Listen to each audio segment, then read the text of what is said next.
the actions and activities of Milwaukee County Sheriff's deputies, along with several surrounding area law enforcement agencies overnight. At approximately 2:08 a.m., a Milwaukee County Sheriff's deputy attempted to make a traffic stop of a vehicle for a registration violation in the area of West Adler and South 68th Street.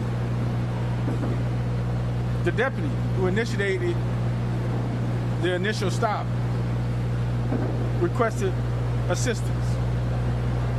As deputies were arriving, the driver and passenger of the vehicle fled on foot. The driver was taken into custody after a brief foot pursuit near the on-ramp of I-94 and 68th Street.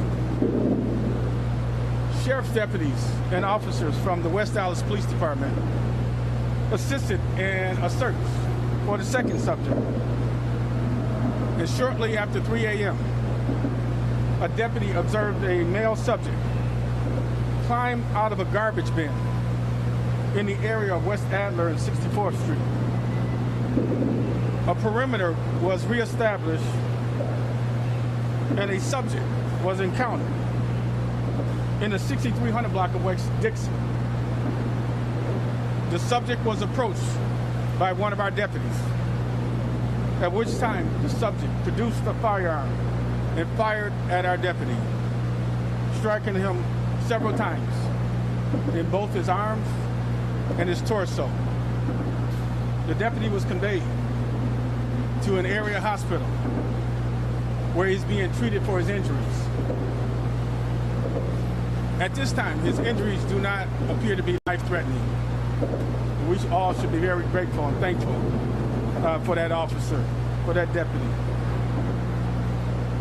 Sheriff's deputies and officers from multiple surrounding agencies now began a search for the shooting suspect. And at the same time, a shelter-in-place order was issued.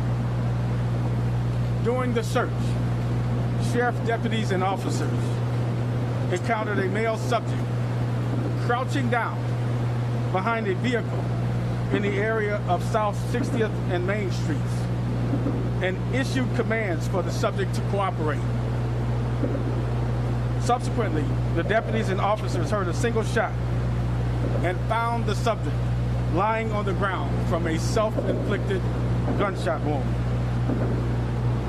The Milwaukee Police Department was requested to conduct an independent investigation into this matter.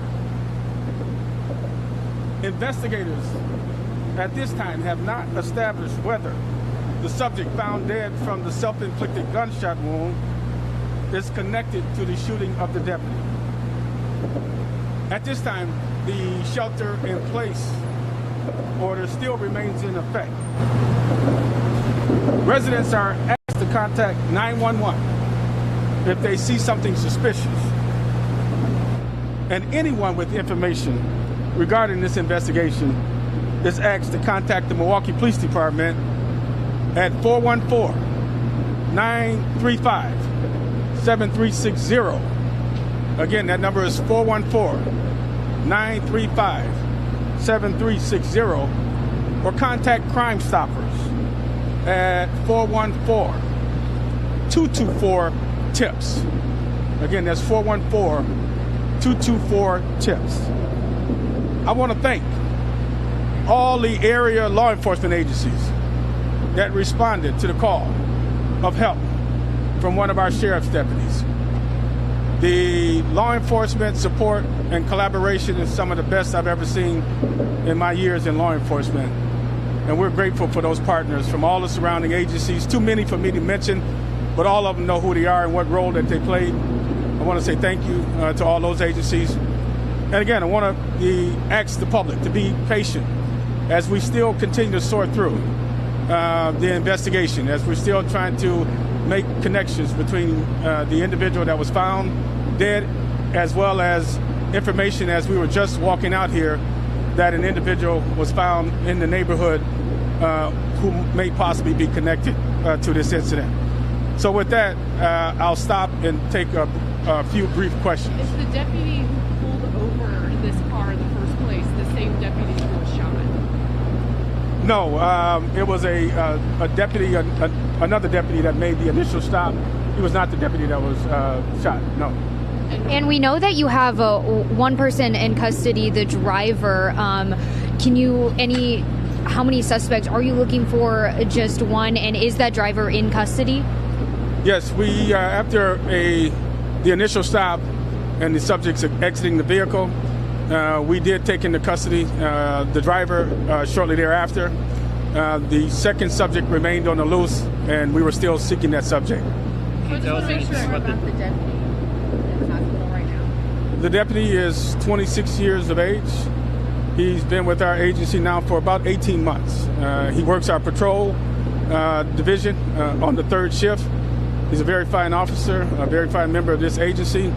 Thank goodness his injuries at this point do not appear to be life-threatening. We've got to be very fortunate now. This is twice within 2 weeks.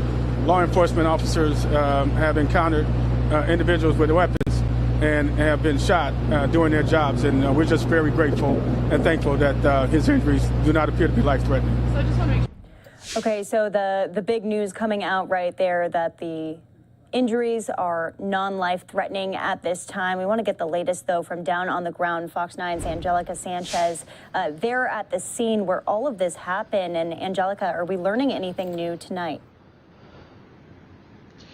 Well, I can tell you that this story has definitely gained a lot of attention throughout the Milwaukee County because this started as a public alert to seek shelter, and that reached a lot of cell phones throughout the county. Authorities telling us that this all started as a traffic stop.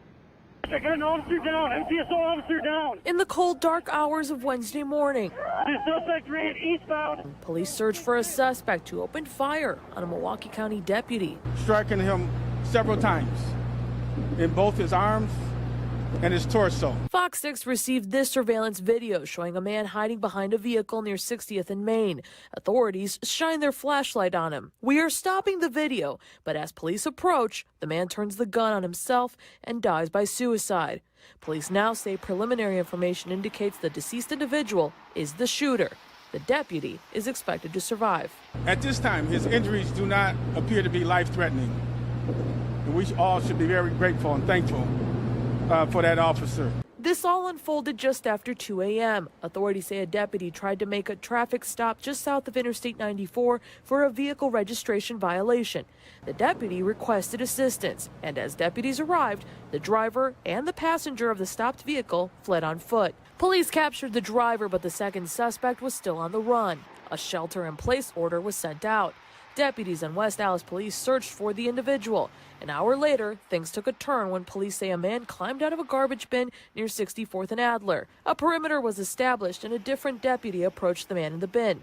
The male opened fire and shot the deputy several times. Police then began a search for the shooter, which brought them here, where the shooting suspect is seen on video hiding behind a vehicle before taking his own life.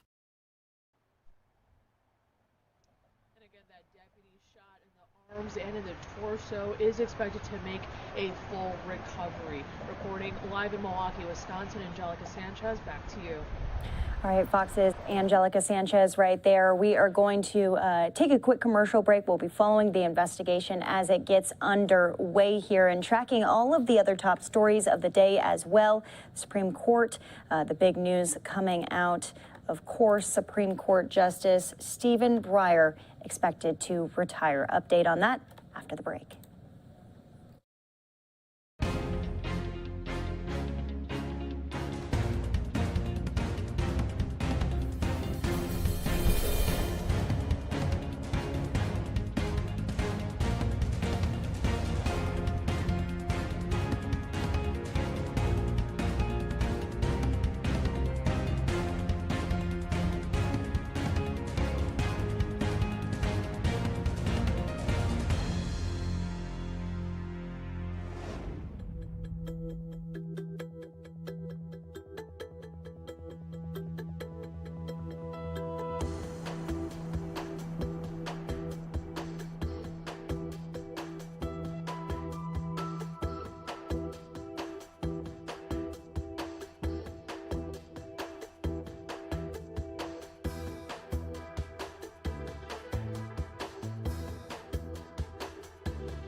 And welcome back here to Live Now from Fox, a look from our Phoenix, Arizona studio. It is almost 4:30 here in Phoenix, 6:30 out on the East Coast.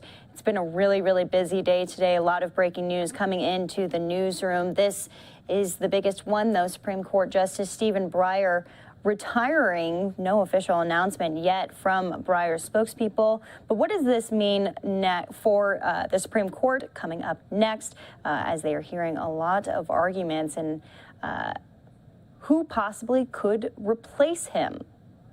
Here's the latest from a law professor alongside Live Now's Chrissy Larson. Welcome back here to Live Now from Fox, where we continue to keep you up to date on all of the top stories coming to us from across the country. Earlier here today, we did bring you some breaking news that continues to be talked about by a number of people, including us bringing in some of our own experts here on Live Now from Fox after we did have liberal Supreme Court Justice Stephen Breyer retiring. He will now be leaving that seat for President Joe Biden to fulfill. Now, Joe Biden has previously pledged to fill that by naming a black woman to high court, the very first one of that. That's according to a few different sources. So what we want to do is continue this conversation. I'm bringing in Paul Bender. He is with the Sandra Day O'Connor College of Law, professor of law. And Paul, I just want to say thank you so much for being here with us on Live Now from Fox. What were some of your first initial thoughts when this announcement came about his retirement? Well, it's something you had to expect because he is aware of what the political situation is, and I'm sure he didn't want to wait so long that President Breyer would not be able to replace him, but that it would be a Republican president replacing him. So I think that's why he's doing it now, to ensure that President Biden has a chance to pick his replacement. So it's not a surprise. I'm sort of sad about it because he's doing a really good job, Breyer, and I hate to see him leaving because I think he can continue to do a good job. But I understand that he does not want the same thing to happen again, what happened when Justice Ginsburg died, which is that the president lost the opportunity to replace her at that time. No, that was something I wanted to touch on. I'm glad that you brought that point up. You know, right now we are at a point where the Senate's leaning a bit to the left. Democrats do hold that majority. We also have a Democratic president. And then, of course, a tiebreaker would go to the vice president. So what are your thoughts about not only the timing, but who could possibly be then filling that role? Well, the timing, I think, is important. Breyer has said, and I think it's good and important that he said that he's going to stay the rest of the term if he can. So he'll fill out this term. So all the cases that are being argued now, and there's some really important ones that are being argued, will be decided by the end of the term, and he'll participate in all of those. The new person will start in October with next term's cases.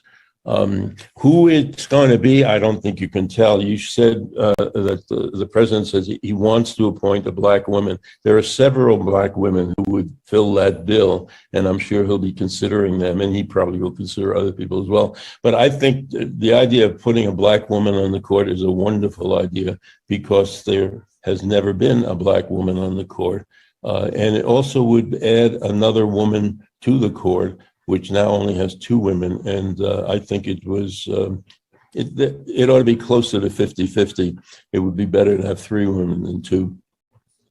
And when we think about this replacement as well, you know, you think about who's already sat on the Supreme Court. How does that change the dynamics as far as replacing him come the next term? Well, I don't think his replacement by President Biden is going to change the profile of the court. It'll probably be somebody who will vote very much the way Breyer would have voted.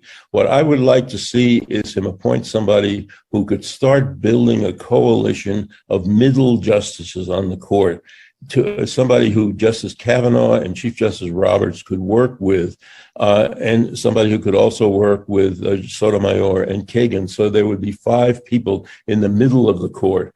So you wouldn't have a court that's split left and right, but you'd have a court that is open to going either way in each case, as it should be. So I would hope that the president would try to appoint somebody, not just the most liberal person he can find, or even the person whose views are most like his, but to find somebody who could try to begin to develop a center on the court, which the court very badly needs, because right now it seems to be split in a conservative bloc and a liberal bloc, where you can predict what the result's going to be once you know what the case is. That should not be true. Every case should be considered on its own. And so you need a court that's dominated by middle people who can go either way. And if we talk about this need for that dynamic, but let's take a look back at his career, being there serving for more than 27 years. I know you said you were a little sad to hear the news of the retirement. Is there anything that stands out to you that he's been able to accomplish, or anything he stood firm on throughout his past 27 years? I'm trying to think of that. There's no particular thing that he's noted for. For me, I've known him for years. He was a few years behind me at law school, and I've known him throughout his career, and I argued before him when he was on the court. His main contribution, I think, has been a very sober, centrist, liberal voice on the court who is willing to listen to all sides and who is not competitive, is not nasty, tries to get along as much as possible. He's tried to build a central coalition on the court. That has not worked. It's not his fault. But he's been somebody who tries to be as moderate as he can be, while pursuing his basic philosophy, which is basically somebody who is a New Deal kind of justice, believes in big government, believes in strong protection of individual rights. He's been very steady about that through his time on the court. And so I think he's done what he wanted to do. But in recent years, he hasn't had the majority. And so I think he'd been trying all his time there, and you can see it every once in a while in a decision. He's trying to find middle ground with the more conservative people. That has worked sometimes, but not usually. And that's why I would like very much if his replacement could be somebody who will continue to do that, because I think there's a possibility that Chief Justice Roberts is moving to the center of the court. And I think there's a possibility Justice Kavanaugh is moving to the center. And as I said before, that would give you 5 people in the center. And that's what the court needs, rather than split into a strong liberal and conservative blocks. And as we think about his replacement, I know you've talked a little bit about the background of that potential person, what their views may be, but what other type of background would they need as far as experience go? What in kind of past history have we seen when these presidents have had to pick someone to serve on the Supreme Court? What you're probably going to get, if past history is any guide, is a Court of Appeals judge, somebody who's been serving on one of the federal courts of appeals. That's the most likely thing in recent years. And the reason for that is that those people have already been confirmed to a high judicial post, that is a Court of Appeals judge. And so it's more likely that they'll go through the confirmation process than if it's somebody who's never been confirmed to anything. But I think that is something. Those are good people, but the court could use some people with different backgrounds, somebody who's not been a professional judge, but somebody who's been a lawyer, an advocate for certain positions, and a working lawyer. There are people on the court now, only Justice Sotomayor has a background as being a practicing lawyer in the way normal lawyers practice. The others have been judges for a long time, and before that they were Supreme Court litigators or Solicitor General or something like that. I think the court needs to have on it some people who are just lawyers, really good lawyers, but lawyers who have a lot of practical experience in trying cases and in working on issues as lawyers do, not as judges do. Now, there's a lot of people who can describe him, but since you have known him personally, you've been a person who's had experience, debating cases inside of Supreme Court. Anything else you think important to note with this breaking news that has happened here today? I think all you can say about what's happened today is it probably will result in the court staying more or less the way it is. with regard to its profile, liberal conservative profile. Well, I was saying before, I would really like it if the appointment could be somebody who could bring people together on the court, in the middle of the court. And I think that the president is capable of doing that. I think he probably wants to have the same thing. So I would like very much for him to appoint somebody, not because they're the strongest liberal possible, but because there's somebody who can work with the people on the court to try to develop a center of the court so that the court is not split as it has been recently.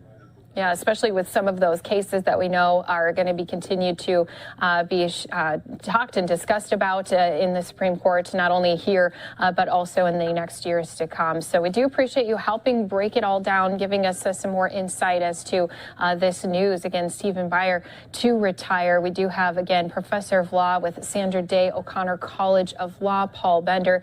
Thank you so much, Paul. We do appreciate everything you've given us here today. Thanks for asking me. And a live look from the Supreme Court as we have lots of experts lined up through the rest of the evening to talk about how historic this is and how historic the decision of who replaces Breyer will be as well. We have a live event going on in New York right now as there's a candlelight vigil to honor those two NYPD officers, Jason Rivera and Wilbert Mora, whose lives were lost in the line of duty. We'll be going out to that after this commercial break.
And we're out live now in New York City as a candlelight vigil is underway to honor the lives of Jason Rivera and Wilbert Mora, who were shot and killed at a Harlem apartment last week.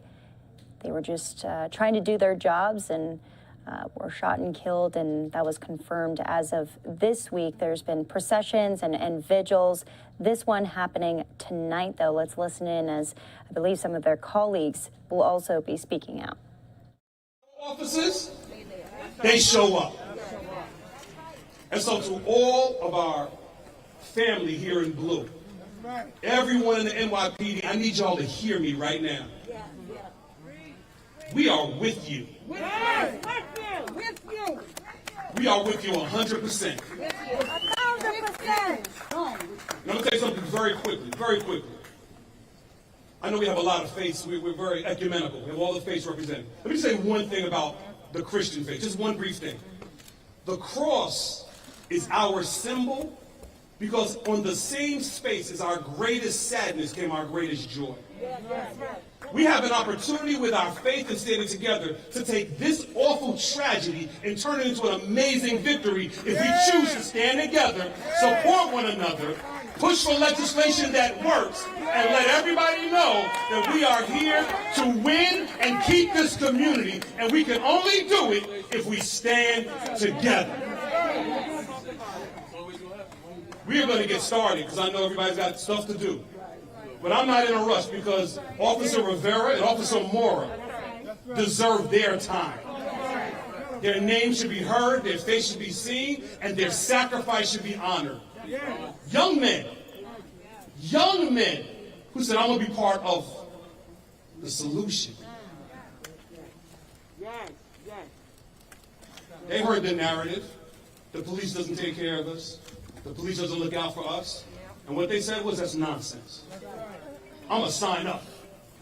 I'm going to work out. I'm going to take the test. I'm going to pass. I'm going to take the oath. I'm going to get sworn in and I'm going to serve. And that's how they live their lives, serving our community. So we're going to stand here now. We're going to serve the NYPD back.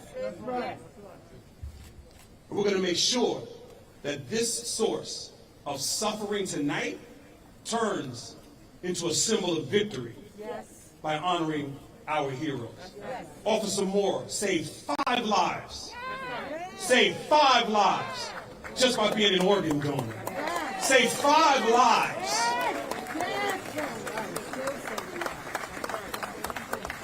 That's what these men and women up here are about. And if you see on TV or in the news or hear that we don't stand together, you think of the names of Officer Rivera, of Officer Mora, and you say, y'all are lying. Because this community stands together. And we always will. NYPD, we love you. NYPD, we stand with you. NYPD, we will never forget. That's why we're here tonight. We're here for Officer Rivera, Officer Mora, their families, and for the family in this fine house behind us right here. We are going to have Stephanie McGraw come forward and take us on with our program. Jackie, where's Jackie? Right here. Okay. Yes. So we're going to now, thank you, Reverend. We're going to now have the national anthem. Officer Brown. Officer Brown. Officer Brown. We're going to have Officer Brown. See, this is what I'm saying. Our NYPD got talent. That's right. They got talent, and they got skills, and they use it for the community. And I have to say, Officer Brown got out her bed. She was off, and she's here tonight to lift her voice out to heroes. And to all of you that are heroes and sheroes in NYPD, all of you are heroes and sheroes. So without further ado, and I just want to say to our Inspector Yakateri, God bless you. Stand strong. He is the CO of the 3-2. And I just want to say to Inspector Greedy, Vincent Greedy, he is a man who gets things done, and he helped us make all of this happen, along with our community affairs officers in here, Pena and Camano, and the whole 3-2 precinct. People have to know. So I almost said Chief Greedy, but that's coming. That's coming. So without further ado, to a wonderful NYPD beautiful officer, Officer Brown.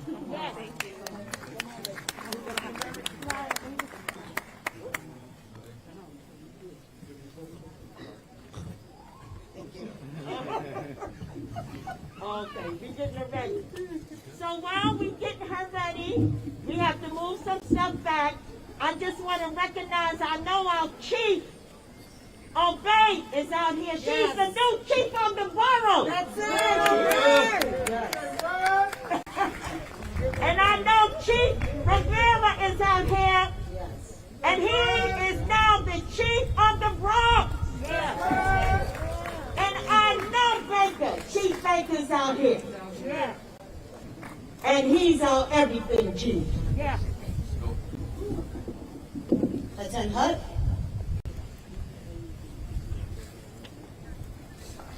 Oh, say, can you see by the dawn's early light what so proudly we held at the twilight's last gleaming, whose broad stripes and bright stars through the perilous fight o'er the ramparts we watched were so gallantly streaming, and the rockets were clear, the bombs bursting evening gave proof through the night that our flag was still there.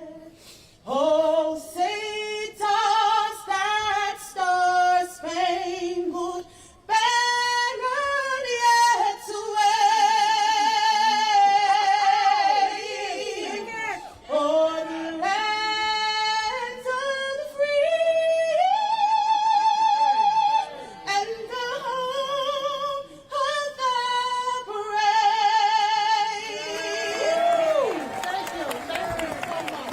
Thank you so much. Thank you for that challenge. Yes. So just as 2 NYPD officers are being remembered tonight, across in Minneapolis, 3 ex-Minneapolis police officers are on trial for their involvement in the murder of George Floyd. Details on that when we come back. We'll have a live report from outside of the courthouse. 2 minutes.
And welcome back here to Live Now from Fox. The Minneapolis firefighter who witnessed police officers holding George Floyd face down on a city street testified today inside that Minneapolis courtroom. To give us a full recap of what happened today, I want to bring in Fox 9's Rob Olson, who joins us live from outside of the courtroom. Rob, what did you learn today? Well, I tell you what, there were 3 different witnesses on the stand today, and much of them, these are really focused on the failure to provide medical aid to George Floyd. There's two different civil rights violations charges here. Two of the officers charged with a constitutional rights violation for failing to intervene with Derek Chauvin's knee hold, and all three of them charged with failing to provide medical aid to George Floyd when he was clearly in distress. And the testimony today very much focused on that second charge, that more aid should have been given much sooner. He's not responsive right now. He's not responsive right now, bro. Off-duty firefighter Genevieve Hansen, seen here in Two Talis body cam video, repeatedly asking they check for George Floyd's pulse, testified how she came across the scene of Floyd being restrained while out for a walk. Let me see a pulse. This is video of Hansen when she testified at Derek Chauvin's murder trial. On the stand again in this federal trial, she testified it was just alarming, the number of people on top of one person not moving and handcuffed. She said she wanted to get in there and asked, "Were you prevented from treating Mr. Floyd?" She answered, yes. The first witness of the day was paramedic Derek Smith, who said he made the decision for safety to move a couple blocks away. When defense attorneys questioned whether that delayed efforts to revive Floyd, he said CPR began as soon as Floyd was loaded into his ambulance. The prosecutor came back to ask if CPR should have started even earlier. Smith said, in theory, it would be best to start CPR right away. Prosecutors are trying to prove that all three former officers violated Floyd's civil rights by failing to provide medical aid, noting Floyd had been unresponsive for a couple minutes already and that police officers are CPR trained. They asked Smith, is someone who is CPR certified able to start CPR? He answered yes.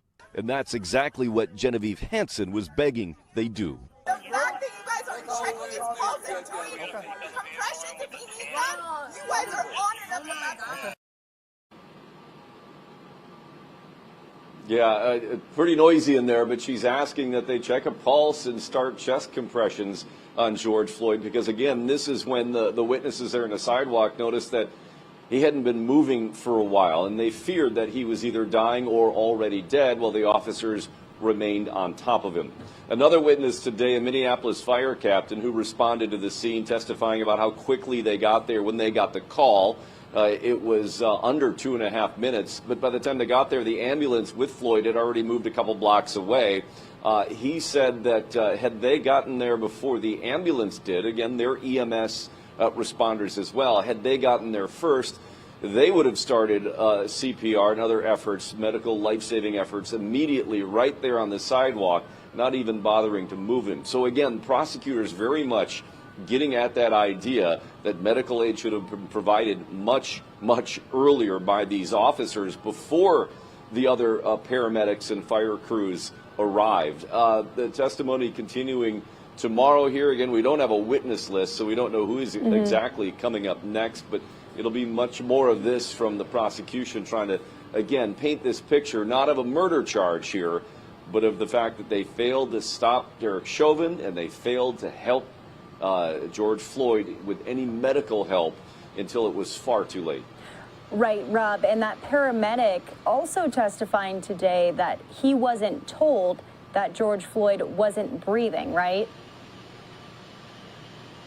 Yeah, he said, I mean, when he got there, he didn't know what he was getting into, that he walked up when he arrived and basically said, get out of my way. So he didn't know what condition George Floyd was in when he got there. He quickly discovered, though, immediately checking for a pulse, couldn't find one. And that's when Officer Lane, who's among the three here charged, did go help get the gurney out of the ambulance and load him up and start CPR in the ambulance. And his attorney, the defense attorney for Thomas Lane, really hitting on that in cross-examination. You know, did you see my client doing this, and showing his body camera video to really try to present the defense that Thomas Lane did give medical aid. But again, the prosecutors are saying they should have done it far sooner than they did. And I remember Genevieve Hansen, going back to her, who was there when the video was taken and whatnot, and was asking for them to render aid. She got pretty emotional during the trial for Derek Chauvin. Was it similar during this case too? She did not. She kept it together very well today. And part of what is different in this trial is the judge in this case, in this federal trial is keeping a very tight rein on anything that might make witnesses emotional. He's talked about that they are that attorneys are supposed to very much steer away from anything that might be an emotional trigger, which is, they're using a lot of this video. Obviously, that is the centerpiece evidence of the case, and there's so much of it, and they have to use that to talk to witnesses about where they were, what they saw, etc. But also trying to be very judicious about how much of it they use. The prosecution at times only showing still photos because the judge doesn't want to subject witnesses to something that could overwhelm them. So there were times where she maybe got a little bit testy with some of the defense attorney questioning, but not nearly what happened in the murder trial. Yeah, got it. And you have to believe that maybe the second time around it doesn't sting quite as much. Any expectations going into tomorrow? I know that we don't have the witness list, but what are you preparing for? Well, we've got a number of other eyewitnesses who were key in that murder trial, and I would fully expect that they are going to testify as well. Obviously there's the woman that took the video that circulated on social media immediately that brought such immediate attention to this case, that even brought the attention of the Minneapolis police chief as to what exactly happened, because at that point they'd just gotten reports from the precinct about medical distress, and not until they actually saw the Facebook video hours later did they realize what really truly happened in that scene. So I would expect you'll probably hear from her, some other witnesses on the sidewalk. Certainly there's some other medical responders that were involved, maybe some other officers that were involved, much like we saw in the murder trial, to talk about policy and what they should have done or what they did do, what the training was. Certainly, training will be a big part of this. Was there a duty to intervene? Was that fully trained? There was a policy for that. The defense attorneys, one of them at least, said that it was barely mentioned to the officers about this duty to intervene. So I think you'll hear a lot about that coming up as well. All right, Fox 9's Rob Olson, we look forward to that update tomorrow. You bet. And moving back out to New York City, as police officers are honoring the life of their fellow officers lost in the line of duty on Friday night as they were called in for a domestic disturbance call. We'll listen in to what they have to say after a string of violence against first responders in New York and across the country. Moore didn't drive because he struggled. He failed the road test a few times. Real city kid. Officer Rivera got here, spoke to him and his classmates, 2020. Said, anybody got questions for me? Only one person did, that was Jason. He said, sir, is there any Dominican restaurants in the neighborhood? I said, yeah, we have Polanco's on Adam Clayton Cobb. All right? There's a lot of Dominicans that work in the precinct. You're not going to go hungry. This building represents all 7 continents. At least 7 different languages inside this building. Very diverse. So the 4 to 12 cops that were working Friday, I looked through the case, looked at everything. You're in the crowd, you're not in uniform tonight, but you're going to pick your head up. To carry your brothers out there, CPR, trying to save them. You're the heroes. Your efforts will never be forgotten. At some point, they're going to go back to work, and it's going to be hard. We have to pray for their families, because their families are home, nervous. They're suffering. Thank you, everyone, for coming out. Please keep the men and women of the 3-2 precinct in your prayers, and God bless you. Thank you.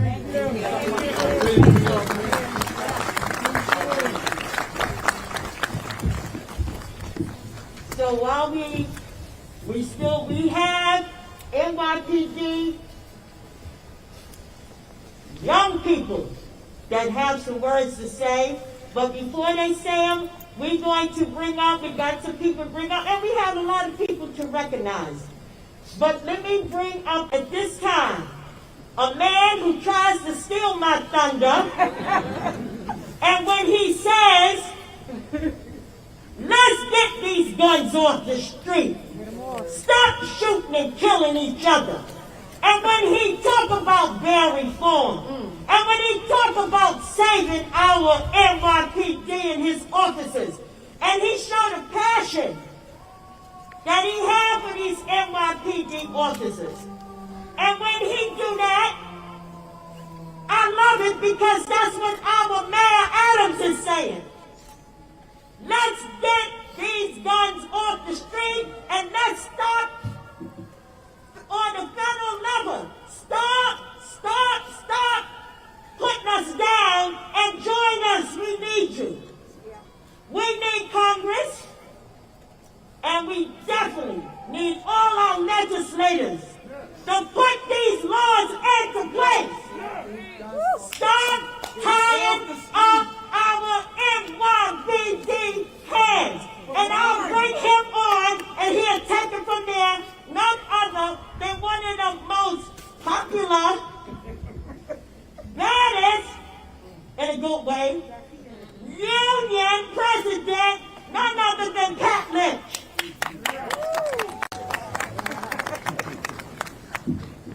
You know, on Friday when that terrible call came in and police officers who just carried our brothers into Harlem Hospital, and they knew it was bad, and it only got worse.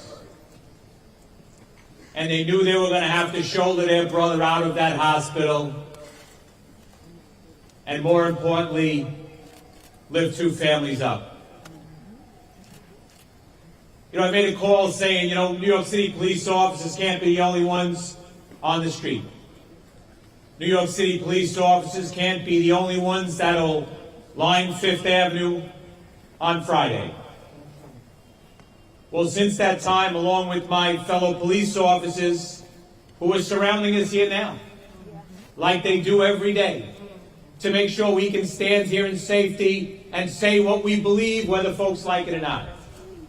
And if someone tried to stop us, they'd stop them. So along with them, twice, we escorted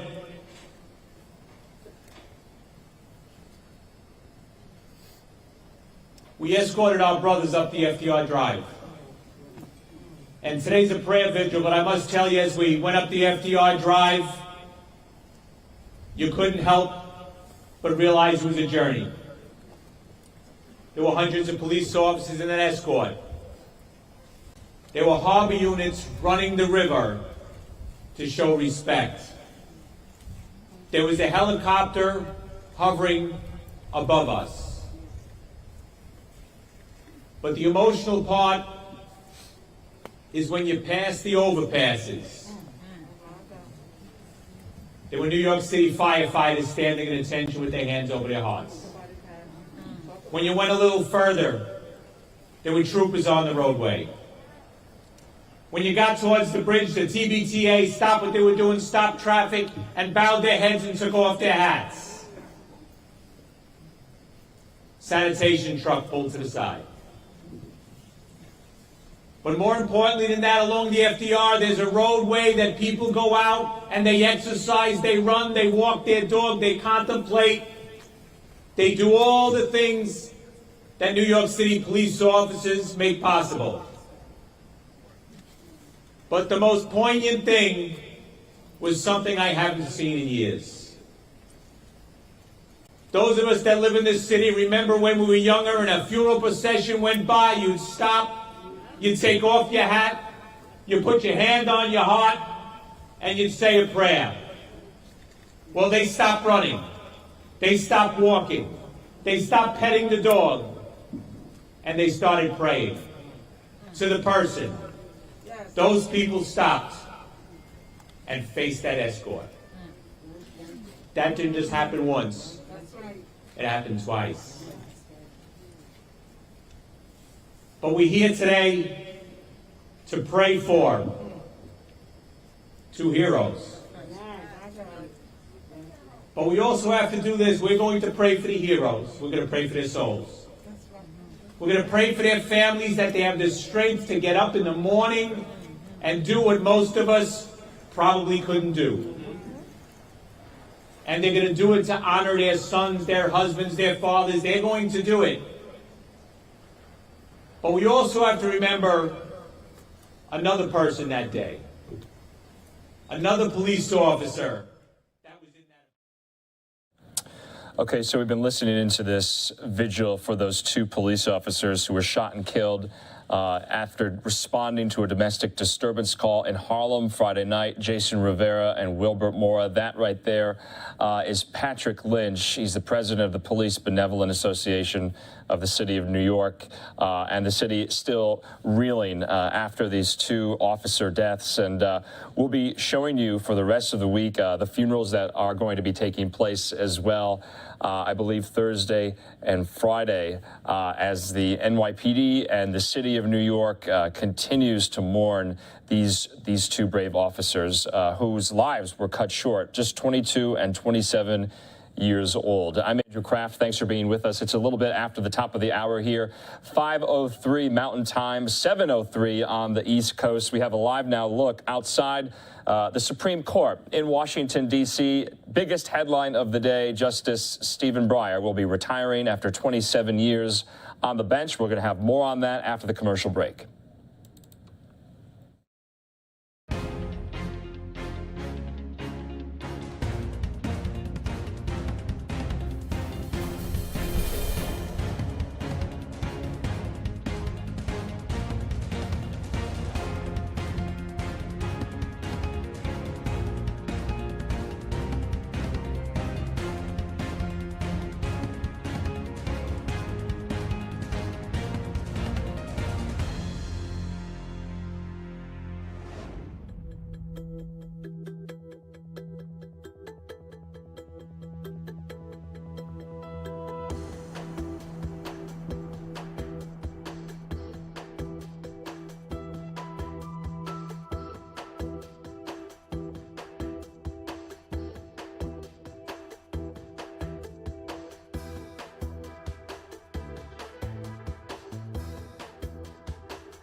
Welcome back here to Live Now from Fox. Of course, we've been reporting for the duration of the day ever since the news broke that Justice Stephen Breyer will be retiring from the Supreme Court.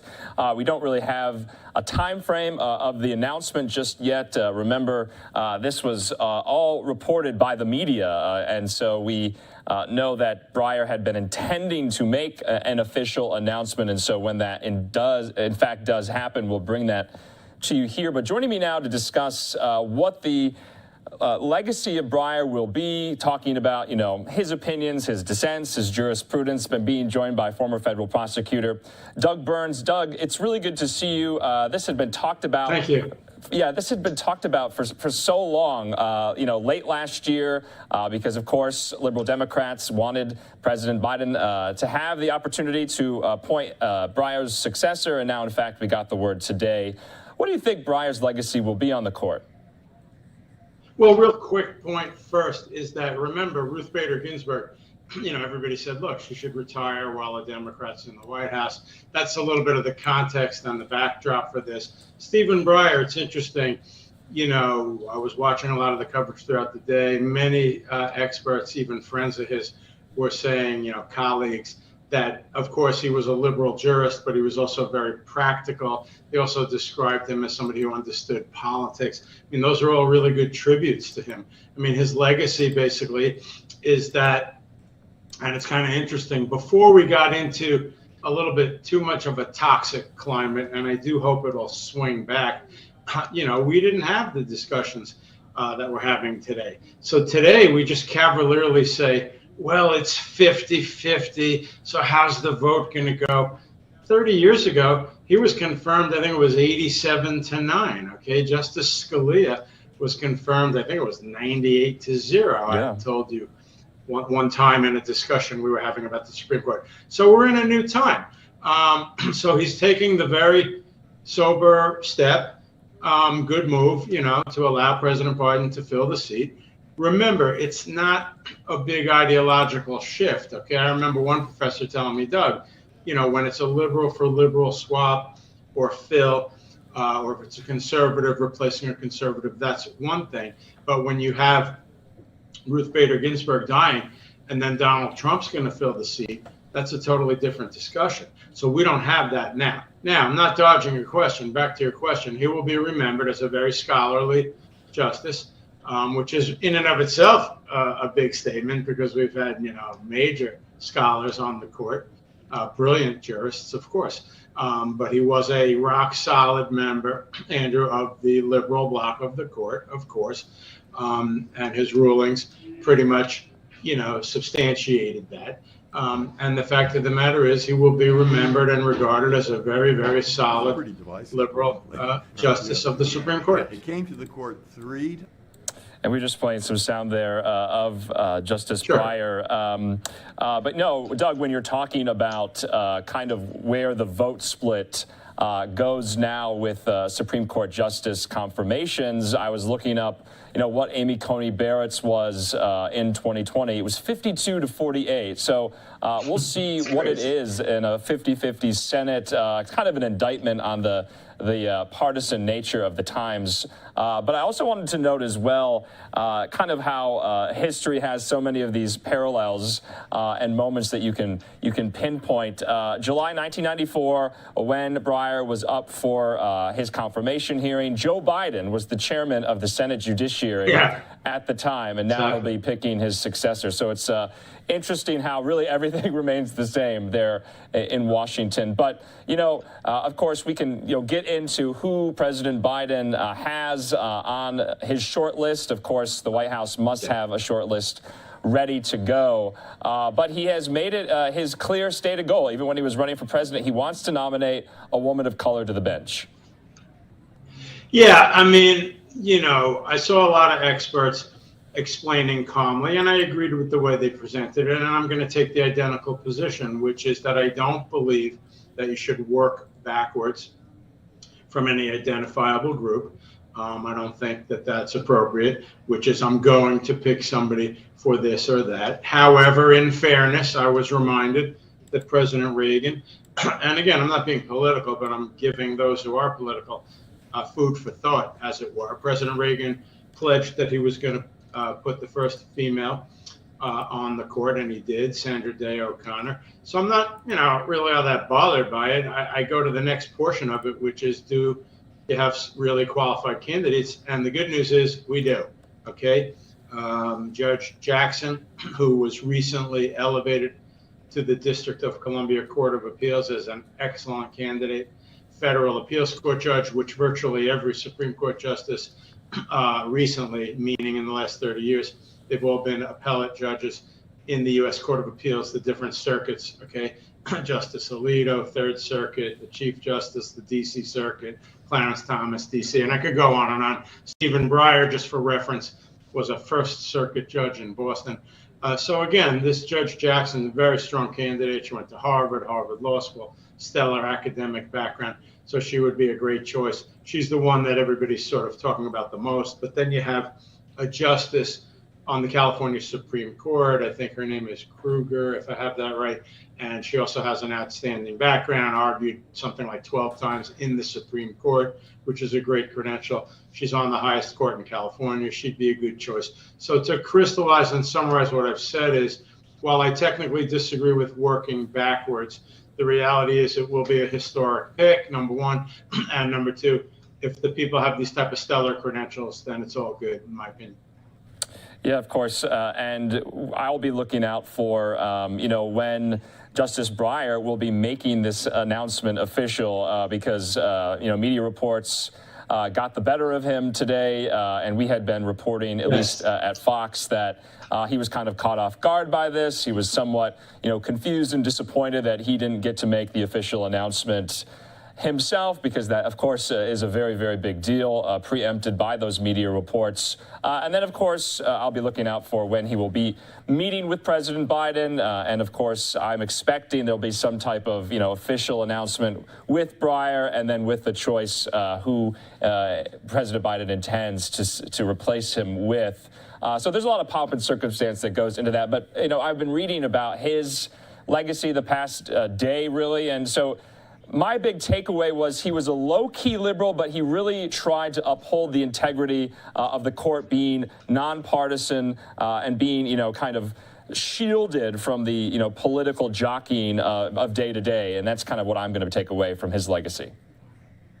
No, I think that's exactly right. I mean, first of all, let me just double back to the point you made, and I'm very glad you raised it, because it is worth noting, discussing briefly for a minute, that just when we didn't need more negatives, right?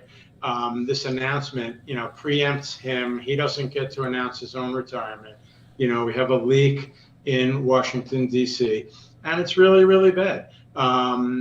He should have made the announcement. Kudos to President Biden, who calmly said, look, he hasn't made any statement yet. I'll address it when he does. That was good. Now, back to your other point, also really important, and I couldn't agree with you more, Andrew, is that, we are moving, have moved, however you want to conjugate the verb, away from, the kind of collegiality that you mentioned. I mean, Ruth Bader Ginsburg, it seems almost tired to say it because people say it so quickly and glibly, but it's important. She was good friends with Antonin Scalia. They were on the exact opposite spectrums ideologically, of course, she being a stalwart liberal, he was very conservative. But again, Justice Breyer, from everything I heard from colleagues, law clerks, and so forth throughout the day, a dignified guy, very scholarly, tremendous integrity. And then to your specific point on the pencil, so to speak, somebody who probably was bothered by a lot of this politicization talk. I mean, the Supreme Court has always been a little bit political, obviously, with hot button issues.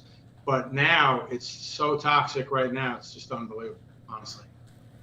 All right, Doug Burns, we appreciate your time, your expertise. We know you joined earlier in the morning in the programming when this all broke, but had to get your thoughts in the afternoon as well. Doug, we appreciate your time. Thank you. Thanks for having me on. Okay, we do have more headlines left to get to. We're going to keep with that, though, throughout the night here, as we're going to be speaking with former federal prosecutors, legal experts, political analysts about the stage is set now for this confirmation. Once an announcement is made on a replacement, it will be set for a confirmation. And we'll see, especially now that, this is a midterm election year, 2022. What will that have anything to do with it? Will that be a factor? That all remains to be seen. We're going to leave you with that live now look of the front exterior, of this U.S. Supreme Court. We're going to take a quick commercial break. We're going to be back with more headlines in just a moment.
Welcome back here to Live Now from Fox. That is a Live Now look at the White House. We'll be giving you all the latest about what President Biden was up to today, what his schedule is like for the remainder of the week. Also a Live Now look at Capitol Hill at the moment, and this beautiful sunset shot here over the water. Just had to make sure we got that in at the moment. Let's get into some of these other top headlines, because in just a few weeks, you can expect to pay more at the pump, unfortunately. Despite seeing a small decrease in gas prices early this year, experts say they're on track to hit an average of $4 a gallon. Joining me now to discuss all of this is Fox's Giovanni Ligi. He's live outside a gas station in Sacramento.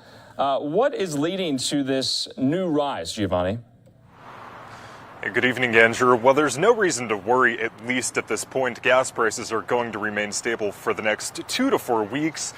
There isn't much demand because we're in the winter months at this moment, but when spring and summer rolls around, that's when we'll see the possibility of the average price of a gallon of gas hit $4. So experts are saying that there's 3 main reasons why, one of them being the current price of crude oil. It's the highest it's been since 2014. Another one of those reasons is the possibility of a conflict between Russia and Ukraine. And finally, once again, there just really isn't a demand for gas at the moment. But when those summer months start to roll around and we see more people traveling, that's when we'll start to see the increase and those prices really start to rise. And those experts are saying it could happen by spring.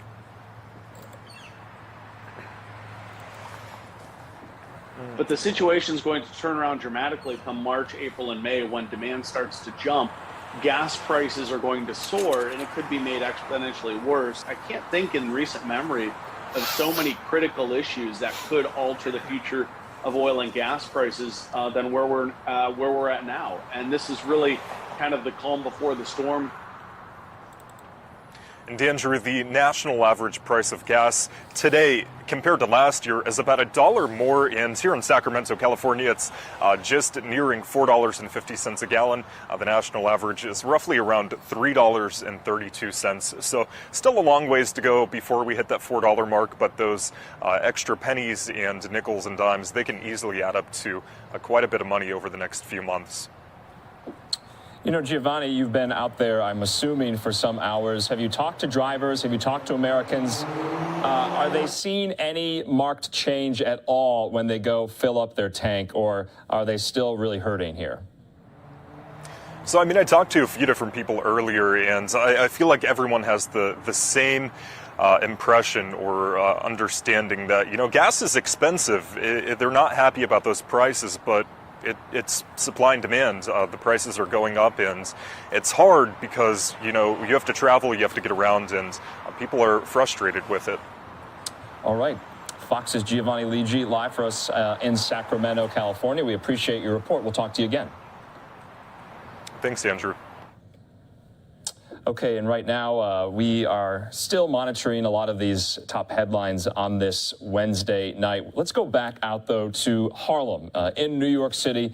Many community activists and leaders there are still taking the time to remember the lives lost, those 2 NYPD officers who were shot and killed in Harlem on Friday night. And we're going to hear from police officials about how they are vowing to let something like this never happen again. And what you ought to do in your own house. Thank you very much.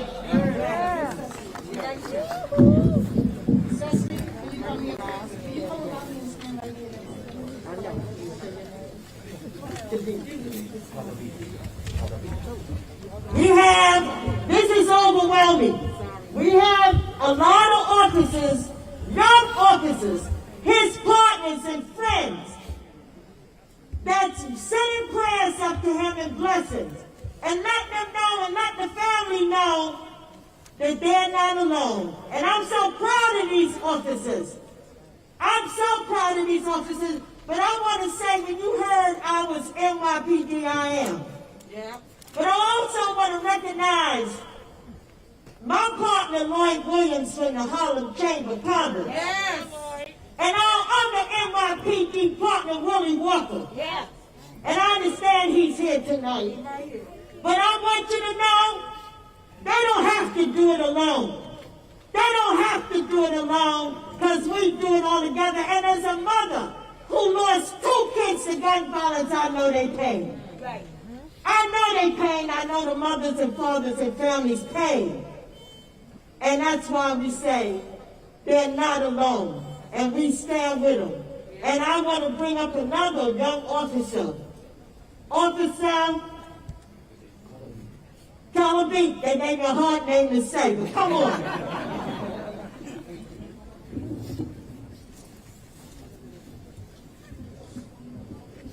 Like everybody said before, I'm very nervous. Do the best I can. Jason was my brother. I'm an only child, so I don't know what that feels like, but when I met Jason, he felt like a brother to me. We were in the same company, we graduated together. We came to the precinct together. I was so ecstatic when they put us on the 4-bys and we worked together. I always see him, I always tell him, hey, I'll see you downstairs, or vice versa. I was devastated to find out that they put me on day tour, but that's a story for another time, and I was able to see him. But he would always motivate me. He was much younger than me, but I felt like he was my older brother because he would always tell me things that no other person would tell me. Say things like, you got this, brother. Nobody will tell you different. And I just can't believe that God called him that night.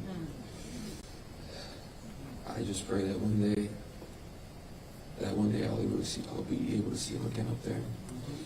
In terms of Maura, he was my mentor. He taught me so much. When I saw him lying down on the floor in that apartment, I couldn't believe my eyes. My brother was down there. He saved my life so many times, but I could not save his. I hope one day we'll see again each other. Thank you so much. Thank you. I'd like to recognize Senator Floyd is here. Our Honorable Gail Brewer is here, Councilwoman Gail Brewer, and also our Deputy Vice President Keisha Sutton James is here. I'd like to recognize Linda Janae Jones, the Director of the Manhattan District Attorney's Office, who we work with very hard, and she works for our community. But I'd like to introduce someone else here. We asked them to come out and speak tonight because this is our community board 10, and this is where we come to push our issues, our concerns, and how do we get change in this community. So right now, I'd like to introduce our Madam Cicely Harris to the podium. Yes. Good evening. My name is Cicely Harris. I'm the chair of Community Board 10. When I stopped by the precinct on Sunday to speak to Detective Pena and Collada about what was going on and what were the things that the precinct was planning, I heard about this vigil. It's on a Wednesday night, when usually Community Board 10 would have our executive board meeting. Immediately we canceled that meeting so that we could be here tonight and stand united with the officers of the 3-2 precinct. It's the least that we can do. Every time we call you all are here. You show up at our meetings even when the board members don't show up. You give us reports on what's going on, and you every day, you take into account what happens here in Harlem, what happens to the community. And so we're here to honor the lives of Officers Mora and Rivera, who paid the ultimate price,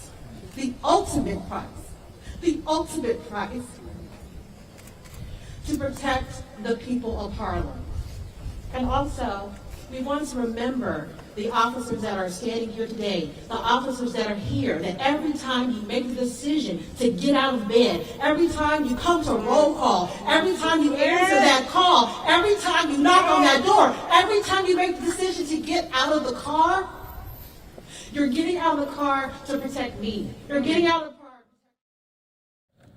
Okay, so just so much anguish and pain in the voices of many of these Harlem residents uptown in Manhattan after 2 NYPD officers lost their life, and several others have been shot just this year in the first month of 2022. And so we're going to be continuing to follow that story. Remember, we had been getting reporting and speaking with our New York reporters on the ground that these funerals for these 2 officers, Wilbert Mora and Jason Rivera, will be taking place later this week in New York. So we'll have coverage of that as well. I'm Andrew Kraft. We're going to take a quick commercial break. When we come back, we'll get an update on where the Russia-Ukraine tensions stand at this point in time. American diplomats did send a written response to Russian demands. We'll see what comes of that, if anything at all. We'll see you in 2 minutes.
The U.S. responding to Moscow's security demands amid increasing concern that Russia will invade Ukraine.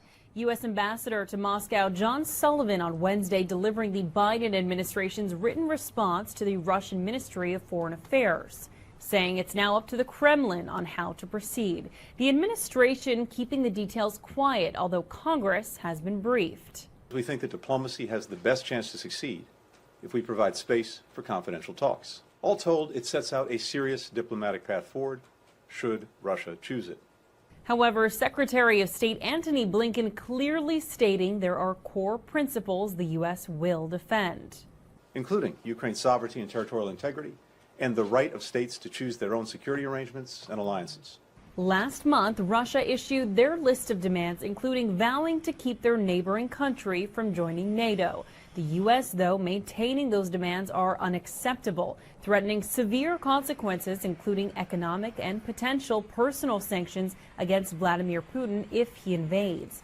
This as Russian troops continue to amass and hold military drills along the Ukrainian border, but Washington pushing the path of diplomacy.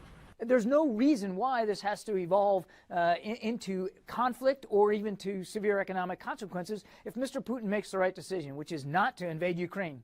NATO plans to deliver its own response closely mirroring the one from Washington. Secretary Blinken is expected to have a conversation with Russian Foreign Minister Sergei Lavrov in the coming days to discuss next steps. In London, Alex Hogan, Fox News. Alex, thanks so much. To further this conversation a little bit more, I'm being joined by foreign policy expert Michael Santo. Michael, thanks so much for being with us here on Live Now from Fox. You're welcome. These written responses have been delivered. So diplomacy is still alive. Would you say it's alive but hanging by a thread? Barely even that. I don't think that we would be in this situation if Putin really wanted to rely on diplomacy. He's provoking us in more ways than one.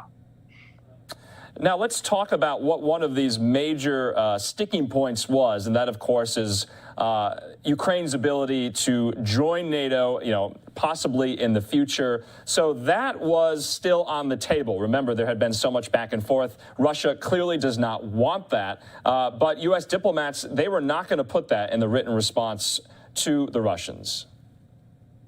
That is correct. But you have to understand that's really in practice like a moot point. We were nowhere close to inviting them actually to join NATO A. And the most important historical fact to remember is in 2013, the United States had pulled out all of our tanks from Europe, and we only had to start to bring equipment back as a result of Putin's aggression. So basically NATO still existed, but we weren't even sure if there was a threat. And then unfortunately, Putin established that he remains a threat. So if he didn't want US forces in Europe, he wouldn't be conducting these aggressive threats anyway. What's on the table so much as we hear these consequences, severe economic consequences that the administration will put on Russia. What would those be that aren't already in place now? How could the administration sanction Russian officials even further than it already has? Would that go all the way up to sanctioning Vladimir Putin himself? Yes, but the two biggest sanctions that have been discussed that would have a powerful effect against Russia is to prevent computer chips from going to Russia. So for example, Taiwanese, they use, and South Koreans use American technology. Contractually, if the US government orders sanctions against Russia and that you can't export chips, Russia would be cut off by Western chips A. And then the most powerful sanctions we have, I am not sure I would advise doing them, which Russia has said is tantamount to declaration of war, is to knock Russia out of the financial system through SWIFT. Both of these steps the United States could unilaterally do. But let me add, if Putin didn't like sanctions, he wouldn't be doing all of the aggression he's consistently been doing over the last 4 years. He could have gotten us to lift past sanctions by not doing a lot of bad things around the world.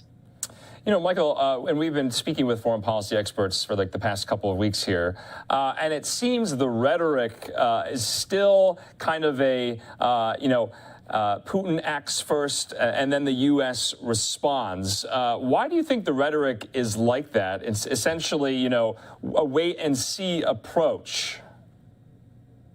I mean, Russia's very dangerous. As the U.S. military sometimes points out, it's the only existential threat to the United States because there's 1,500 nukes pointed at us that hit in 30 minutes. So that's the elephant in the room. But we misjudged Putin. When he came in, he's really a hardcore Soviet figure. And he seems to have a tendency to revert to confrontation with the U.S. That's why we are reacting, because we want peace and he wants confrontation. That's what I would infer from the pattern that has grown over 20 years, especially in the last 10 years. And of course, we've seen a lot of moves of deterrence, sending American, ammunitions, materiel, and the like over to Europe and over to Ukraine in particular. But it does seem that a lot of the rhetoric from administration officials is conditional on Putin invading, and then the U.S. will respond. So are all those moves, those deterrent moves, enough? Well, there's a lot of talk about the news that some of our top combat forces are being ready to move into Europe. That's actually the next step, unfortunately. If, let's hope not, if he launches a major military operation in Ukraine, we have to defend our NATO allies that are most exposed, Lithuania, Estonia, Latvia. And that's probably why the U.S. military is readying forces, because under NATO treaty, we're obligated to defend Lithuania, Estonia, Latvia. That's why we're readying for the situation to potentially get somewhat worse, unfortunately. We don't have the treaty obligation, and Russian forces are already in Ukraine. They're in Crimea, and they're also in parts of eastern Ukraine. So we can't threaten to intervene because Russia is basically already there. That would put us into direct conflict with Russia, and Ukraine is not a NATO member, unfortunately. That's why we're waiting. We're trying to deter them economically, but we're also preparing for the possibility that we'll have to defend our allies if, unfortunately, a major operation begins in Ukraine. Michael, last question for you. You know, this all seems to be moving so fast. This seems to be quite imminent. What will you be looking out for literally in the next couple of days? Any sign that, well, unfortunately, hostilities have begun. The Russians are trying to make us guess about their timetable, but there are serious preparations that could lead in days, weeks, or perhaps in a couple months, but probably sooner, to a major military operation. I don't think he's bluffing, and I don't think he's really tending towards a diplomatic outcome. Let's hope so. But we could see major military operations, even the worst invasion since 1945, in coming weeks. It's a very dangerous situation. That's right. And the word in Europe, I should say. Correct. And the word from the White House and the Pentagon is Putin, being he, has shown no signs of de-escalating. We're going to be following it here on Live Now from Fox. Michael Santo, we appreciate your time. You're welcome. Right now, though, Secretary of State Antony Blinken did address reporters at the State Department in the State Department briefing. I want to play out some of that for you right now.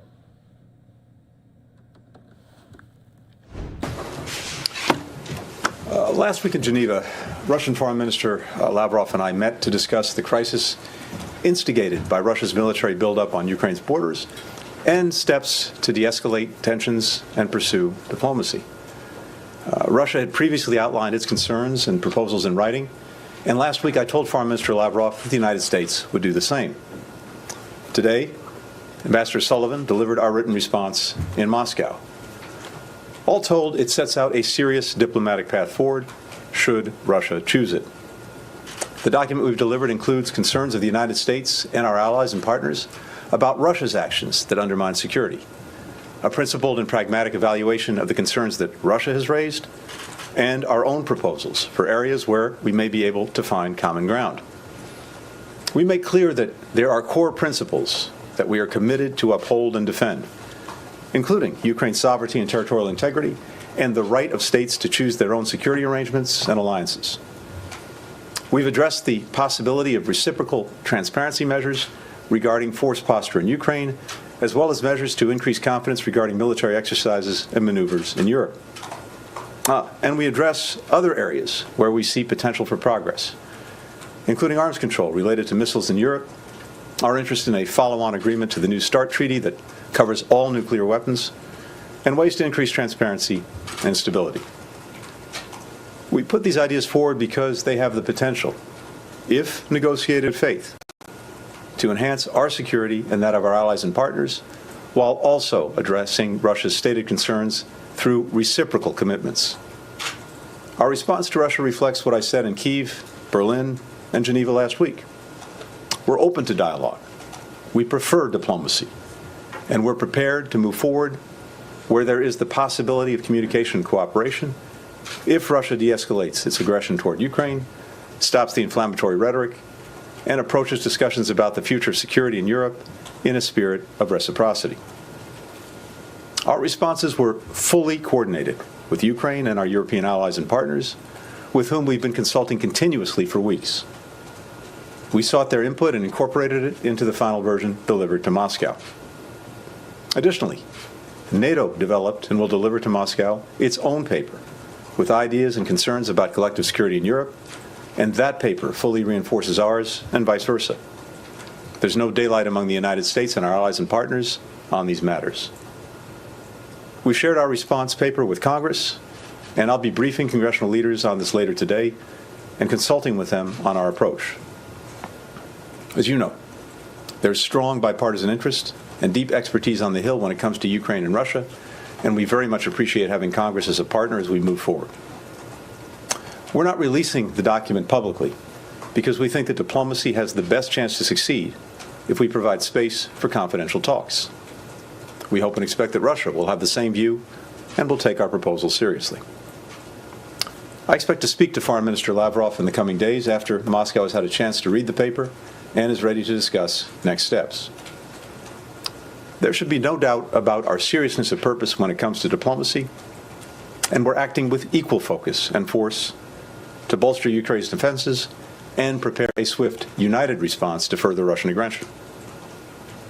3 deliveries of U.S. defensive military assistance arrive in Kyiv this week. carrying additional Javelin missiles and other anti-armor systems, 283 tons of ammunition and non-lethal equipment essential to Ukraine's frontline defenders. More deliveries are expected in the days to come.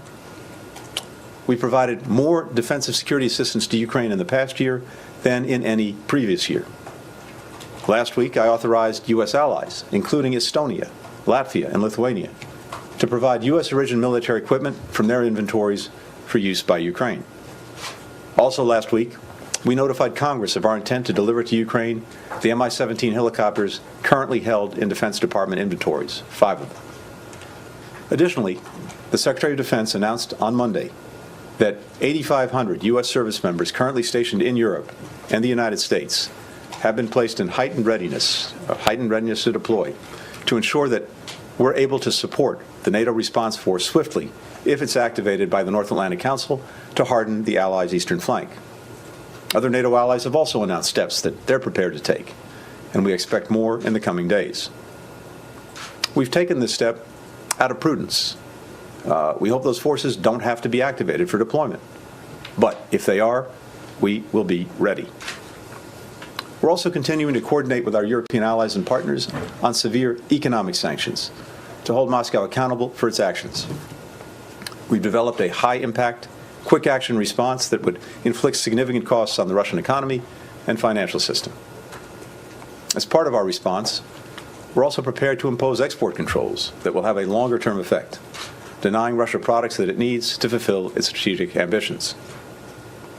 On top of all of that, our allies and partners are also stepping up to provide assistance to Ukraine in various and mutually reinforcing ways. As we've done many times before, the alliance and individual allies are coming together to support our partners and to defend what should be inviolable principles that have helped provide unprecedented security, stability, and prosperity for decades in Europe and around the world. Finally, we're looking to support our allies and partners in dealing with the secondary negative consequences of Russia's destabilizing acts. For example, we know that Ukraine's economy and financial position is being affected by this crisis. And just as we're bolstering Ukraine's security, so too are we looking for how we can support its economy beyond the significant assistance we're already provided. Our European allies and partners are doing so as well. And that's another matter that I'll have an opportunity to discuss with Congress later this afternoon. As we're taking steps to ensure that the global energy supply isn't disrupted, that too is an important focus. Should Russia choose to weaponize its natural gas by cutting supply to Europe even more than it's already done? We're in discussions with governments and major producers around the world about surging their capacity. We're engaged in detailed conversations with our allies and partners about coordinating our response, including how best to deploy their existing energy stockpiles. All this effort is aimed at mitigating price shocks and ensuring that people in the United States, Europe, and around the world have the energy they need, no matter what Russia decides to do. All told, our actions over the past week have sharpened the choice facing Russia now. We've laid out a diplomatic path. We've lined up steep consequences should Russia choose further aggression. We've stepped forward with more support for Ukraine's security and economy. And we and our allies and partners are united across the board. Now, we'll continue to press forward and prepare. It remains up to Russia to decide how to respond. We're ready either way. One final note before I take some questions. Regarding American citizens in Ukraine, as you know, earlier this week, I authorized the voluntary departure of a limited number of U.S. employees and ordered the departure of many family members of embassy personnel from Ukraine. This was a decision based on one factor only: the safety and security of our colleagues and their families. And given the continued massive buildup of Russian forces on Ukraine's borders, which has many indications of preparations for an invasion, these steps were the prudent ones to take. I want to be clear that our embassy in Kyiv will remain open, and we continue to maintain a robust presence to provide diplomatic, economic, and security support to Ukraine. The State Department has also issued an updated travel advisory due to the potential for security conditions to deteriorate rapidly and without warning if Russia invades or commits other destabilizing actions inside Ukraine. Our message now for any Americans in Ukraine is to strongly consider leaving using commercial or other privately available transportation options. These options remain readily available. And the embassy may extend loans to those who can't afford the cost of a commercial ticket. While the State Department will always seek to provide consular services wherever possible, Russian military action would severely impact our ability to perform that work. And if Russia invades, civilians, including Americans still in Ukraine, could be caught in a conflict zone between combatant forces. The U.S. government may not be in a position to aid individuals in these circumstances. This has long been the case in conflict zones around the world. So, while we don't know whether Russia will continue its aggression toward Ukraine, either way, we have a responsibility to provide this notice to Americans there. And with that, happy to take some questions. Hi, thank you, Mr. Secretary. I realize that you don't want to get into the specifics of what is actually in this document, and although I'm sure I and my colleagues will continue to try to get them. But can you say, more broadly, when you say that there are core principles that you're committed to and to uphold and defend, does that mean that in this document you told the Russians point blank in writing that no is the answer to their demands for a formal bar on the expansion of NATO, the permanent exclusion of Ukraine, and the withdrawal of certain forces and equipment from Eastern Europe? Is that what this says? Is there anything different in this document than what we have heard publicly over the course of the last couple of weeks? Again, without going into the specifics of the document, I can tell you that it reiterates what we've said publicly for many weeks and, in a sense, for many years, that we will uphold the principle of NATO's open door. And that's, as I've said repeatedly in recent weeks, a commitment that we're bound to. And so the document, as I said, makes very clear some of the basic principles that we are standing by, committed to, and will uphold, much of which has been stated in public, including by me in recent days and weeks, and that goes to NATO's open door policy. So you would say that it is accurate to say that there are no concessions in this? This isn't about concessions. Well, there is no change in the U.S. and NATO position in this document. First of all, there is no change. There will be no change. Second, we reiterate that principle. Of course, it is for NATO, not the United States unilaterally, to discuss the open door policy. These are decisions that NATO makes as an alliance, not the United States unilaterally. But from our perspective, I can't be more clear. NATO's door is open, remains open, and that is our commitment. Thank you. Margaret. Thank you. Thank you, Mr. Secretary. Do you have any reason to believe then that the document that was submitted will in any way lessen the chance of Russian action, or was this just to show you tried? Margaret, what we do in this document, besides laying out our core principles, besides sharing our concerns, the concerns of allies and partners, about things that Russia is doing that we believe undermine security and stability, we also do lay out areas where we believe that together we could actually advance security for everyone, including for Russia, based on some of its stated concerns, as well, of course, as for us and for our allies and partners. And so there are a number of areas, again, based on what Russia has said, that I think would make a difference if done on a reciprocal basis and approached in good faith. So, for example, as we've said, the placement of offensive missile systems in Ukraine, military exercises and maneuvers in Europe, potential arms control measures, greater transparency, various measures to reduce risks. All of these things would address, I think, mutual concerns, including concerns stated by Russia, and advance collective security. So I think there are important things to work with if Russia is serious about working with them. And that is up to President Putin. We'll see how they respond. But there's no doubt in my mind that if Russia were to approach this seriously and in a spirit of reciprocity, with the determination to enhance collective security for all of us, there are very positive things in this document that should be pursued. We can't make that decision for President Putin. Only he can make it. But this is an offer to begin negotiating? We've said throughout, and we of course started this process with the conversations that took place in our strategic stability dialogue with Russia, between Russia and the United States about 10 days ago, at the NATO-Russia Council, at the Organization for Cooperation and Security in Europe, that again, we understand Russia has stated concerns about security. We have our own very clear concerns about security and the actions that Russia is taking that undermine it. And we are prepared to discuss and, if appropriate, eventually negotiate steps to enhance everyone's security.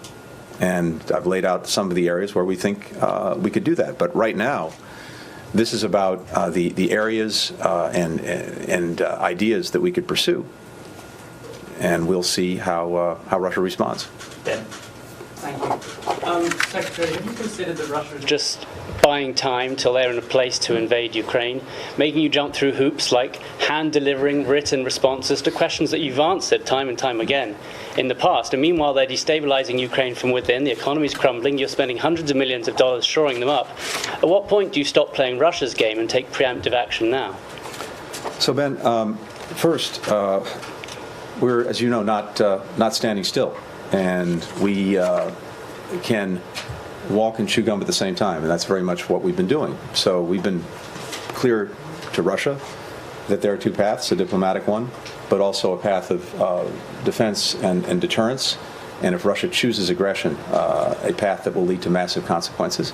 And so even as we've been engaging in the diplomacy, which is my job and responsibility, we have been very resolutely preparing for Russia to take the other path, the path of aggression. And as I laid out, the work that we've done over the past couple of months in bringing allies and partners together around massive consequences for Russia should it renew its aggression, and the very detailed work that's been done on that. But they're being aggressive. Let me finish, if I may, please, and then come back to you. The shoring up in very significant ways of our support for Ukraine, including the defensive military support, the drawdown that the President issued in December, which is now being delivered to Ukraine, the additional steps to make sure that defensive military assistance was being made available to Ukraine, including the authorizations that I signed a week ago to allow other countries that have U.S. origin military equipment to share it with Ukraine. The work we're doing to bolster Ukraine's economy. The work we're doing to shore up Europe on energy if there are disruptions as a result of conflict. And, of course, the orders that the President gave, the Secretary of Defense gave earlier this week to make sure that we are fully prepared on a moment's notice to reinforce NATO's eastern flank in the event of renewed Russian aggression. All of those things have been happening very deliberately and effectively over the last many weeks. So these two paths and the approach that we've taken, these are mutually reinforcing. The work that we're doing on defense, on deterrence, bringing allies and partners together, I think reinforces our diplomacy. And at the same time, it's very important that we pursue the diplomacy, whether or not, you may well be right, that Russia is not serious about this at all. But we have an obligation to test that proposition, to pursue the diplomatic path, to leave no diplomatic stone unturned, because for sure, it's far preferable to resolve these differences peacefully, consistent with our principles, than it would be to have renewed aggression, renewed conflict, and everything that will follow from that. But the point is, we're prepared either way. Mark. Okay, we just heard from Secretary of State Antony Blinken appearing in the State Department briefing today, taking questions from reporters after news came today that written response was delivered by diplomats in Moscow to their Russian counterparts. And of course, we wait for a response now, but so many tensions are still high between Ukraine, Russia, our European allies, and the United States about what Putin will do, and we have you covered here on Live Now from Fox going forward in the event that there is or could be a Russian invasion of Ukraine. We're going to take a quick commercial break. When we come back, we'll be discussing the legacy and jurisprudence of Judge Stephen Breyer, who it was leaked today, rather. He has not made a formal announcement, but he will be retiring from the court after 27 years on the bench. We'll be back in a moment with more on that.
And welcome back here to Live Now from Fox. And of course, we have been covering this major story all day today that we got the word that Justice Stephen Breyer on the Supreme Court will be retiring after 27 years on the bench. And there's just some file video that we have of him. But we've been discussing what his legacy will be on the bench.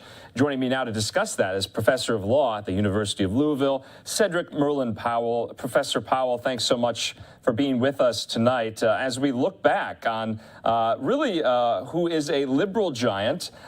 So let's talk about what his legacy will be. What issues did he really care about? What issues will we remember him being associated with in retirement? He really cared about the court as an institution. He really cared about democracy. He really cared about the legitimacy of the court when it rendered opinions. He really cared about the rule of law. And so I think his place in history will be as a great consensus builder. He was a moderate left judge. And some of his positions would seem very moderate, but he very much cared about the rule of law and how it impacted the lives of everyday people. I think that's what he'll be remembered for. You know, and let's take our viewers back. He was nominated by President Bill Clinton back in '94. Interesting to know, which I was looking at today, the chairman of the Senate Judiciary Committee at the time, then Senator Joe Biden. And so it's interesting how history kind of connects the dots like that. And now President Biden will be appointing his successor. Who was Stephen Breyer? Where did he, where did he go to law school? Where did he come from? How did he make his rise to the Supreme Court? He had a preeminent academic career. He graduated from Harvard Law School, was an editor on the Law Review. He was an administrative law professor at Harvard as well. And then he is a counsel to the Senate Judiciary Committee with Senator Edward Kennedy. And so he rose through the ranks that way. So that really underscores his true understanding of the law. He was a preeminent administrative law scholar at Harvard. And so he had that background. He was also a federal appeals court judge, the First Circuit Court of Appeals, one of the most esteemed and influential circuit courts in the country. And then from there, President Clinton nominated him for the Supreme Court. He nominated Ruth Bader Ginsburg first and then came back and nominated Justice Breyer. And of course, Justice Breyer right now is the oldest member of the court. He's the oldest member of the liberal wing as well, the longest serving after Ruth Bader Ginsburg's passing.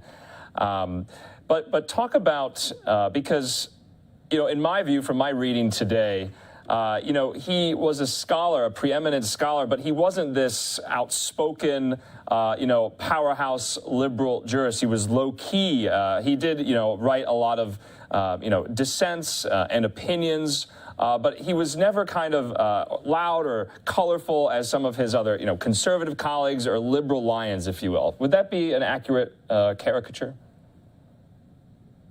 I think so. He was a good counterpoint to Justice Scalia, who was basically a flamethrower and conservative rhetoric. And I would think that Justice Breyer is a little bit more moderate, a little bit low key. But I wouldn't let that fool you, though. I think there's a case that a lot of people aren't really talking about, and that's his dissent in the parents involved case, 2 school desegregation cases out of Louisville, Kentucky, right here, and then one in Seattle, where the court, in an opinion by Chief Justice Breyer, says that Chief Justice Roberts, says that the way to stop discriminating on the basis of race is to stop discriminating on the basis of race, which is really the court's post-racial constitutionalism. We really don't want to talk about race. In that case, Justice Breyer writes a strong and powerful dissent, about 90 pages, where he talks about the central core principles of Brown, what the 14th Amendment means, what integration means, and what he calls the democratic element, where everyone should go to school and understand not only the fundamental contours of learning and education, but we're making people better citizens when they go to the court.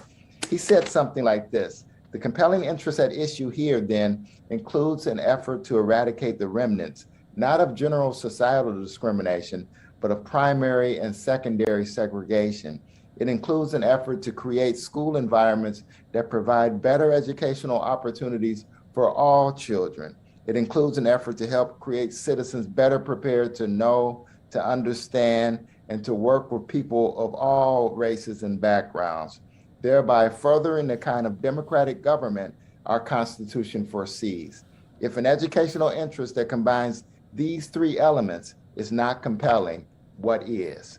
And I think that really captures what Justice Breyer was as a justice on the Supreme Court. He saw the bigger picture. He really emphasizes the importance of democracy and people coming together. And he sees the legitimacy of the court as a paramount pillar in making sure that everyone has access. And Professor, we saw that play out really for a large part of 2020, where speculation was run amok about if Breyer would retire to essentially give President Biden a vacancy to appoint his successor. And he was very careful, especially in media interviews, about not casting or portraying the court or, his decision or not his decision to retire in purely and stark political partisan terms. He was so cognizant of the fact that he did not want to portray the court like that with whatever his decision would be. Ultimately, we know what it is now. But I found that to be quite interesting. Many members of the court take it upon themselves to do that. Yes, and this is a conversation that the court is really having. I think the court as an institution is doing a lot of self-reflection, and they understand that the public really has a problem with the court as an institution making raw political pronouncements.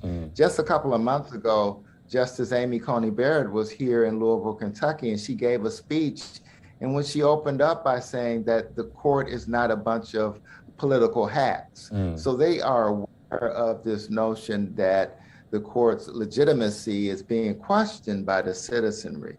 And I think the way that Justice Breyer is going about this, even not really announcing it, he may make an announcement tomorrow, is that he doesn't want to politicize this, to make it look like the court is up for grabs, particularly in the context that we're in, where we had a one-term former president appoint 3 Supreme Court justices in 4 years. And that is really extraordinary in American history. Yeah, and of course, that leads us in this discussion to kind of think about, and of course, I'm sure the White House has a short list ready to go. Who will succeed Stephen Breyer? We know and we've heard from President Biden, especially when he was running to be president, and for all intents and purposes, he wants to nominate a woman of color. And there are many qualified women of color who are on some of the lists I've seen circulating. And I can name some of them. You probably have their names in front of you. Let's start, though, with Judge Ketanji Brown Jackson. She seems to be at the top of many of these lists. What do we know about her? Well, she is certainly the leading candidate because she comes from the second highest court in the land, the D.C. Circuit Court of Appeals. She's very young, 51 years old, and she is Justice Breyer's former clerk, and she is moderately progressive. I would say left of center, and she's a former public defender. So that gives her the empathy to understand what the grassroots really is, because she has had clients from the grassroots, and she understands that. And so she has the empathy, the judicial temperament, a stellar background that really positions her well to be one of the leading candidates for a nomination. And of course, I want to put out another name that has been floated today, Justice Leandra Kruger, who sits on the California Supreme Court. Right. Even younger, 45 years old. She's an associate justice in the California Supreme Court, sterling academic credentials, and was a former clerk to John Paul Stevens. So this entire pool has those excellent qualifications. And it is an extraordinarily diverse pool. If you look at the previous nominations from the former president, they were basically monolithic in terms of experience, slanted judicial temperament, and oftentimes it was a question of competence as well. There is no question of these judges' competence in order to be fully qualified candidates for the U.S. Supreme Court. And there was reporting today, Professor, that says that the White House and President Biden will nominate someone already serving in a federal bench, on a federal bench capacity, because that was always in question too. I believe Justice Kagan, when she was nominated, was not serving on the judiciary at the time. And also we're getting reporting that apparently President Biden and Judge Breyer will be meeting in some capacity tomorrow to discuss all of this. Last question for you, because I'm curious, these are lifetime appointments, and the American people has really, you could argue, a very narrow, limited view into the world of the Supreme Court. The proceedings are not televised, although we have the audio recordings of them live. But for lifetime appointments, what do judges do when they go into retirement historically? I mean, I can't really think of many who are in retirement now. I think, Sandra Day O'Connor, David Souter, I don't think there's, Anthony Kennedy. And so, what do they do in retirement? Oh, they do a lot of things. He'll probably write a book. He wrote a book in the early 2000s called Active Democracy. So there'll be book writing. There'll be lectures. There'll be teaching, sometimes at summer institutes in Europe. And also, senior status allows you to travel to circuits. So he may do limited duty in terms of deciding cases. So he might return to the First Circuit, where he was the circuit judge on the Federal Circuit Court of Appeals. So there are a wide variety of opportunities for a retired Supreme Court justice. All right. Well, Professor Powell, we appreciate your time and your expertise in kind of talking us through this really big headline of the day. We appreciate your time. Thank you so much for having me. I enjoyed it. Okay, and right now we want to discuss some of the political implications. As you know, whoever President Biden does tap to replace Justice Breyer, they have to go through the nomination and the confirmation process. As you know, the Senate is divided between 50 Republicans and 50 Democrats. So what exactly is that all going to look like? My colleague Daytona Everett spoke with Fox 5 New York reporter Mike Sachs on the political question of a new Supreme Court justice. This is substantial politically for all of these measures that they are going to be confronted with. It's just a massive, massive kind of announcement that came out today. What are the big takeaways? All right, so first things first, this, although it's a big deal, it will not change the balance of the Supreme Court's power. There are 6 conservative justices, all appointed by Republicans, 3 of whom came in the last administration with President Trump, and there are 3 Democratic appointed liberals. Now, Still it's a clue. Oh, looks like Siri is listening to me as I'm talking. I'm going to turn that off. But she's on it. She's on it. That's right. But one thing to keep in mind here is that this is the first time in a dozen years that the Democrats will likely be able to fill a seat on the Supreme Court. If you remember, Justice Scalia died under President Obama's administration at the very end, and Senate then Majority Leader Mitch McConnell blocked Obama's replacement for Scalia, which would have flipped the court 5-4 for liberals for the first time since 1968. And then Trump won. He was able to replace Scalia with another conservative, and that was Gorsuch, keeping the court at a 5-4 balance with a swing vote Justice Kennedy going one way or the other, mostly with the conservatives, sometimes with liberals. And then came Kennedy's retirement the following year, and he was replaced by Justice Brett Kavanaugh after a very contentious confirmation hearing that included accusations of sexual assault when he was a high schooler. Kavanaugh is a solid conservative. There went the swing vote. So then it became a solid 5-4 majority. But Chief Justice Roberts sometimes during the Trump administration also sided with the liberals on very few but significant cases.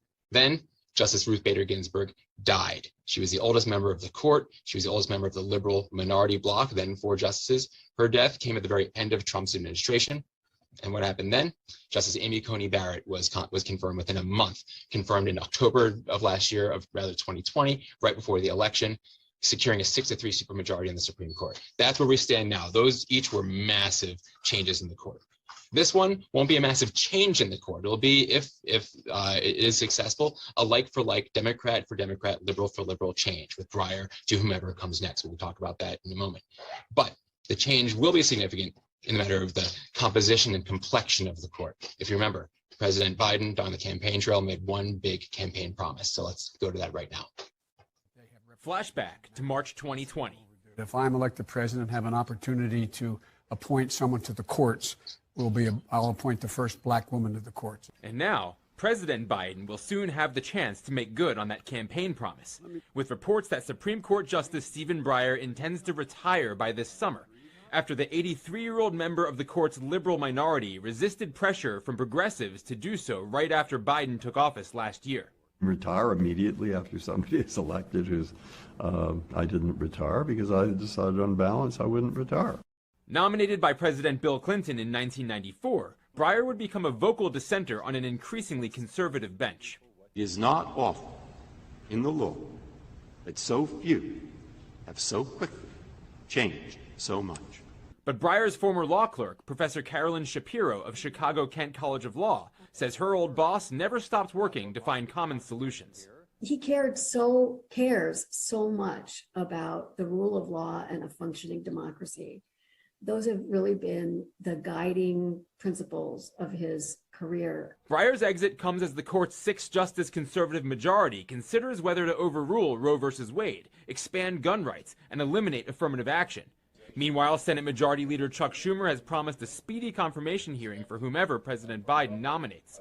At the top of the shortlist, 51-year-old federal appeals court judge Ketanji Brown Jackson, herself one of Breyer's former law clerks, and 45-year-old California Supreme Court Justice Leandra Kruger. Still, President Biden is keeping his plans quiet until Breyer himself makes his decision official.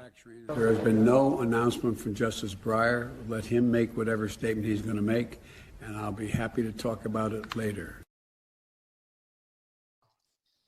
It's important to note that Fox News is reporting that Breyer himself is reportedly, quote, upset with how this all played out because he wasn't planning on letting any of this leak out until he was ready. So that is one caveat here, but there is no reporting that is controverting the reports that he was indeed and still is indeed planning to retire. Yeah, and there's a bit of reporting that the president is going to be speaking about Breyer's time as a justice tomorrow. This all comes in, as we know, sporadically. So once we get it confirmed, we'll always bring it to you as soon as possible. What does this mean? What are the politics of all of this? Because we know in Washington, D.C., it always gets a little political. Well, let's remember, this is the truth here. There is one functioning policy-making and breaking body in our federal government. It is not the White House. It is not Congress. It is the Supreme Court. The 6-3 conservative supermajority at the Supreme Court is the one functioning body that exercises power over how we live in America today. Congress is deadlocked. The White House gets curbed by the Supreme Court whenever it tries to act on matters of major importance. This is the big deal. This is the whole thing. This is why Mitch McConnell blockaded Merrick Garland's nomination from Obama. This is why he pushed through and got confirmed Gorsuch, Kavanaugh, and Barrett. This is the whole ball game for much of the conservative movement in Washington. Now, for Democrats and the liberal movement in Washington, there's no way to claw back the Supreme Court except for, say, expanding it. And there's no way to do that unless you break the filibuster, which will not happen, and then to pass a law adding seats to the Supreme Court, which also will not happen.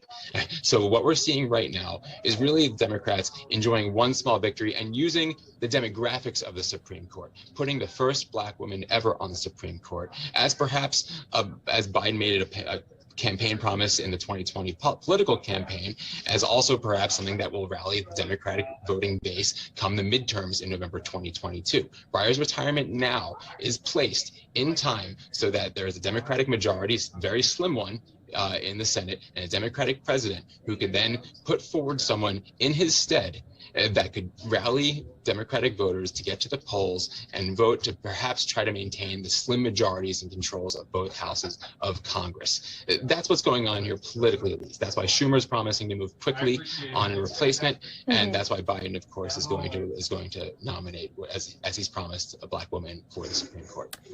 And Mike, what about the timing of all of this? Was this to be expected? Was there mumblings on Capitol Hill about this possibly happening? So there have been mumblings, but totally unconfirmed. No one saying anything that anyone could actually verify. I had long suspected, at least when Breyer didn't retire last summer, that he was going to do it this summer. It just seemed like that was going to be the case. And with what's going to really be a bloodbath for the liberal side of the Supreme Court this summer, Breyer probably realizes there's no point sticking around. But another thing to consider here, with considering whether this was expected, Breyer's been on the bench for a really long time.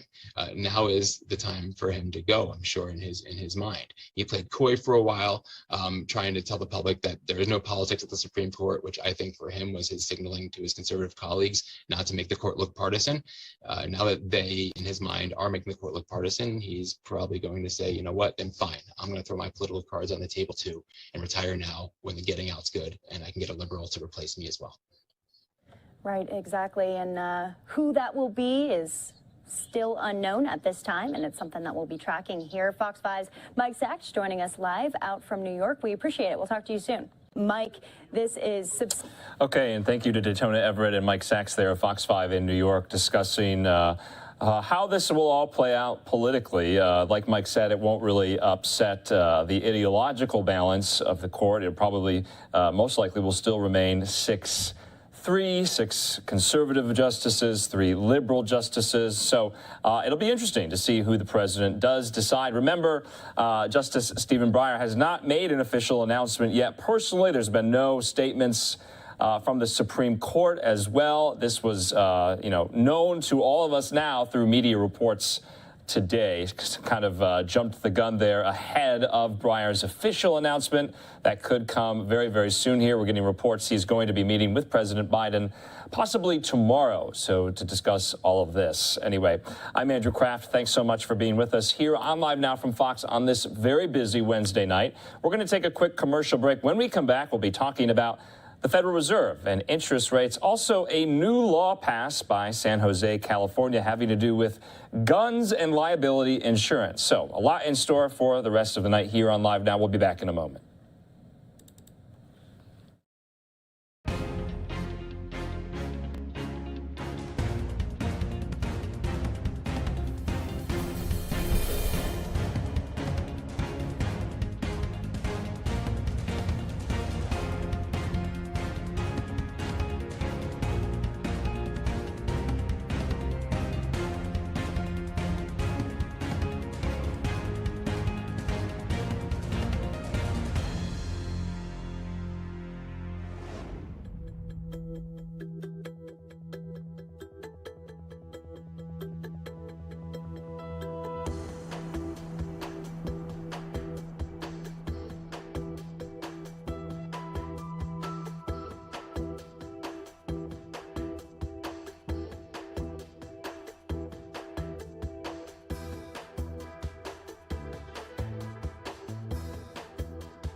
Welcome back here to Live Now from Fox. I'm Andrew Kraft. Thanks for being with us on your Wednesday night. Well, earlier today, we heard from the Federal Reserve Chairman, Jerome Powell, talking about interest rates, saying the Fed's not going to immediately raise those rates, but said rises could come very, very soon going into 2022 and 2023. My colleague, Daytona Everett, spoke with financial expert David Ragland about this announcement today. With all of these announcements today, what will the ripple effect be? I'm bringing in David Ragland, an economist that we've talked to frequently on the show. David, what were your first thoughts and key takeaways from Powell? I think two key takeaways today. Number one, from the FOMC minutes, we got exactly what we thought we were going to get. Asset purchases will decline and run off to zero, as well as interest rates will start to go up. That's what we expected. What we got from the news conference, however, was something totally different. It was the uncertainty that came from Powell today that I think really shook the market. How many rate increases? How fast the rate increases? When do they come? And I think the market never loves uncertainty. The market loves certainty. And so I think that's put us into this very much more volatile short-term period of time when it comes to the market. Is it fair to say that this change could ultimately lead to a recession, because we're talking about higher borrowing rates as well, higher borrowing costs amid all of this and amid inflation nonetheless too? Well, I think a recession is more a 2023, 2024 story. This looks to be more of a taper tantrum in the financial markets. The underlying economy right now is very strong for at least the next 12 months. We've got, as you have pointed out before, a lot of supply constraints. So we've got excess demand, we've got supply constraints, businesses will continue to run full out at least for the next 12 months, I believe, because we've got to restock inventory levels. So if we're thinking about a recession, it's probably a 23-24 question, not a 2022 issue. Did anything come as a surprise for you today out of the expectations? I think the tone really was a surprise, just more of the uncertainty at which he was answering questions, whereas before he was very methodical in the press conferences. Now it was, we're looking at things, we're still looking at the coronavirus. There's a lot of different components that are sending different signals to the Fed right now. And so with those different signals comes uncertainty, and we haven't heard that before. Before it was, inflation is very transitory. We have everything in place. We know what we're doing. Today didn't come across like that from the overall tone of his conversation at the news conference. With this, we're hearing that this could slow consumer spending and hiring as well. Two issues, well, not as much on the spending side, but the hiring side that we've already had. Is that a bad move by the Reserve? No, I think right now we still have 10 million job vacancies out there. And so any employer, and I've talked to a lot of them myself, they are dying still to hire people. Right now, I don't hear any pullback at all from the C-suite as far as I'm going to stop hiring right now. There are so many vacant positions. And again, I think this is more of a taper tantrum from the Fed. I think the Fed has been at the back of the financial assets, which has driven them on a higher price point than maybe they should have been in the short term. So, you know, we're down close to 10% on the S&P. We're down 15% close to on the NASDAQ, been lower intraday. You still may see some further weakness in the markets, but from an economy standpoint, I believe it's still steady as you go from a hiring standpoint. And from a house buying standpoint, what are your thoughts? Wow, I just talked to a client today who's a builder, and he's seeing massive increases in prices. You know, homes in the Atlanta area that he was selling for $600,000 to $700,000 last year are now being priced at $900,000 just to cover that cost of inflation. So at some point in time, the housing market will be impacted because prices have gone up so far because of demand and inflation. You couple those two with rising interest rates, taking a 30-year mortgage, let's say from 3% to 4.5% on a house that size, your monthly mortgage payment may change by over $1,000. That's when you'll see real demand destruction for homeowner purchases. All right, David, last thoughts? I think that for the average investor, we get asked all the time, what do I do now? Well, first of all, you go back to your plan. You continue to invest on a systematic basis into your 401k plan. Pullbacks are natural, they're healthy. You want to continue to do that. All right, David Ragland, thank you so much for joining us here on the show. I'm sure we'll have a lot to talk about in the future. Great being with you. Thank you. Great conversation there with my colleague Daytona Everett and financial expert David Ragland talking about the Federal Reserve Chairman Jerome Powell, his remarks today. We're going to show that a little bit later, talking about raising interest rates, but not right away, waiting a little longer throughout the duration of 2022 and into 2023 to raise those rates. I'm Andrew Kraft. We're going to take a quick commercial break. When we come back, an interesting new law passed in San Jose, California, regarding gun owners. They'll now have to buy liability insurance. This is causing quite the controversy with gun owners. We'll have more on that in just a moment.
Welcome back here to Live Now from Fox. This is Andrew Kraft. Next up, we're going to be talking about an interesting new law that was passed by the San Jose City Council in an overwhelming vote to require gun owners to carry liability insurance.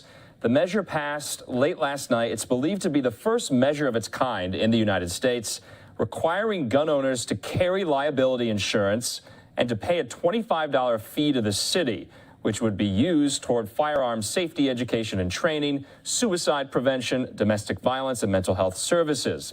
The insurance would also cover losses or damages resulting from firearm use. We're just getting word in that some lawsuits are going to be filed because of this, especially gun owners who think this is infringing on their rights. Joining me now to discuss this even further is founding editor of The Reload, Stephen Gutowski. Stephen, thanks for joining us tonight. What did you make of this? This is quite a creative, interesting way there in San Jose, but gun owners are not happy.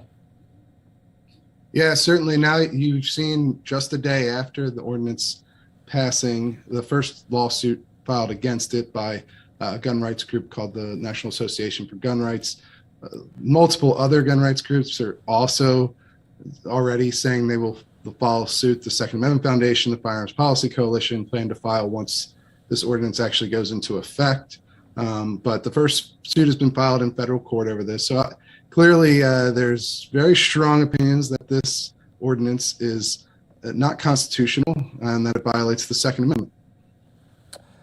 You know, I'm struck by the fact that, and we have seen this in the past regarding liability for, certain groups to go after, gun manufacturers on the liability question, gun distributors, gun sellers, but never kind of gun owners writ large in, a mid-sized American city, San Jose, California, and then to implement a fee. And so the liability question now, it seems, is centered around gun owners themselves. Yeah, absolutely. That's correct. This fee, or maybe tax might be a better word. Obviously, the city council and mayor want to call it a fee because I believe there's a constitutional requirement that taxes be approved by larger by the actual people. I believe in California, there's some technicality with that as to why they're calling it a fee instead of a tax.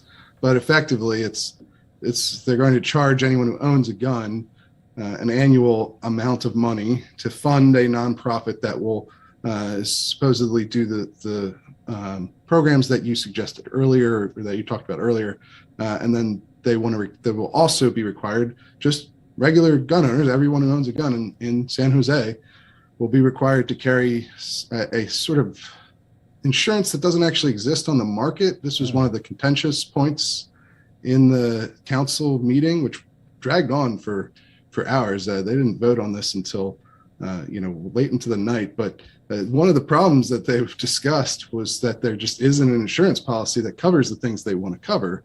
Especially negligence on the part of somebody who's accidentally firing a gun, because most accidental gun incidents are really a result of negligence, so by somebody pulling the trigger on a loaded gun when they shouldn't. Usually there's some significant level of negligence involved in that, and so nobody really offers an insurance policy to cover something like that at this point. So that's one of the issues. Oh, that is very interesting. So let's talk about where you think this will go through the courts. You just reported that a lawsuit has been filed. Set the stage. What is the precedent like for a law like this? I know it's the first ever of its kind in the country, but the courts must have some precedent to go on here. Yeah, I mean, that's a good question, right? Because it literally is the first time anyone's tried to do something like this. I would think in the current environment with the way gun litigation has gone, that it doesn't have a very good chance of surviving legal challenges, especially at the federal level, because this is akin to levying a tax or fee and requiring, say, libel insurance for anyone who wants to not just write an op-ed or publish an op-ed, but even speak publicly at all. If you were going to compare this sort of requirement to the First Amendment, if you said, hey, misinformation and hate speech are a problem, and so we want to deal with this or lessen it by requiring people to carry libel insurance in case they slander someone or libel someone when they're speaking in public. So before you can make public statements, you could tweet or you could post on Facebook or go to a public protest, you have to carry this liability insurance to ensure that the results of your misinformation are not harming society. It's a similar sort of idea there. Yeah, and then if you listen to the recent oral arguments in the Supreme Court's gun carry case out of New York, which they're currently decided, we don't have an opinion in that yet, so we'll have to see exactly what they come down on. But a lot of the justices were very skeptical of requiring, a permitting system for carrying a firearm in public, not just owning a firearm in the home.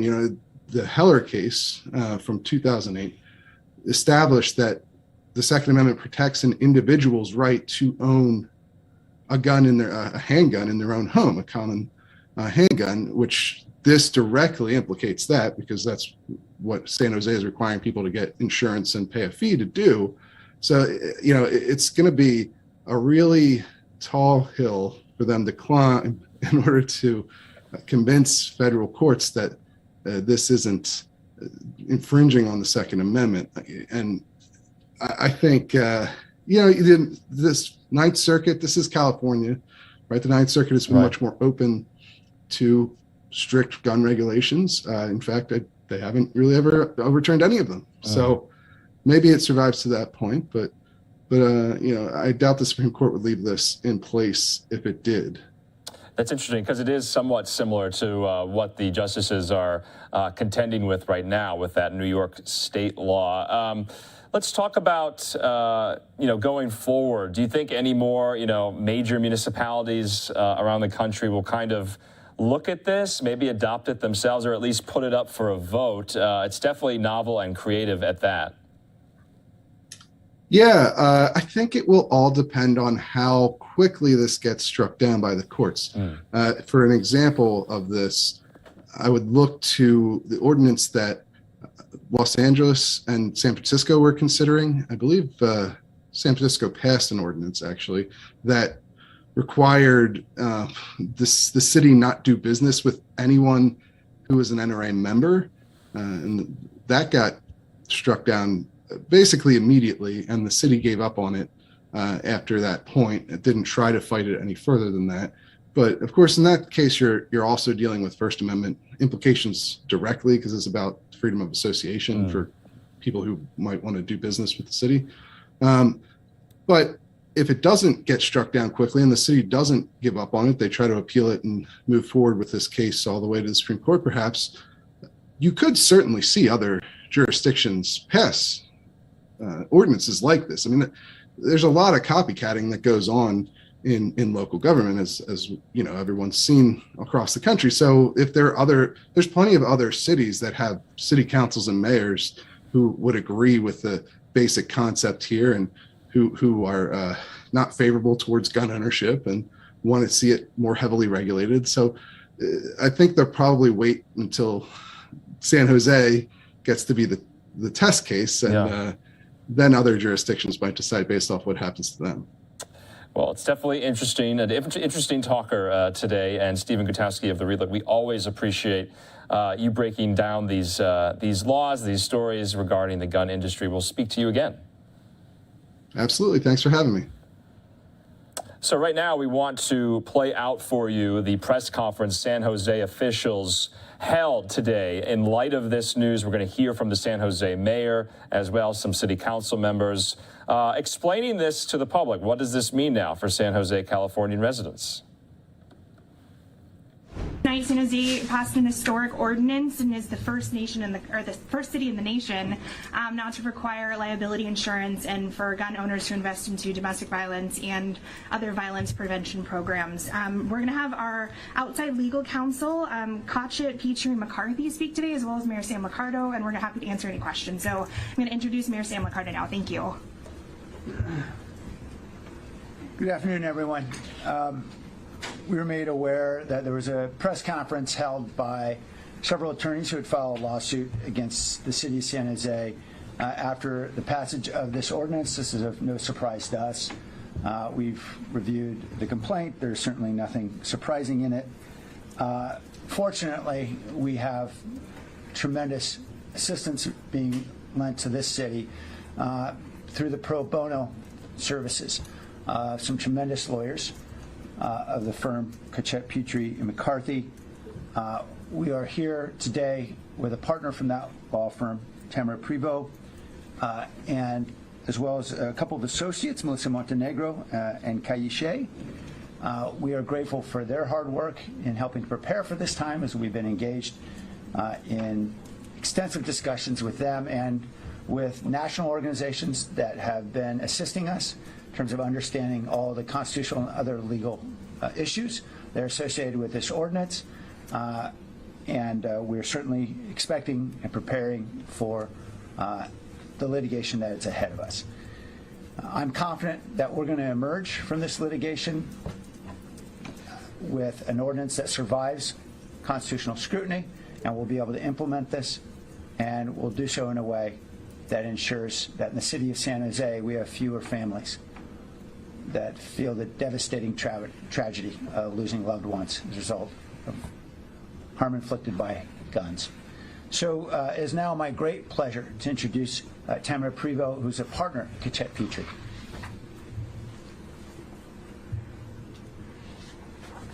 Thank you, Mayor. Hi, everyone. As the mayor pointed out, we've been involved in this, the lead up to this ordinance being passed, and it's my honor to support the mayor in his efforts to offset the tragedy of gun violence in this community. Our view is that the ordinance is lawful, legitimate, and will withstand legal scrutiny. We are ready to fight this ordinance. We've done we're ready to defend the ordinance from the litigation that I understand has been filed. And as the mayor pointed out, we are representing the city in that fight on a pro bono basis. I am blessed to work at a firm that is used to and accustomed to fighting for the underdog, and this will be a fight that we are ready to take on. Our view is that while the Second Amendment protects the rights of individuals to own guns, it does not require the public to pay the cost of gun violence. And what the mayor is doing is groundbreaking and exceptional, and we support him in the legal battle that we know we are about to face. Thank you. Thank you, Tamara. So we'll be happy to take questions. Before we get to questions, I want to say two very big thank yous. First, to my council colleagues, majority of whom supported the passage of this ordinance last night after robust discussion. And a big thank you to Joe Cachette, who stepped up months ago and said, we want to be there to ensure that we fight to defend the city's efforts to protect its residents. And I want to thank Joe and Tamara and every member of their team. They've got one of the premier litigation firms in the country, and we're very grateful to have from such high caliber here working with the city and defending the city. Any questions?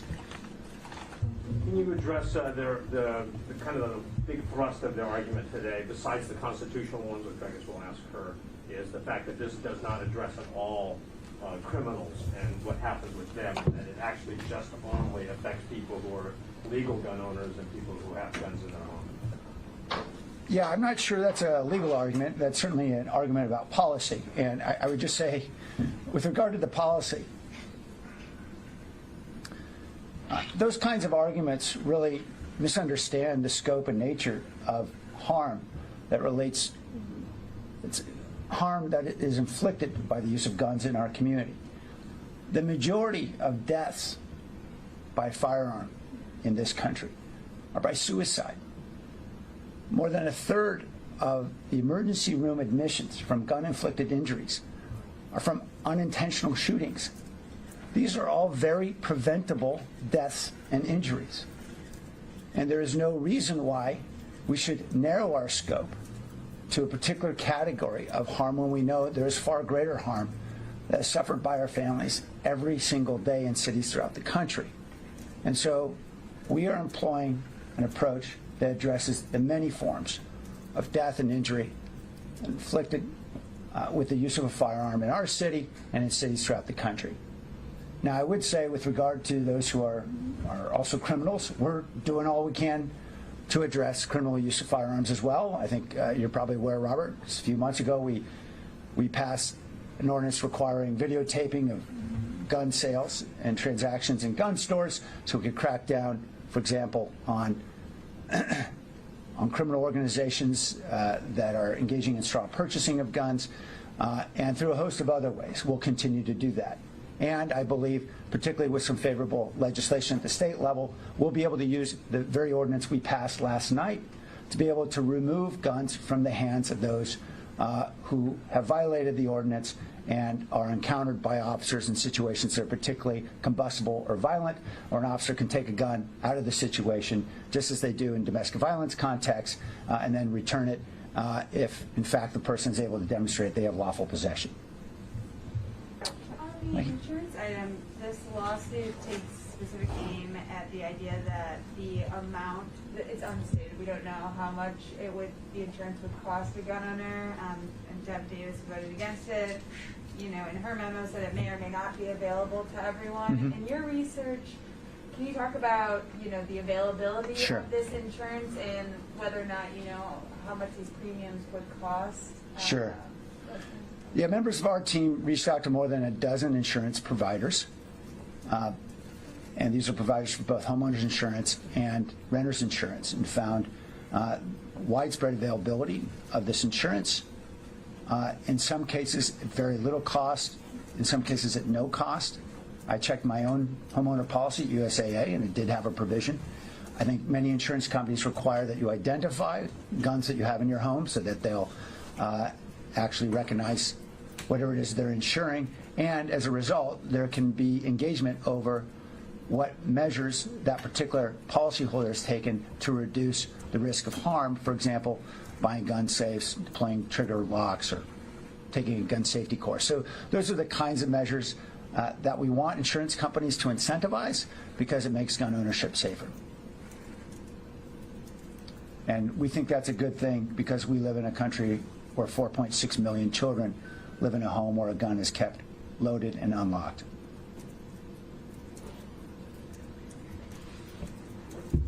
We were talking about the legality. One of the points they made was that not only are they talking about the right to own firearms as one constitutional problem they had, but also free speech, saying that because this funds nonprofit groups who will then go out and give speeches advocating your side of the thing, that violates free speech. Well, the ordinance specifies that the money will not be used for litigation or lobbying related activities used by the nonprofit organization. So that is one specific carve out that is made. And while the city manager will have the authority to delegate the specific nonprofit, we don't anticipate that being a cognizable meritorious challenge from the legal standpoint. Mm-hmm. Yeah, if I could just add, everything Tamara said was absolutely true. In addition, the ordinance requires essentially that every dollar be used for the provision of services directed to reduction of risk of violence and gun-related harm. And it identifies specified ways, for example, domestic violence, suicide prevention, et cetera. So I'm pretty confident this won't find its way into advocacy. Maggie? Yeah, so last night there was a lot of talk about this nonprofit being a center of taking the fees and using them.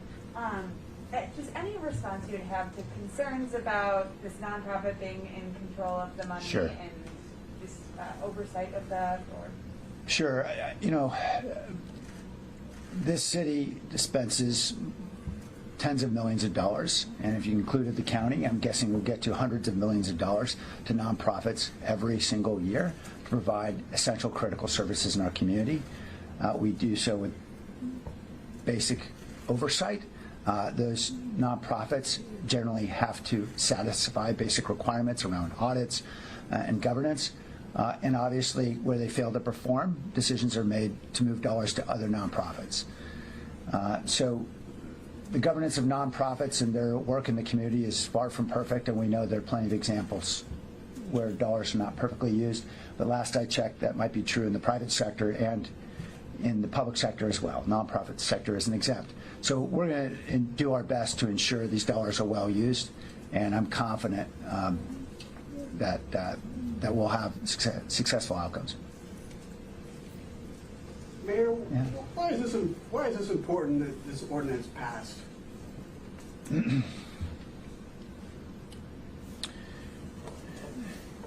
You know, I remember very well, too well, attending a series of memorials after 2 of the mass shootings that have afflicted this community in the last 3 years.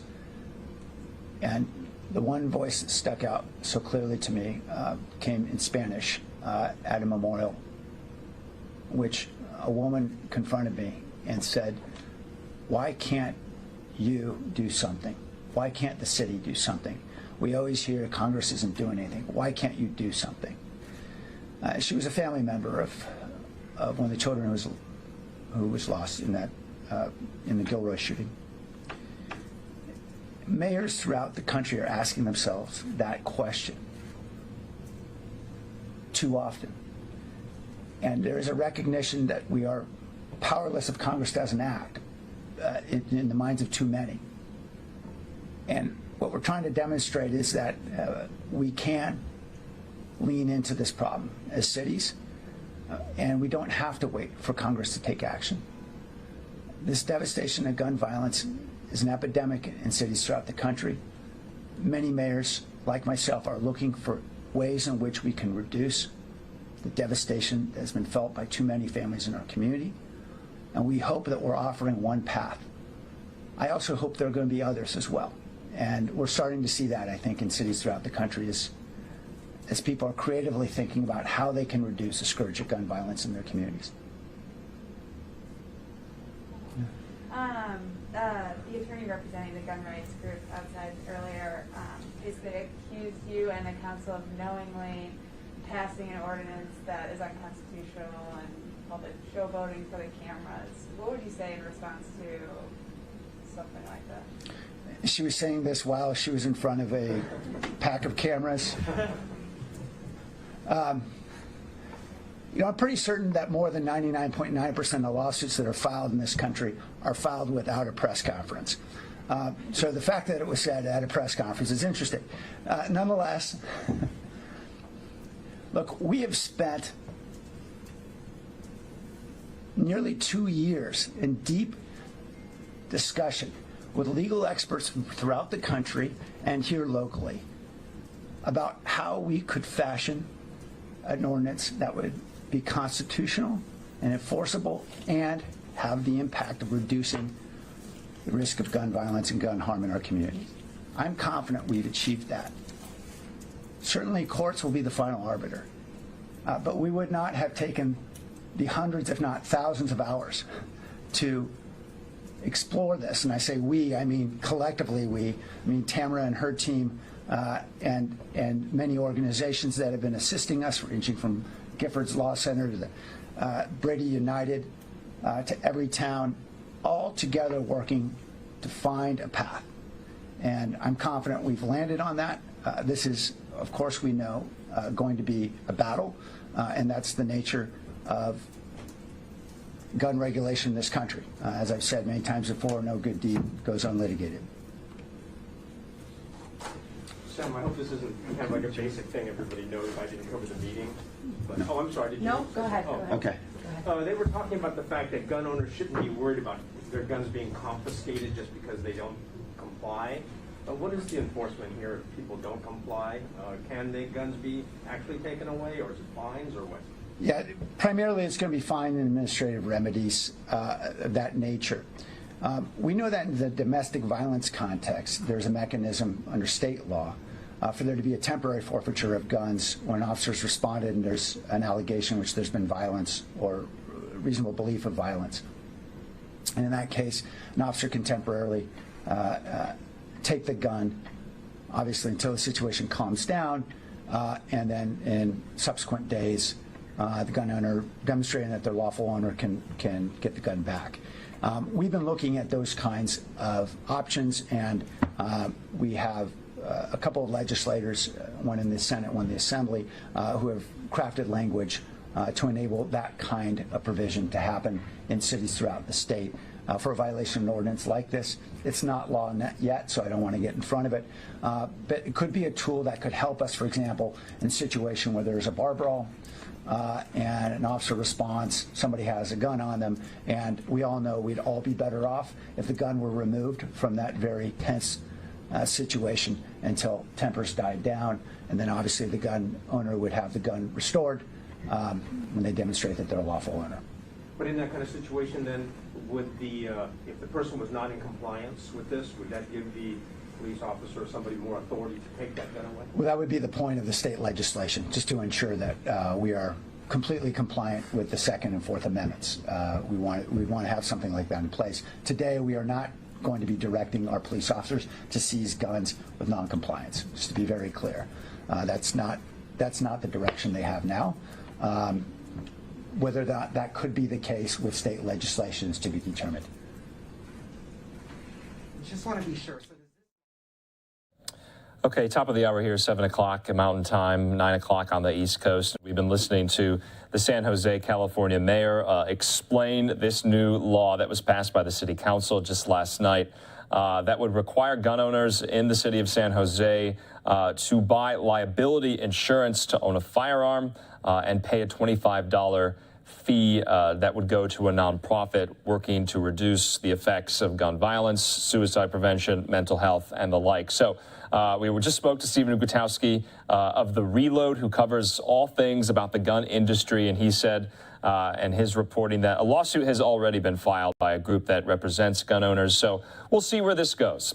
I'm Andrew Kraft. Thanks so much for being with us on your Wednesday night. We're going to take a quick commercial break. When we come back, we'll be talking about the legacy that Judge Stephen Breyer will leave. He and media reports have announced his retirement from the Supreme Court, although we haven't heard it from his words himself in a statement or anything like that. So depending on when that comes, he is still on the Supreme Court, of course, but we've been bringing on experts throughout the day talking about who will be his replacement, who will the president pick, and what will the legacy that Stephen Breyer will leave for the Supreme Court. So more on that in just a moment.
Welcome back here to Live Now from Fox, where we continue to keep you up to date on all of the top stories coming to us from across the country.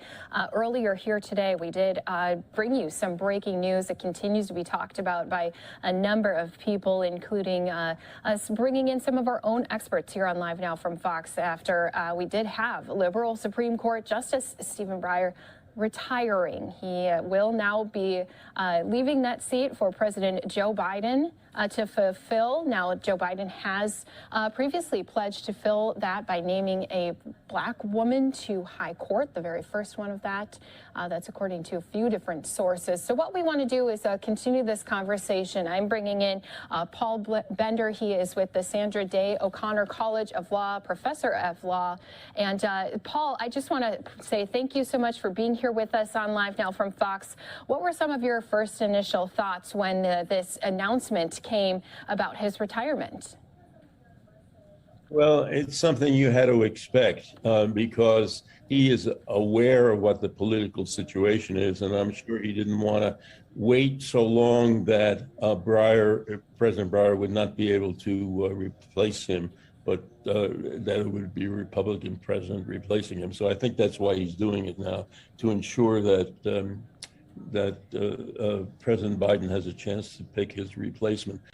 So it's not a surprise. I'm sort of sad about it because he's doing a really good job, Breyer, and I hate to see him leaving because I think he can continue to do a good job. But I understand that he does not want the same thing to happen again, what happened when Justice Ginsburg died, which is that the president lost the opportunity to replace her at that time. No, that was something I wanted to touch on. I'm glad that you brought that point up. You know, right now we are at a point where the Senate's leaning a bit to the left. Democrats do hold that majority. We also have a Democratic president. And then, of course, a tiebreaker would go to the vice president. So what are your thoughts about not only the timing, but who could possibly be then filling that role? Well, the timing, I think, is important. Breyer has said, and I think it's good and important that he said that he's going to stay the rest of the term if he can. So he'll fill out this term. So all the cases that are being argued now, and there's some really important ones that are being argued, will be decided by the end of the term, and he'll participate in all of those. The new person will start in October with next term's cases. Who it's going to be, I don't think you can tell. You said that the president says he wants to appoint a black woman. There are several black women who would fill that bill, and I'm sure he'll be considering them, and he probably will consider other people as well. But I think the idea of putting a black woman on the court is a wonderful idea because there has never been a black woman on the court. And it also would add another woman to the court, which now only has 2 women, and I think it ought to be closer to 50-50. It would be better to have 3 women than 2. And when we think about this replacement as well, you know, you think about who's already sat on the Supreme Court. How does that change the dynamics as far as replacing him come the next term? Well, I don't think his replacement by President Biden is going to change the profile of the court. It'll probably be somebody who will vote very much the way Breyer would have voted. What I would like to see is him appoint somebody who could start building a coalition of middle justices on the court, to somebody who Justice Kavanaugh and Chief Justice Roberts could work with, and somebody who could also work with Sotomayor and Kagan. So there would be 5 people in the middle of the court. So you wouldn't have a court that's split left and right, but you'd have a court that is open to going either way in each case, as it should be. So I would hope that the president would try to appoint somebody, not just the most liberal person he can find, or even the person whose views are most like his, but to find somebody who could try to begin to develop a center on the court, which the court very badly needs, because right now it seems to be split in a conservative bloc and a liberal bloc, where you can predict what the result's going to be once you know what the case is. That should not be true. Every case should be considered on its own. And so you need a court that's dominated by middle people who can go either way. And if we talk about this need for that dynamic, but let's take a look back at his career, being there serving for more than 27 years. I know you said you were a little sad to hear the news of the retirement. Is there anything that stands out to you that he's been able to accomplish, or anything he stood firm on throughout his past 27 years? I'm trying to think of that. There's no particular thing that he's noted for. For me, I've known him for years. He was a few years behind me at law school, and I've known him throughout his career, and I argued before him when he was on the court. His main contribution, I think, has been a very sober, centrist, liberal voice on the court who is willing to listen to all sides and who is not competitive, is not nasty, tries to get along as much as possible. He's tried to build a central coalition on the court. That has not worked. It's not his fault. But he's been somebody who tries to be as moderate as he can be while pursuing his basic philosophy, which is basically somebody who is a New Deal kind of justice, believes in big government, believes in strong protection of individual rights. He's been very steady about that through his time on the court. And so I think he's done what he wanted to do. But in recent years, he hasn't had the majority. And so I think he'd been trying all his time there, and you can see it every once in a while in a decision. He's trying to find middle ground with the more conservative people. That has worked sometimes, but not usually. And that's why I would like very much if his replacement could be somebody who will continue to do that, because I think there's a possibility that Chief Justice Roberts is moving to the center of the court. And I think there's a possibility Justice Kavanaugh is moving to the center. And as I said before, that would give you 5 people in the center. And that's what the court needs, rather than split into a strong liberal and conservative blocks. And as we think about his replacement, I know you've talked a little bit about the background of that potential person, what their views may be, but what other type of background would they need as far as experience go? What in kind of past history have we seen when these presidents have had to pick someone to serve on the Supreme Court? What you're probably going to get, if past history is any guide, is a Court of Appeals judge, somebody who's been serving on one of the federal courts of appeals. That's the most likely thing in recent years. And the reason for that is that those people have already been confirmed to a high judicial post, that is a Court of Appeals judge. And so it's more likely that they'll go through the confirmation process than if it's somebody who's never been confirmed to anything. But I think that is something. Those are good people, but the court could use some people with different backgrounds, somebody who's not been a professional judge, but somebody who's been a lawyer, an advocate for certain positions, and a working lawyer. There are people on the court now, only Justice Sotomayor has a background as being a practicing lawyer in the way normal lawyers practice. The others have been judges for a long time, and before that they were Supreme Court litigators or solicitors general or something like that. I think the court needs to have on it some people who are just lawyers, really good lawyers, but lawyers who have a lot of practical experience in trying cases and in working on issues as lawyers do, not as judges do. Now, there's a lot of people who can describe him, but since you have known him personally, you've been a person who's had experience, debating cases inside of Supreme Court. Anything else you think important to note with this breaking news that has happened here today? I think all you can say about what's happened today is it probably will result in the court staying more or less the way it is with regard to its profile, liberal conservative profile. Well, I was saying before, I would really like it if the appointment could be somebody who could bring people together on the court, in the middle of the court. And I think that the president is capable of doing that. I think he probably wants to have the same thing. So I would like very much for him to appoint somebody, not because they're the strongest liberal possible, but because there's somebody who can work with the people on the court to try to develop a center of the court so that the court is not split as it has been recently. Yeah, especially with some of those cases that we know are going to be continued to be talked and discussed about in the Supreme Court, not only here, but also in the next years to come. So we do appreciate you helping break it all down, giving us some more insight as to this news. Again, Stephen Breyer to retire. We do have, again, Professor of Law with Sandra Day O'Connor College of Law, Paul Bender. Thank you so much, Paul. We do appreciate everything you've given us here today. Thanks for asking me. Okay, so really great conversation there with that professor who argued cases in front of the court, who knows Stephen Breyer. Here's a live look right now at the Supreme Court. It's about 9:15 there in Washington, D.C., and the news of the day: Biden gets a Supreme Court pick. And remember, Justice Breyer has not officially announced himself that he will be retiring, and the Supreme Court has not put out a statement. This was kind of all preempted by media reports today that got this leak, got this news, and went right with it.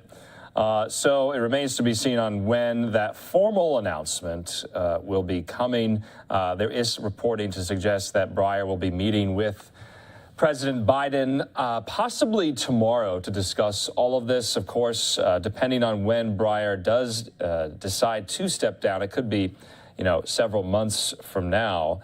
Remember, the court's season, if you will, is, I believe, over in June or July, when those major announcements, those major rulings will come down. But for any first-term president, their first Supreme Court pick is a very big deal for their administration. Remember, former President Trump, and his only term as president, got 3 Supreme Court justices nominated and confirmed. And remember, this will not upset the ideological balance of the court. It will still remain 6-3, 6 conservative justices to 3 liberal-leaning justices. And so everyone now is talking about who will Biden pick to replace Breyer. Breyer, 83, the oldest member on the court right now. I'm Andrew Kraft. Thanks so much for being with us here on Live Now from Fox. We're going to take just a quick commercial break. When we come back, we'll give you all the latest about what happened at the White House today. President Biden met with CEOs to discuss the ways his Build Back Better agenda will make the U.S. economy more competitive, increase worker productivity and workforce participation, lower inflation over the long term, and strengthen business growth. He met with a number of CEOs, titans of industry today, either virtually or in person at the White House, including Mary Barra, the CEO of GM, Jim Farley, the CEO of Ford, and many others. So we'll have that event for you after the break.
And welcome back here to Live Now from Fox. I'm Andrew Kraft. Let's hear from President Biden today. He held a roundtable with CEOs from many different sectors and industries of the economy, talking about his Build Back Better agenda.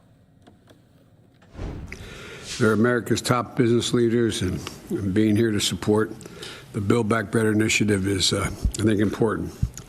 The economic plan we began with in this administration has shown some real results. We've had the strongest job growth on record, the largest decline in unemployment on record, the strongest small business growth in a long time, and the strongest economic growth in 40 years. But we face some real challenges. We've got to get prices in check and for working people out there, and that's why the last component of my plan is so important and why the support of these incredible business leaders means so much. And let me start by saying, let's take child care. Families across America, and particularly in big cities, pay as much as $14,000 per child for child care. My plan cuts in half for most families the cost of that child care, helping their budgets and helping millions of parents, especially women, get back to work. That take universal pre-K. If we're designing our education system today, and I think we've talked with some of you about this before, I doubt whether anyone would think that 12 years is enough in the second quarter of the 21st century. And so what we do here is we want to have the best educated workforce, and that's why universal pre-K is going to mean so much. And it also, it also increases exponentially the prospect of that child being able to, no matter what her background or his or her background, get through 12 years of school and then go on, almost half go on to a 2 or 4 year college. And students show, and these studies have been done by a lot of the great universities, that I think it's an economic necessity to have the best educated workforce. And take clean energy manufacturing. We're bringing American manufacturing back. Or I should say, you all are bringing American manufacturing back, and we're helping along the way here. The industrial Midwest, believe it or not, is coming back. I got here when I was 20 to 30 years old, and the industrial Midwest was still going strong, but it's coming back, doing some of the most sophisticated manufacturing in the world. A real breakthrough began last year when Mary Breyer, excuse me, Mary, for referring to her. I said it again, and Jim Farley of Ford, GM and Ford, and some of the key labor leaders announced that they're moving to all-electric future for vehicles. Just yesterday, Mary and GM announced a $7 billion investment to build electric vehicles in Michigan. It's going to create 4,000 new jobs. And last year, I was up at Ford's plant in Dearborn, Michigan, to see that all-electric 150 as part of Ford's $11 billion investment in electric vehicles. That's going to create 11,000 new jobs. And as part of the over $100 billion committed over the last year, American Auto Manufacturing is going to build electric vehicles and batteries and build them in the United States of America. And we all know how important it is to manufacturing to have the necessary component parts here in America, made in America. And last week, I point out that Intel announced a $20 billion plan to build a semiconductor manufacturing facility in Ohio, one of the largest of its kind in our nation's history. It's going to create 10,000 jobs. And I might add, one of the reasons for inflation being high as it is, 1/3 of the reason inflation is up is the cost of vehicles. And the reason the cost of vehicles is up is they don't have the component parts, meaning significantly the semiconductors. Last year, other top manufacturers committed $80 billion in new semiconductor facilities across the nation beyond what Intel just announced. And it's going to create thousands of jobs, thousands of good-paying jobs. And my new infrastructure law is going to build out more than 50,000 charging stations for electric vehicles across the country, creating better paying jobs for thousands of workers. And the IBEW is going to be really very busy putting all those in all over the country. And that's just a start. Our Build Back Better plan, I say ours, is going to do even more, in my view. Combined with the infrastructure law, we're making the biggest investment in clean energy manufacturing ever in American history. And this is about here and now and the future. You know, our Build Back Better plan is paid for. It doesn't increase the deficit. And maybe the best news of all, it will actually help alleviate inflation. The fact that 17 Nobel laureates in economics say that the Build Back Better initiative will ease inflation pressures in the future is somewhat reassuring. The bottom line is, a lot of folks refer to this as just social spending. Well, I see it, but I see it this way. The Build Back Better plan lowers prices for families and gets people working. It creates the best educated workforce, and hopefully in the world, and ensures that we remain the most dynamic and productive economy in the world. It's good for families, it's good for the economy, and it's good for the country. And so I'm grateful for the support of the CEOs that are here. I know they're somewhat busy, to say the least, and they represent a broad spectrum of the economy and employ workers across the country, from senior executives to high-skill entry-level workers. And so I look forward to the input today that we're going to be having here and their expertise. And now let's get started with this meeting.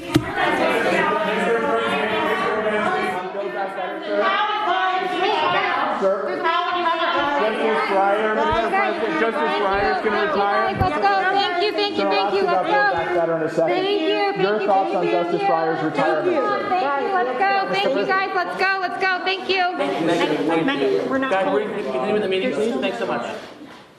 Every justice has the right and opportunity to decide what he or she is going to do and announce it on their own.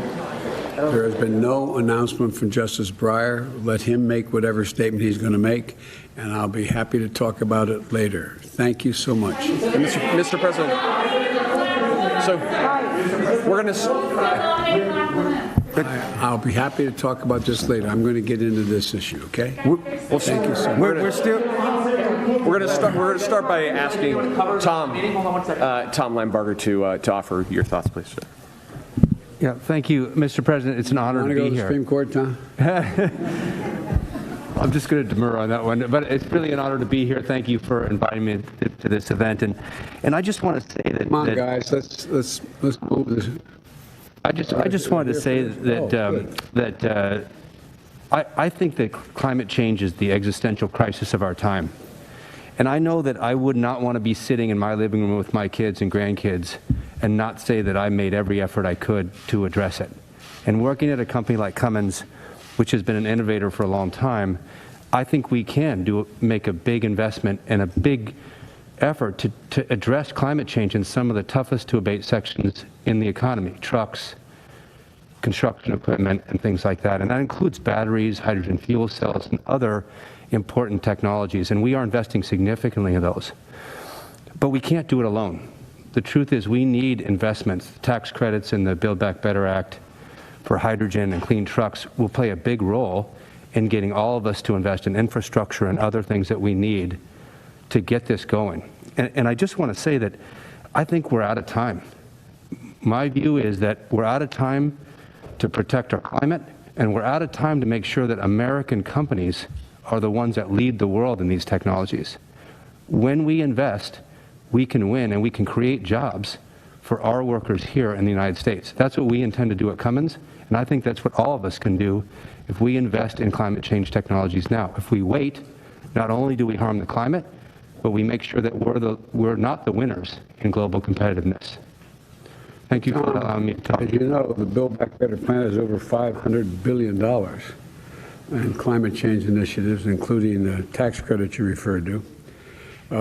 You're one of the world's largest engine manufacturers, and they tell me you have nearly, 60,000 employees now? And, you know, you've talked about being raised, I read a little bit about you talked about being raised by a single mom who worked through school caring for you and your brother.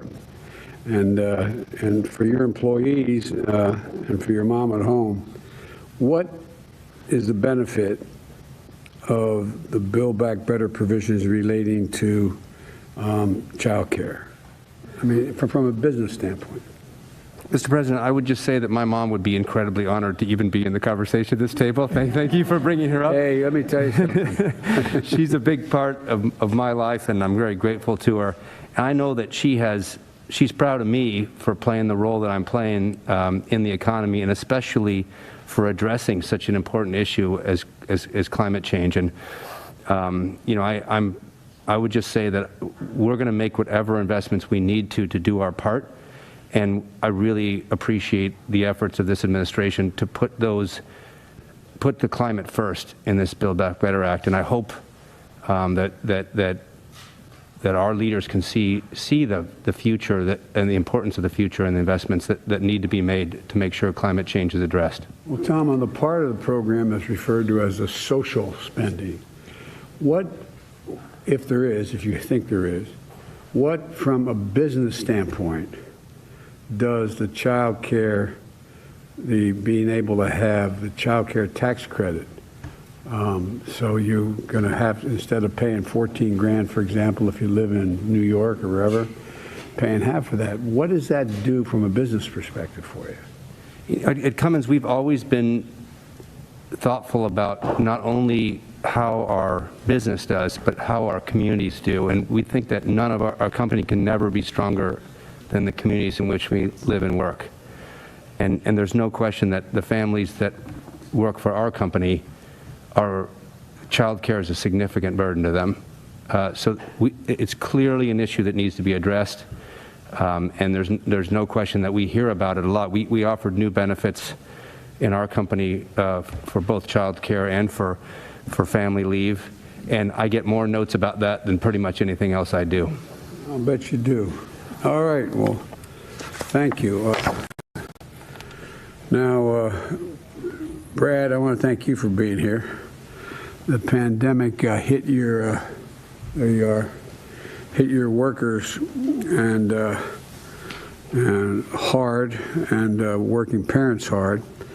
Tell me about how your support, how Microsoft is looking at workforce and the price and the pieces of the Build Back Better agenda that would advance the goals of your company. I mean, what's the relationship between this piece of my program and benefiting your company? Well, I think there's a very important connection, Mr. President, between the pieces of Build Back Better and what matters not just to Microsoft's business, but to every American business. The truth is, our business is hugely dependent on the success of every part of the economy. You know, we announced our earnings yesterday afternoon. I think they've had some positive effect on the markets today. And what our earnings reflect is fundamentally demand in the American economy is strong, but supply is constrained. And I think part of the issue goes precisely to what you were just asking about. You know, what we see is that we need to do more to help bring Americans back to work.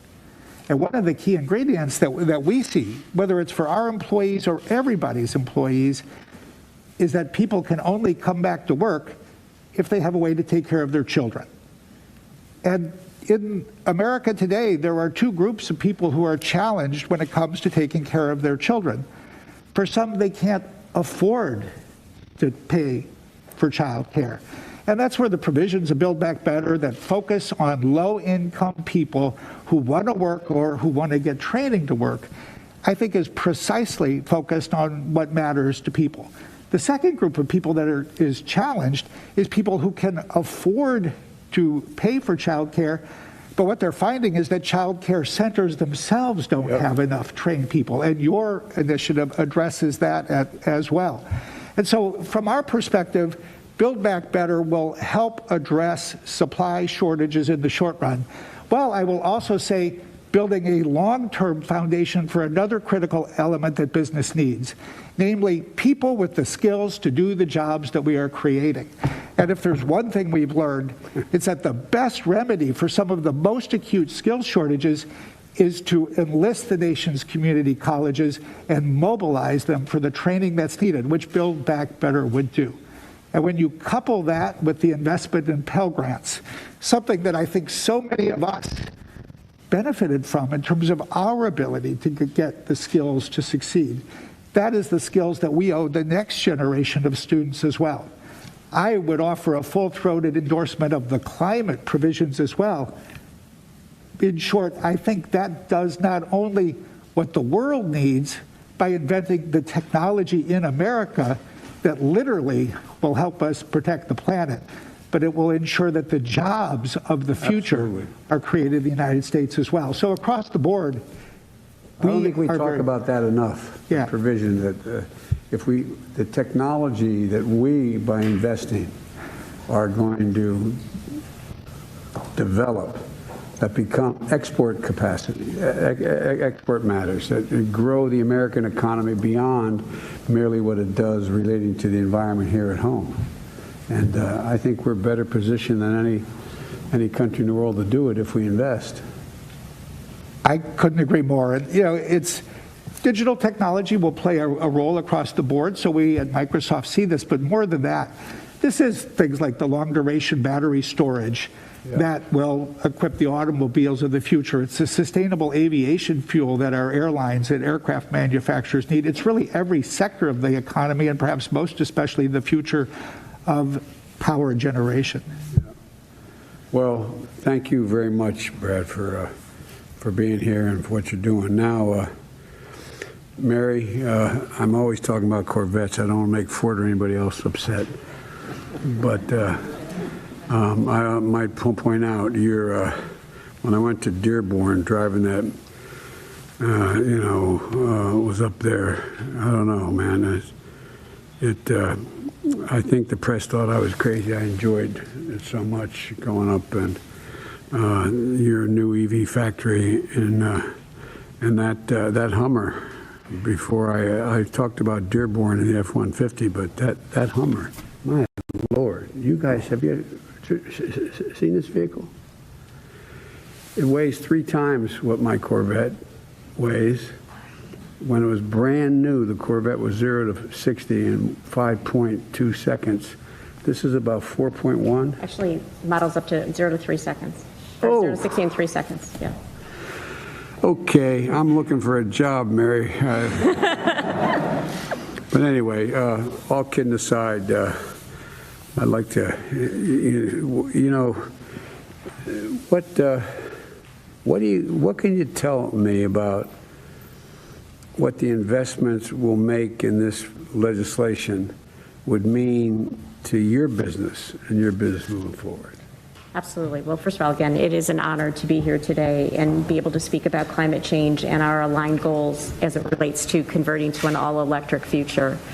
And General Motors is committed to invest more than $35 billion to support electric vehicles and autonomous vehicles by 2025. Just yesterday, as you mentioned, we made an announcement to put $7 billion more into the state of Michigan for affecting 4 facilities, converting 1 plant to electric truck manufacturing, as well as 2 additional factories and then a battery plant. And so we are really working to make sure as we make this transformation to electric and do the right thing for the environment that we bring everybody along, meaning that we have products at many different price points and people who participate in this market can, either new or used, are going to have the opportunity to afford electric vehicles. To do that, it takes a good public-private partnership, because for us to make those investments, we need provisions, especially the environmental provisions or the climate provisions that are going to uncap EV credits. We see with EV credits that it does stimulate the market, and to get to the aggressive greenhouse gas reduction goals that we have, getting strong demand is very important. already, very appreciative of what is in the infrastructure bill to build out the EV charging, because that's another important part as well. But then there's provisions for advanced manufacturing and battery and component manufacturing. And it's vital that we have that in the United States to not only secure our future, but to have economic growth and to provide good paying jobs. So there are many provisions that are very important that are going to allow us to advance and accelerate the move to electric vehicles. So we look forward to working with you and Congress, not only for the EV tax credit and the advanced manufacturing credits, but also the CHIPS Act. The funding for the CHIPS Act, it really is a national imperative. Without having the capability to have, and we've all lived through it over the last year and continues into this year, without having the ability to have that supply chain in this country as well, that is going to hurt our ability to lead, whether it is in electric vehicles, autonomous vehicles, and these are key technologies for the future, and it truly is a global race. It really is, and it, as a son of a man who ran the last 35 years of his life a Ford dealership and then a Chevy dealership,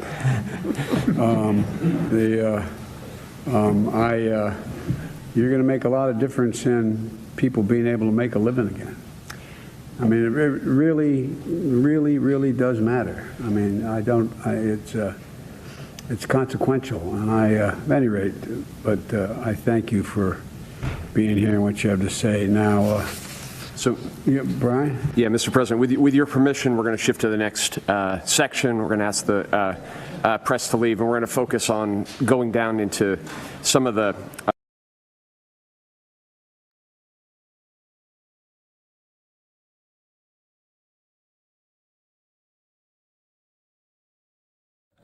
Okay, so there we heard from President Biden speaking with a number of business CEOs. You saw next to him GM CEO Mary Barra. Also today, the president made some news as well. He signed an executive order to make sexual harassment an offense in the Uniform Code of Military Justice and to strengthen the military's response to domestic violence and the wrongful broadcast or distribution of intimate visual images. So this is quite significant, something a lot of lawmakers have been working on for some time.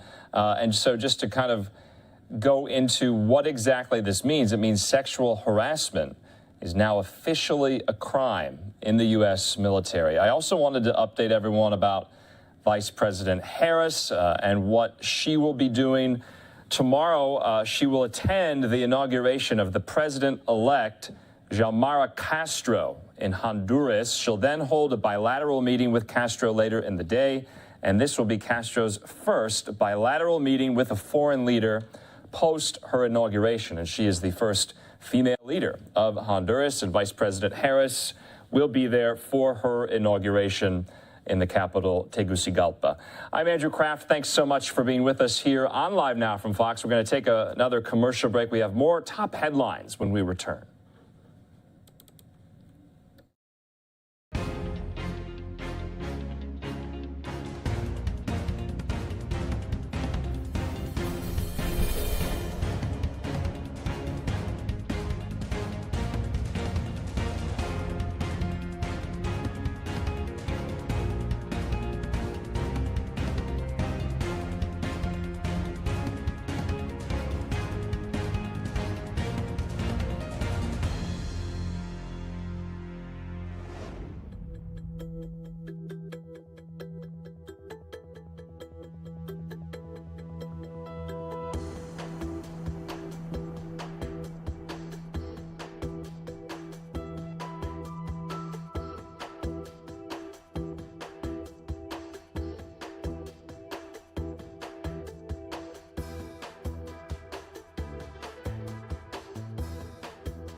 Welcome back here to Live Now from Fox. We got this news today out of the world of entertainment. Spotify pulling Neil Young's music. The streaming service making the move 2 days after Young fired off a public note to his management demanding they remove his music from Spotify in protest of Joe Rogan spreading misinformation about the COVID-19 vaccine on his podcast. Spotify says it regrets Young's decision but would welcome him back. Rogan has a deal with Spotify reportedly valued at $100 million, which grants them exclusive rights to the Joe Rogan Experience. That's the name of his podcast. And so, of course, Spotify siding with Joe Rogan over the legendary singer Neil Young. Spotify pulling Young's music today, making the move 2 days after Young really took issue with Joe Rogan allegedly spreading misinformation about the COVID-19 vaccine on his podcast on Spotify. So really interesting. That's been quite the talker on social media. I'm Andrew Kraft. Thanks so much for being with us here. We also have some news in the world of entertainment, too, because there was a huge winner on Jeopardy. Her name, Amy Schneider. Well, her streak has come to an end. We just got this word after Jeopardy aired tonight. You can see this tweet from the Wall Street Journal saying that the second longest streak in all of Jeopardy history ended tonight as Amy Schneider loses after 40 consecutive wins. So quite the milestone for Amy Schneider. I just want to read a little bit more on her and this milestone.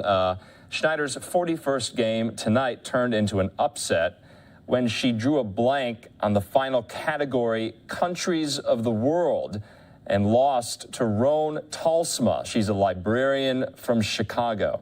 Since her debut on the show last November, she has surpassed multiple Hall of Fame level champions, and she finished with $1.4 million in total prize money, putting her in 4th place on the Jeopardy list of all-time cash winners in regular season play. According to the Wall Street Journal, she said in a statement, "It's really been an honor to know that I'm one of the most successful people at a game I've loved since I was a kid, and to know that I'm a part of its history now. I just don't know how to process it." So just wanted to make sure we got in this Jeopardy lore, this Jeopardy history here. Amy Schneider losing tonight on the episode after 40 consecutive wins. So I'm Andrew Kraft. Thanks so much for being with us here. We want to move on to another story that we brought you just yesterday. You remember that that vessel, that boat capsized coming from the Bahamas to southern Florida. 39 people were missing. There was one survivor. The Coast Guard was still looking for any possible human remains. This is, I believe, a recovery effort now as these 39 people are missing. The Coast Guard officials thought this was a human smuggling operation. They gave an update on their search earlier today. Let's listen in. Good morning, I'm Captain Joanne Birdie, and I'm the Sector Commander at Coast Guard Sector Miami, Florida. First, I'd like to express my deepest condolences to anyone who believes they have a family member missing in the northern Straits of Florida right now and involved in this case. And I'll proceed with some facts. Yesterday at about 8 in the morning, a commercial mariner notified the Sector Miami Command Center that they had located a capsized 25-foot vessel about 40 miles east of Fort Pierce, Florida. That Good Samaritan, again, who's a commercial tug and barge, stopped and rescued a person off of the hull of that vessel and kept him on board while he waited for a Coast Guard vessel who retrieved the person and transferred them ashore for medical care. The survivor reported leaving Bimini Saturday evening with 39 other people on board the vessel. The vessel capsized shortly after they departed due to severe weather in the area. The survivor was not wearing a life jacket and reported that no one else on board was wearing a life jacket. The survivor's condition is stable. So once we received initial notification of this case, the Coast Guard, along with federal, state, and local partners, initiated a search involving multiple Coast Guard and Navy aircraft and Coast Guard cutters, as well as other surface assets from partner agencies. Crews have been searching throughout yesterday and throughout the night. We did recover one deceased body who will be transferred ashore today in Fort Pierce, and we continue to search for other survivors. So far, we've searched an area roughly 7,500 nautical miles, which for reference is about the size of the state of New Jersey. Search conditions today are very good. The aircraft is reporting some debris fields, which we are investigating again in the hopes that we find other victims who we can recover as survivors. We do suspect that this is a case of human smuggling. This event occurred in a normal route for human smuggling from the Bahamas into the southeast U.S. Homeland Security Investigations is leading the investigation of the facts and backgrounds into that component of this case. My focus remains on search and rescue. We'll focus our efforts throughout the day on continuing to search for survivors in this particular case. And again, my deepest condolences go out to the families of anyone who may be missing in this particular case. Thank you. Can we talk about the Good Samaritan, who that Good Samaritan was? Yes, ma'am. So it was a commercial tug and barge on a normal route heading into Jacksonville, Florida.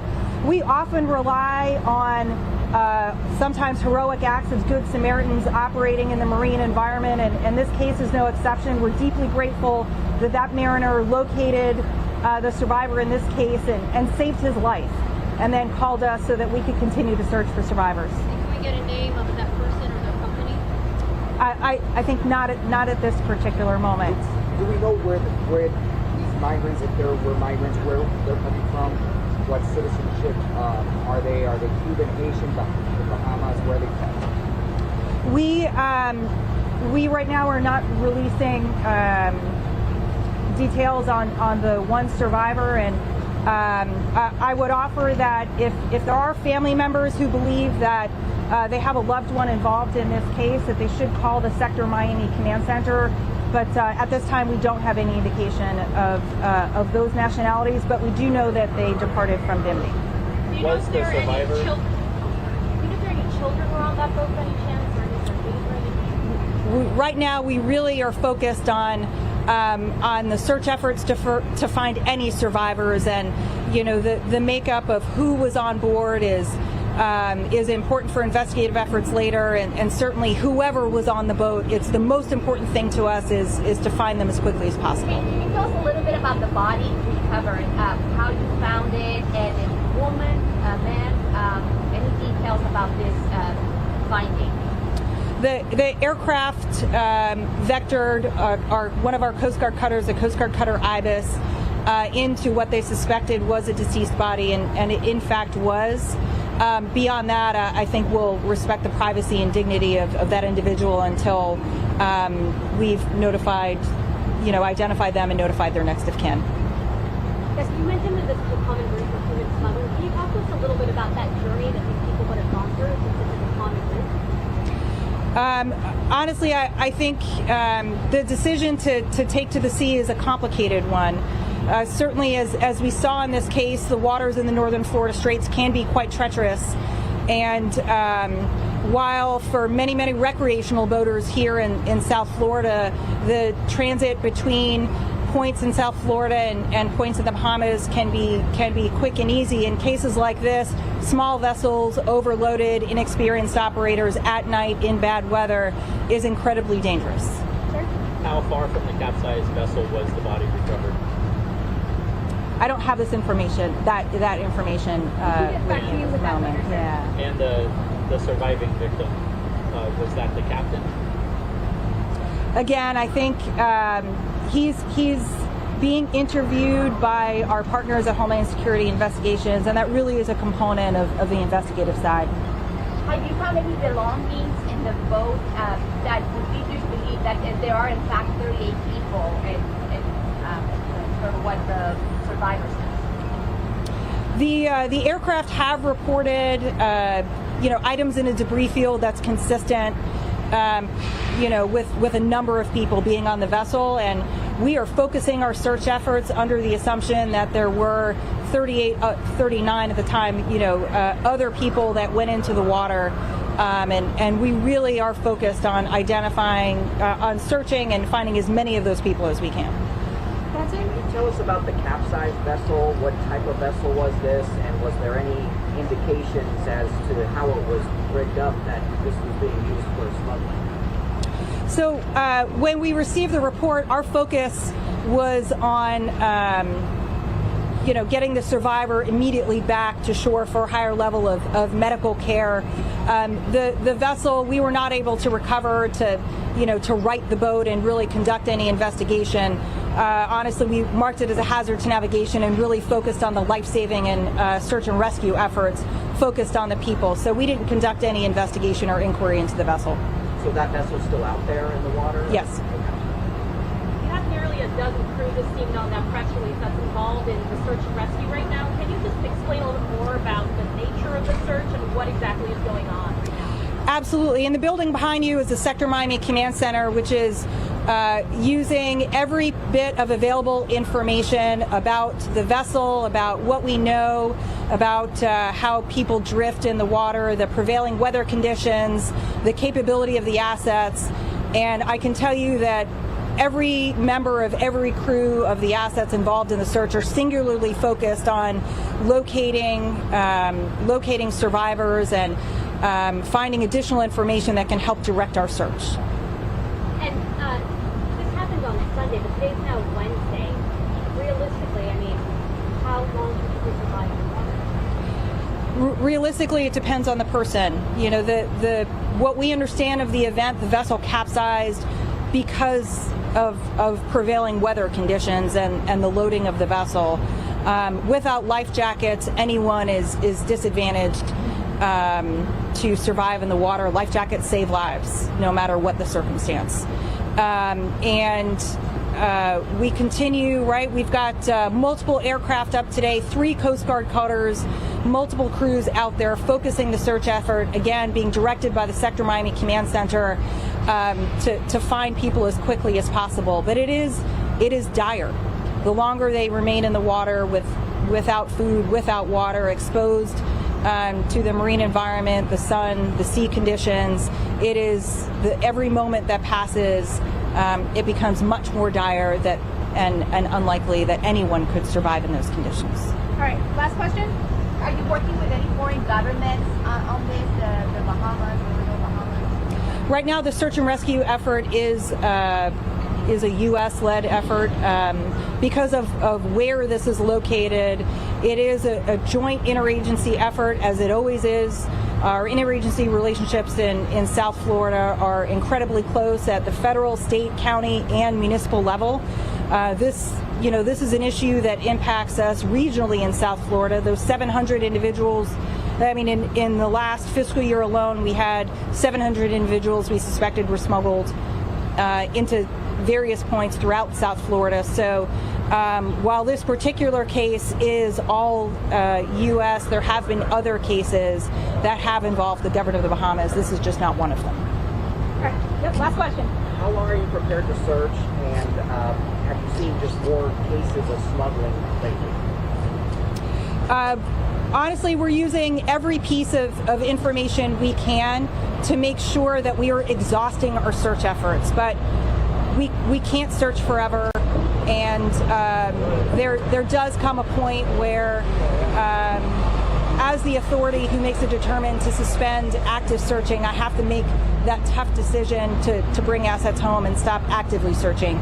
We continue to leave cases open in incidents like this, where if we gather additional information, if there are sightings, we can always go back and continue to search. Those are difficult and complex decisions, understanding there are human lives at stake and there are loved ones, potentially very many of them, who are concerned about family members in this particular case. So it's complex. Right now, we're going to continue to search throughout the day, reevaluate, and we'll continue to do that every step of the way. And throughout the day, how many? Assets again. So the list of the assets are on the press release that went out last night, and we will continue to update that on Facebook. Captain Veridian has to get back and make sure that. Thank you so much. If you guys have any other questions, please feel free to get with me. Okay, so we were just listening in. That was U.S. Coast Guard Captain Joanne Burdian updating the public and the press about this really tragic situation. So we learned that they have recovered one body. Now 38 people still remain missing after a boat capsized. Remember, this boat capsized on Saturday. It's now Wednesday, and so you heard there from that official that they do remain somewhat pessimistic about finding any more people, any people at all, for that matter, alive. This is turning into a search and recovery effort. Those were her words. And remember, they called the incident a suspected human smuggling venture as well. And so crews did hope to locate more people, though, after some of those debris fields they believe were those capsized boat were spotted from an aircraft. So we will update you on this story as it develops here on this Wednesday night into the rest of the week. I'm Andrew Kraft. Thanks so much for being with us on Live Now from Fox. Top of the hour here, 8 o'clock Mountain Time in Phoenix, Arizona, 10 o'clock on the East Coast.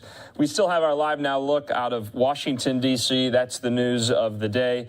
Justice Stephen Breyer, it was reported, intends to retire from the court after 27 years on the bench. He was nominated by then-President Bill Clinton and has remained one of the staunch liberal member of the liberal minority right now on the court. It's 6-3. And so all eyes and ears will be on President Biden to see who he nominates to replace Breyer. He has indicated and said as much during his campaign for president that he will intend to nominate an African-American woman who obviously would be the first black woman to ever serve on the high court of the United States. And so we have you covered on all of that. It's President Biden's first pick as president in his first term of a SCOTUS pick. So interesting stuff there. We're going to go to a quick commercial break. We'll have more stories and headlines in this next hour. After the break, we're going to hear from New York officials holding a rally today, shoring up morale and support for members of the NYPD who lost two of their own in just a matter of days in the same incident up in Harlem that we've been reporting on. So we're going to hear that after the break.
Welcome back here to Live Now from Fox. This is Andrew Kraft. That's a Live Now look out of New York City in Midtown Manhattan, right across the street from the Fox News World headquarters. We're earlier today in New York City, and we have been covering this ever since it happened last Friday night. Those two NYPD officers who were shot and killed responding to a domestic disturbance call in Harlem. The NYPD is reeling after the loss of two of their own. But now many in the city are coming to the support to shore up morale for members of the NYPD. And so activists, community leaders held a rally today to offer their support to the police department in New York City.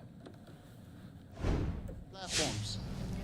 People say the reason why the crime is so high is because of poverty. I refuse to believe that.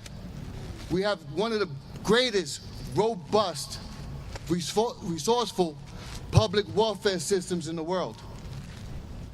It's not the greatest, but we have something compared to other cities, other states. What we have now is the strong preying upon the weak. That's what it comes down to. Simple definition. The strong preying on the weak. I am my brother's keeper. I am my sister's keeper. It is my responsibility to stand firm with those that can't fight for themselves, those who are marginalized, those who are weak. It is my responsibility. How can I ask God to allow me through the golden gates of heaven and I don't do my part? This is why we're all here. There's no reason why these two poor officers had to die. They were babies. They may have been legal age, but they were babies. There is no reason why any of them should be getting ready to be buried. We, now as a city, forget about the city, we as a community have failed. Because all these elected officials in office are there because we placed them there. When God places you in a position, no man or woman or entity in this world can ever remove you. But when man and woman place you in position, we can always remove you. What the district attorney is proposing is preposterous. We cannot pacify crime. A crime is a crime. And I'm not talking about the guy who's public intox, who's urinating on the corner. We're not speaking about that. We're speaking about the crime that brings violence, that brings harm. There's no such thing as a victimless crime. If you rob me and I trip, I got injured. That's a robbery, by definition. That's the bottom line. And for us to sit here and think about ways to pacify and look at ways to not let people fall in the criminal justice system, guess what? God is merciful. He's benevolent. But even God asks for accountability. So we're here today as a collective because we are concerned. What the DA is affording us is not justice. Aristotle said it best. What is justice? Justice is to give due to whom due when it's due. And we deserve justice.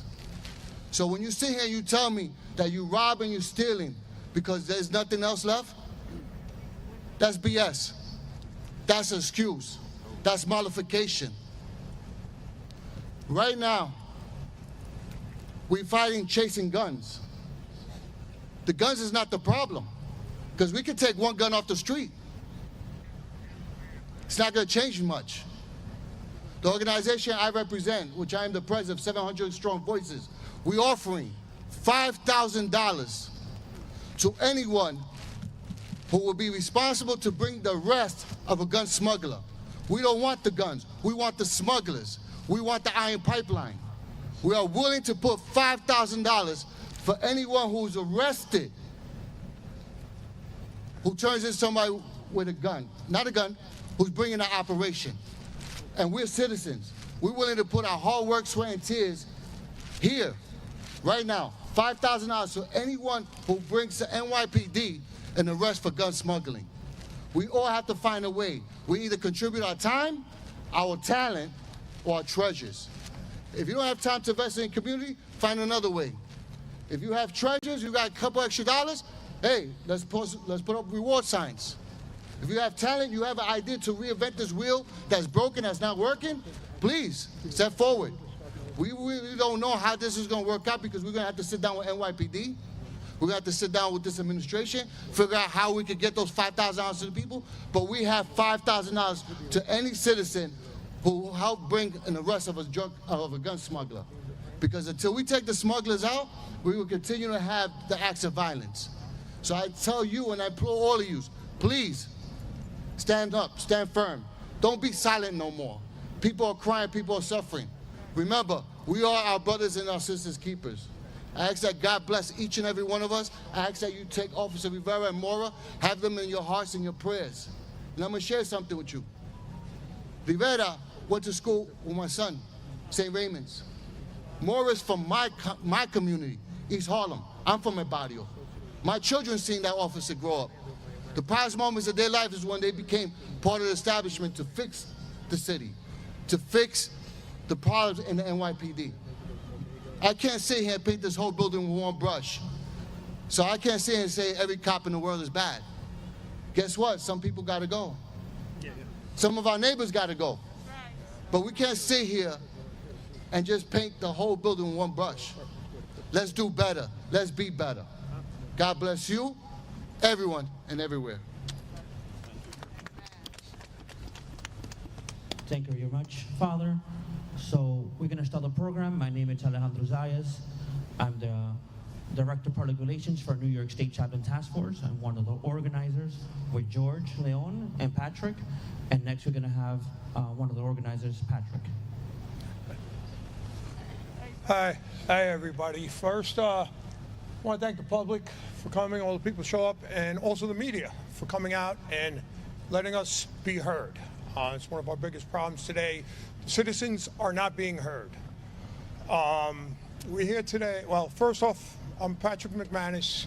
I am the chairman of the Bronx County Conservative Party. But I'm not here today for political purposes. Today is a day, first and foremost, to remember the officers we lost and all the other victims around the city who have died recently. And that is the policies, especially of District Attorney Bragg. His policies towards armed robbery. If nobody gets hurt, we're going to charge you as a misdemeanor. Well, that's why a 19-year-old girl was killed in Burger King.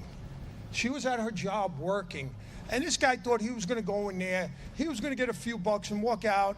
The worst that happens if I get caught, I'll be in jail overnight and I'll be out tomorrow with a little misdemeanor charge.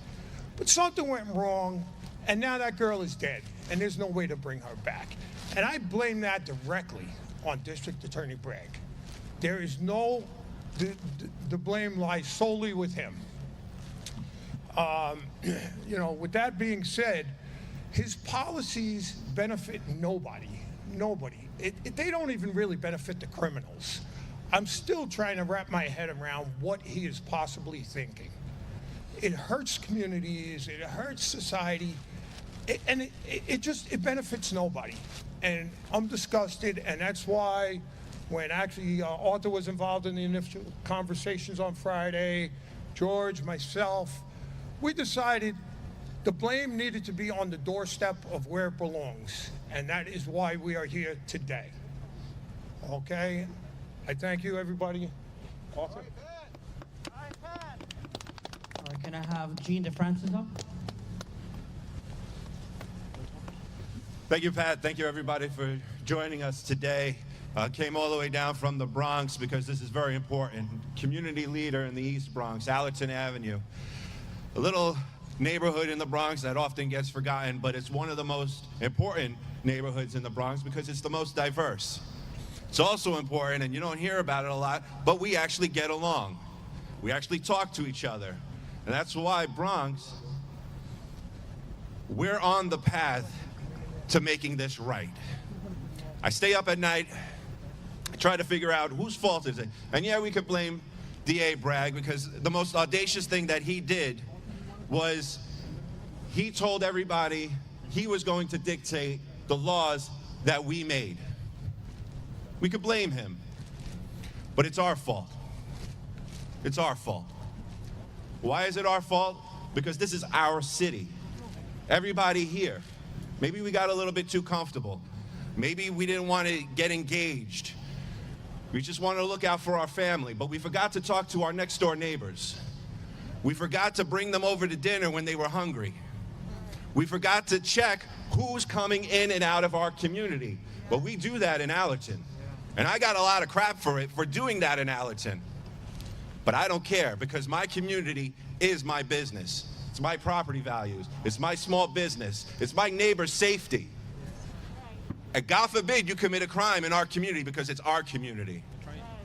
And I thank every single man, woman, and child. I saw a young adult here today. It's time for us to take back our city. That's not just a slogan. The stop, question, and frisk worked. Without quotas. Bloomberg destroyed stop, question, and frisk when he made the police officers X amount of stop, question, and frisk before they got back to the office. When Giuliani implemented SQF, they knew who the gangbangers were in our community. They knew who were terrorizing the children and the elderly and the families in our community. And they targeted them. Sorry, you're not going to hold our community hostage. We work extremely well with our precinct. The 4-9 precinct is the strongest precinct in the Bronx, in my opinion. I'm biased. And we had a rally to support them when all this nonsense came up. And our elected officials supported the people that were against the police, giving them water and coddling them. We need the adults back into the room. We need to take back our city and work together. If your next door neighbor is struggling, that's your responsibility. It's not Bragg's responsibility. We got to stop giving these people the power. The assembly member, the city council member, and even the mayor, which I'm going to work with the mayor, because we got to. It's the only mayor we got. But they have to work with us. They are not our leaders. We lead our families. Your mother and your father is your leader. Your God is your leader. Whatever you practice, find your morals, stick to your morals, and move forward together. Enough of this trying to control what your neighbor is doing. Wear a mask, vaccinate, go to school, do this, do that. Take care of your house and look out for each other. And that's how we're going to take our city back, because that's when this city worked and ran properly. Thank you. Let's do this together. Thank you, Gene, for that speech. Can we have Marilyn with us, please?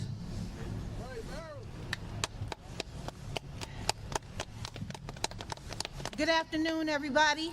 My name is Madeline Brame. I am the chairwoman of Victims' Rights Reform Council. I'm also the mother of a homicide victim.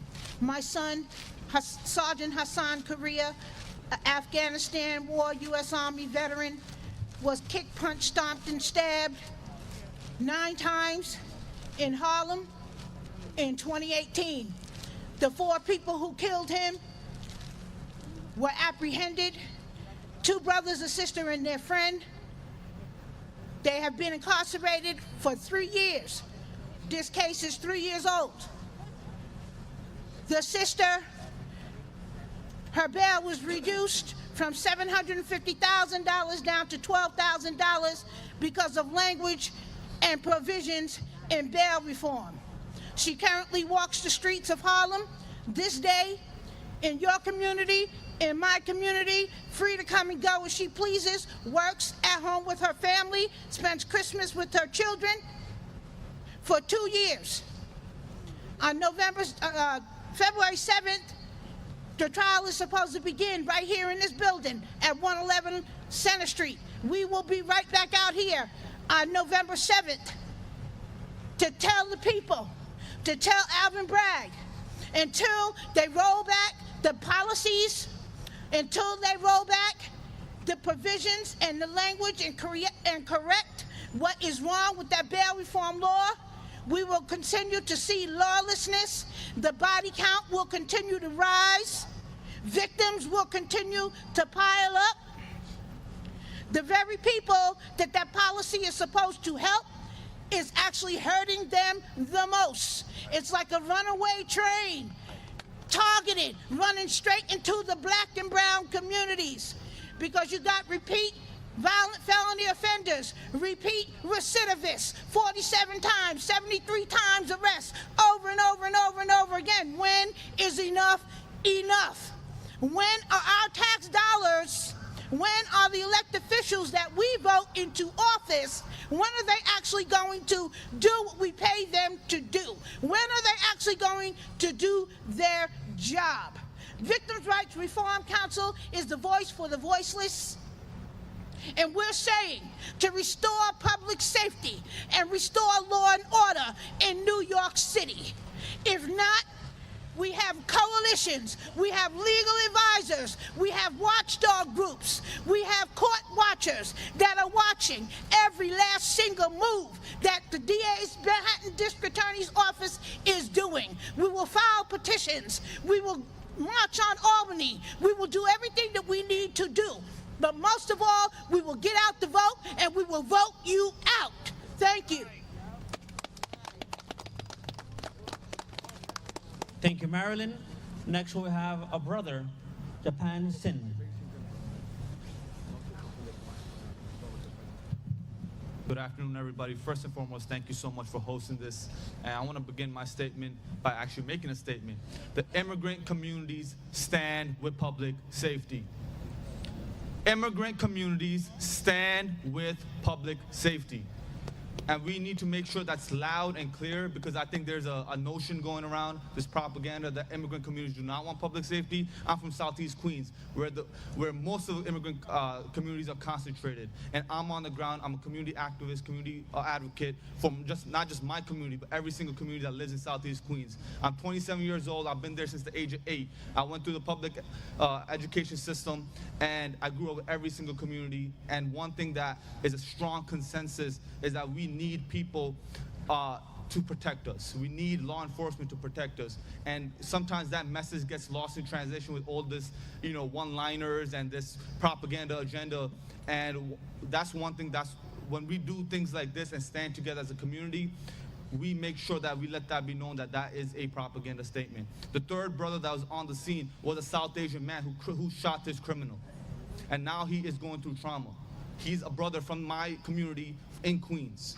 And tonight we are going to honor not just the two heroes that we lost, but also his heroism that he displayed by having him come make some statements in Richmond Hill at 6 p.m. And we would love for all you guys to join us, because at the end of the day, this propaganda needs to stop, and we need to make sure we continue supporting one another. We are each other's keepers, brothers keepers. We are each other's sisters keepers. So let's continue working together, shoulder to shoulder. Thank you so much.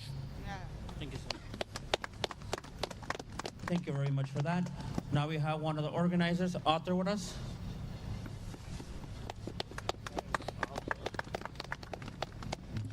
Good morning, everybody. Good afternoon. I want to thank everybody for coming out today. Today's an important day. There's so much to say, but the words, it's just unbelievable. This man in this building here, D.A. Bragg, does not care about police officers. He does not care about the community. He does not care about public safety. I myself have been a police officer for 15 years. I'm speaking on my private self. But we need the back of the DAs. When we make an arrest, we need the DAs to do their job and prosecute the criminals to the fullest extent of the law. And at the same time, we need every police officer out on the streets. Right now, they want to play a game. We have this mandate right now. We have close to 8,000 officers that are pending their exemptions right now. And I'm one of them. I was denied my exemption. There are many like me. Right now, are we going to lose these officers at this time? How many teachers have we lost?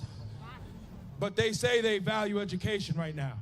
how many nurses, but they value the healthcare system right now?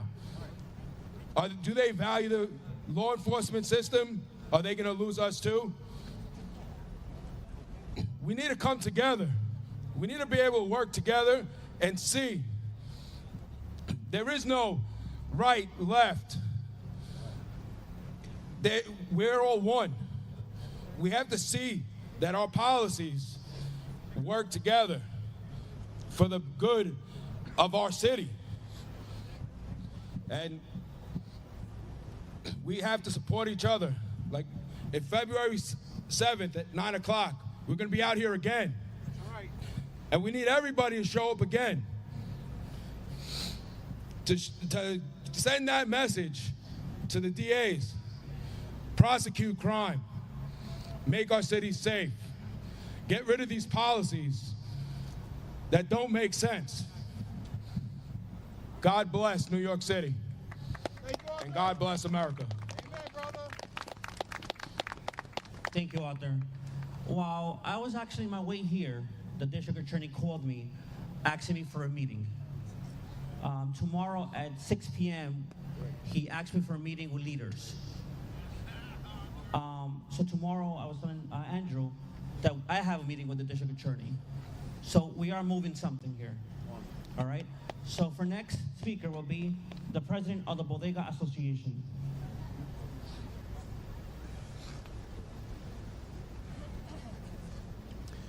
My name is Francisco Marte from Bodega and Small Business Association. Most of the time, you see me that I'm on the other side asking for justice for the bodegas owners when some of our members are killed or shot. Now, I'm asking for justice too for our police officers. They are risking their life. Since the beginning of this campaign, I start to ask for the support to the NYPD, for the police. We need the police to have a safe cities. We need the police. Nobody listen to me because I'm just a bodeguero. But I've been launching a campaign that says we support the community and the NYPD. It's time now to come together. We have to come together and let know those elected officers that, especially those ones who call for the funds, that the next election we have to forgive, but we have not to forget then when we are electing people that they care for our community. The first thing that they have to do is care about the safety public of the cities. Now we have a lot of problems.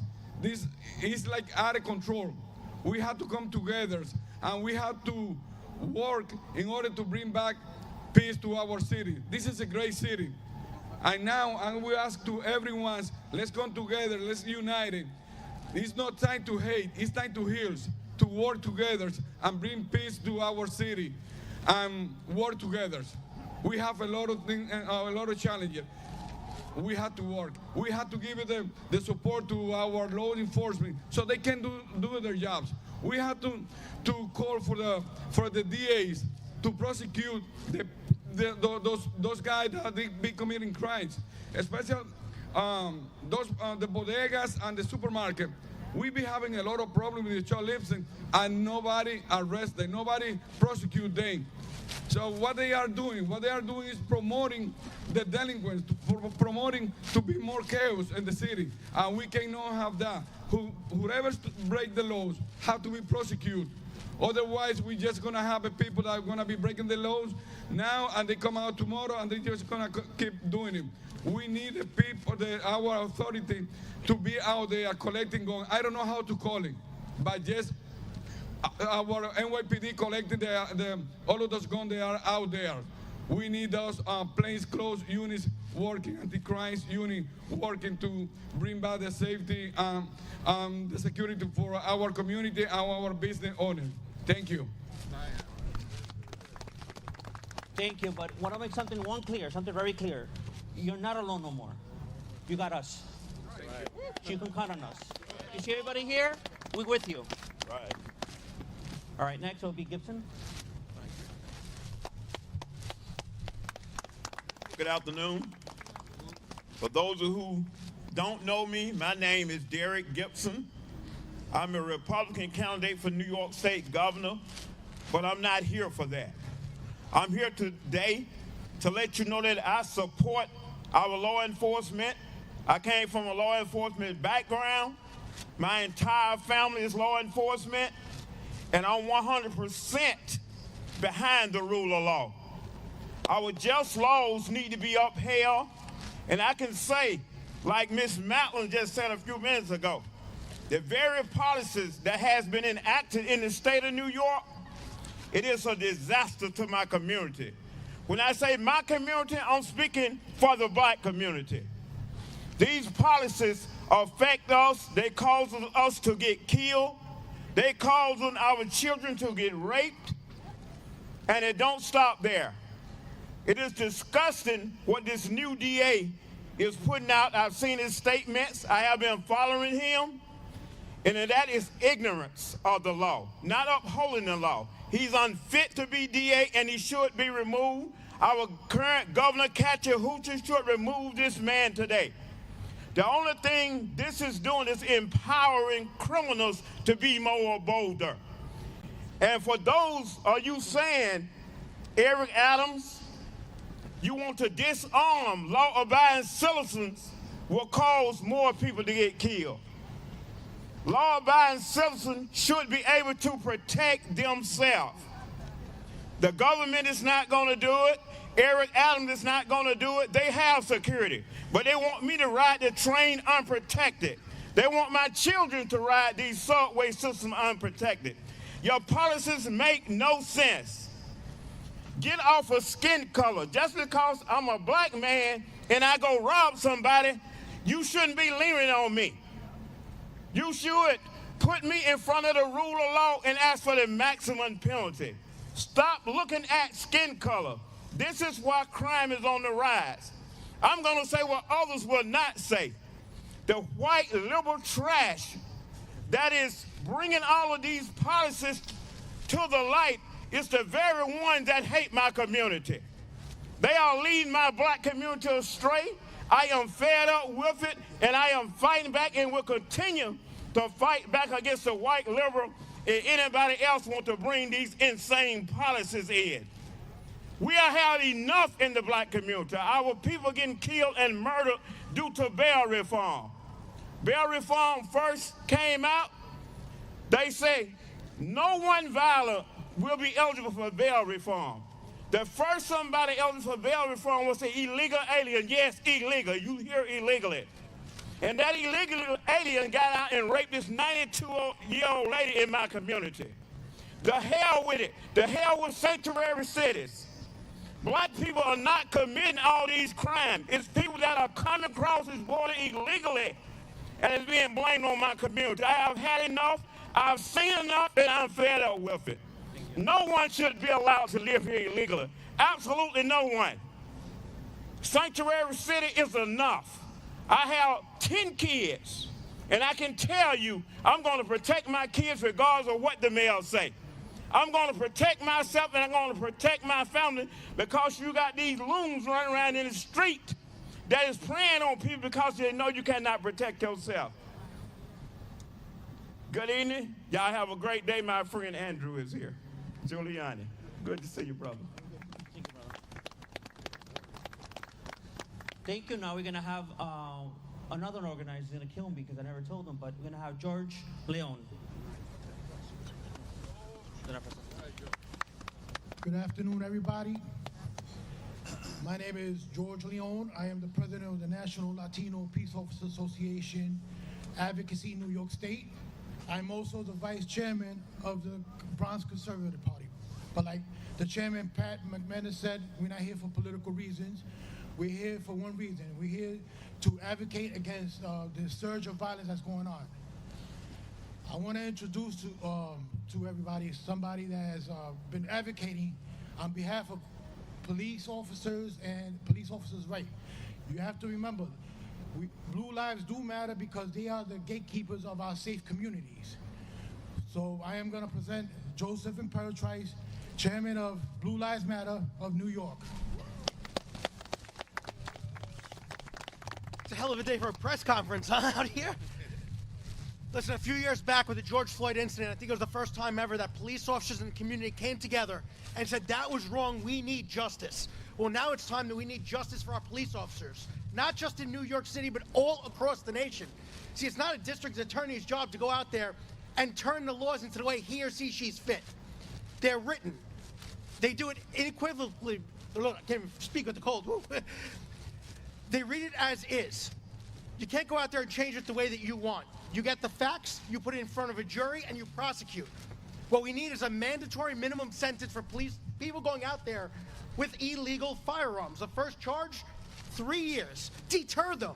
The second time, 7 or 10 years. The third time, lock away the key.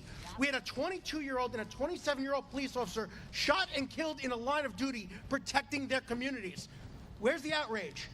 Where are the people in the streets? This is what needs to change. We need to go back to reality. When have the criminals become the victims? And when have the victims been thrown to the side? They're the responsibility of us to make sure that we can go back and make sure that their tomorrow is better than today. And if we keep on electing people that get into office and don't care about our public safety, where are we going? This isn't a Democrat or Republican issue. This is a New York issue. Everyone up here comes from different backgrounds, but we have to unite. We have to realize that it's all about our public safety. Without that, we have nothing. We're the greatest city in the world, but look what it's become under Mayor de Blasio. Now is our chance to change it. Now is our chance to move forward. Now is our chance to finally stop all the nonsense. Stop speaking. I'm sick and tired of hearing about let's make history. Let's make results. Let's do that. And let's move forward with a better tomorrow. Thank you. At this time, I'd like to introduce Andrew Giuliani. He's running for a special office spot. Thank you, Andrew. Thank you very much. I want to start off today posing a question. What is the legacy of our fallen heroes? What is the legacy of Police Officer Rivera, 22 years old, not even a year on the job? What's the legacy of Police Officer Mora, 27 years old, a couple of years on the job? Well, ladies and gentlemen, the legacy has to be taking back our city and taking back our state. You have been told, in the words of a brother of mine, some fantastic lies over the last couple of years. Those fantastic lies being that the police are the problem. Well, ladies and gentlemen, I'm standing up here today because I want to let you know that the NYPD is not just one of the best organizations in our city or in our country, but they are the greatest law enforcement organization in the world. And if we choose not to stand with them now, then we are going to continue to see crime spiral out of control in this city and in this state and all across this country, because New York sets the stage for the rest of the country, for the rest of the world. So I'm calling on DA Bragg to get his head, I'm not cursing, to get his head out of his butt and actually start prosecuting resisting arrest and armed robbery. You're going to put our cops on the line like that when every single day they come, they kiss their kids goodbye, and they don't know if they're going to come back? Well, you know what? One of the honors in this world is having the opportunity to wear one of those shields that the NYPD gives you, that you earn. And it is our duty to make sure that we stand with them. It is our duty to make sure that we take a look at bail reform, and we don't tweak a bail reform. I don't want to hear about tweaking bail reform. We throw that document in the garbage, because that, ladies and gentlemen, is one of the worst laws in New York State history. Enough with that. We have to protect their qualified immunity, because this is one of the toughest jobs in the world. So, when we think about their legacy, when you think about these young men that just started living their lives, we need to do better for them, because they knew and they made the ultimate sacrifice for us. They believed that New York City was the greatest place in the world. Think about this. Think about when they applied to become a police officer, and all of the momentum, all of the public feeling against becoming a police officer at the time, and they still did it because they know the potential of New York. They know that we are the leader of the world. Let's act like it, ladies and gentlemen. I am sick and tired of politicians ignoring the problems here. We need to stand up. And thank you, all of you men today, women, children, for being here and for standing up for our NYPD. I can tell you, with every last breath, with every piece of me, with every bit of energy that I have, I will stand up for them, because I know, ladies and gentlemen, they stand up for me every single day. So let's think about these men today. Let's think about these men every day. And let's make sure we honor their legacy. Thank you.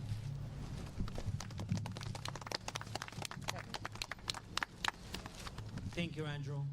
Just an announcement, on Sunday, the 30th, at 6:30, we have a vigil in front of the 32nd Precinct. Sunday, on the 30th, a vigil at 6:30 in front of the 32nd Precinct. We would love everybody to be there. Our next guest will be Kevin.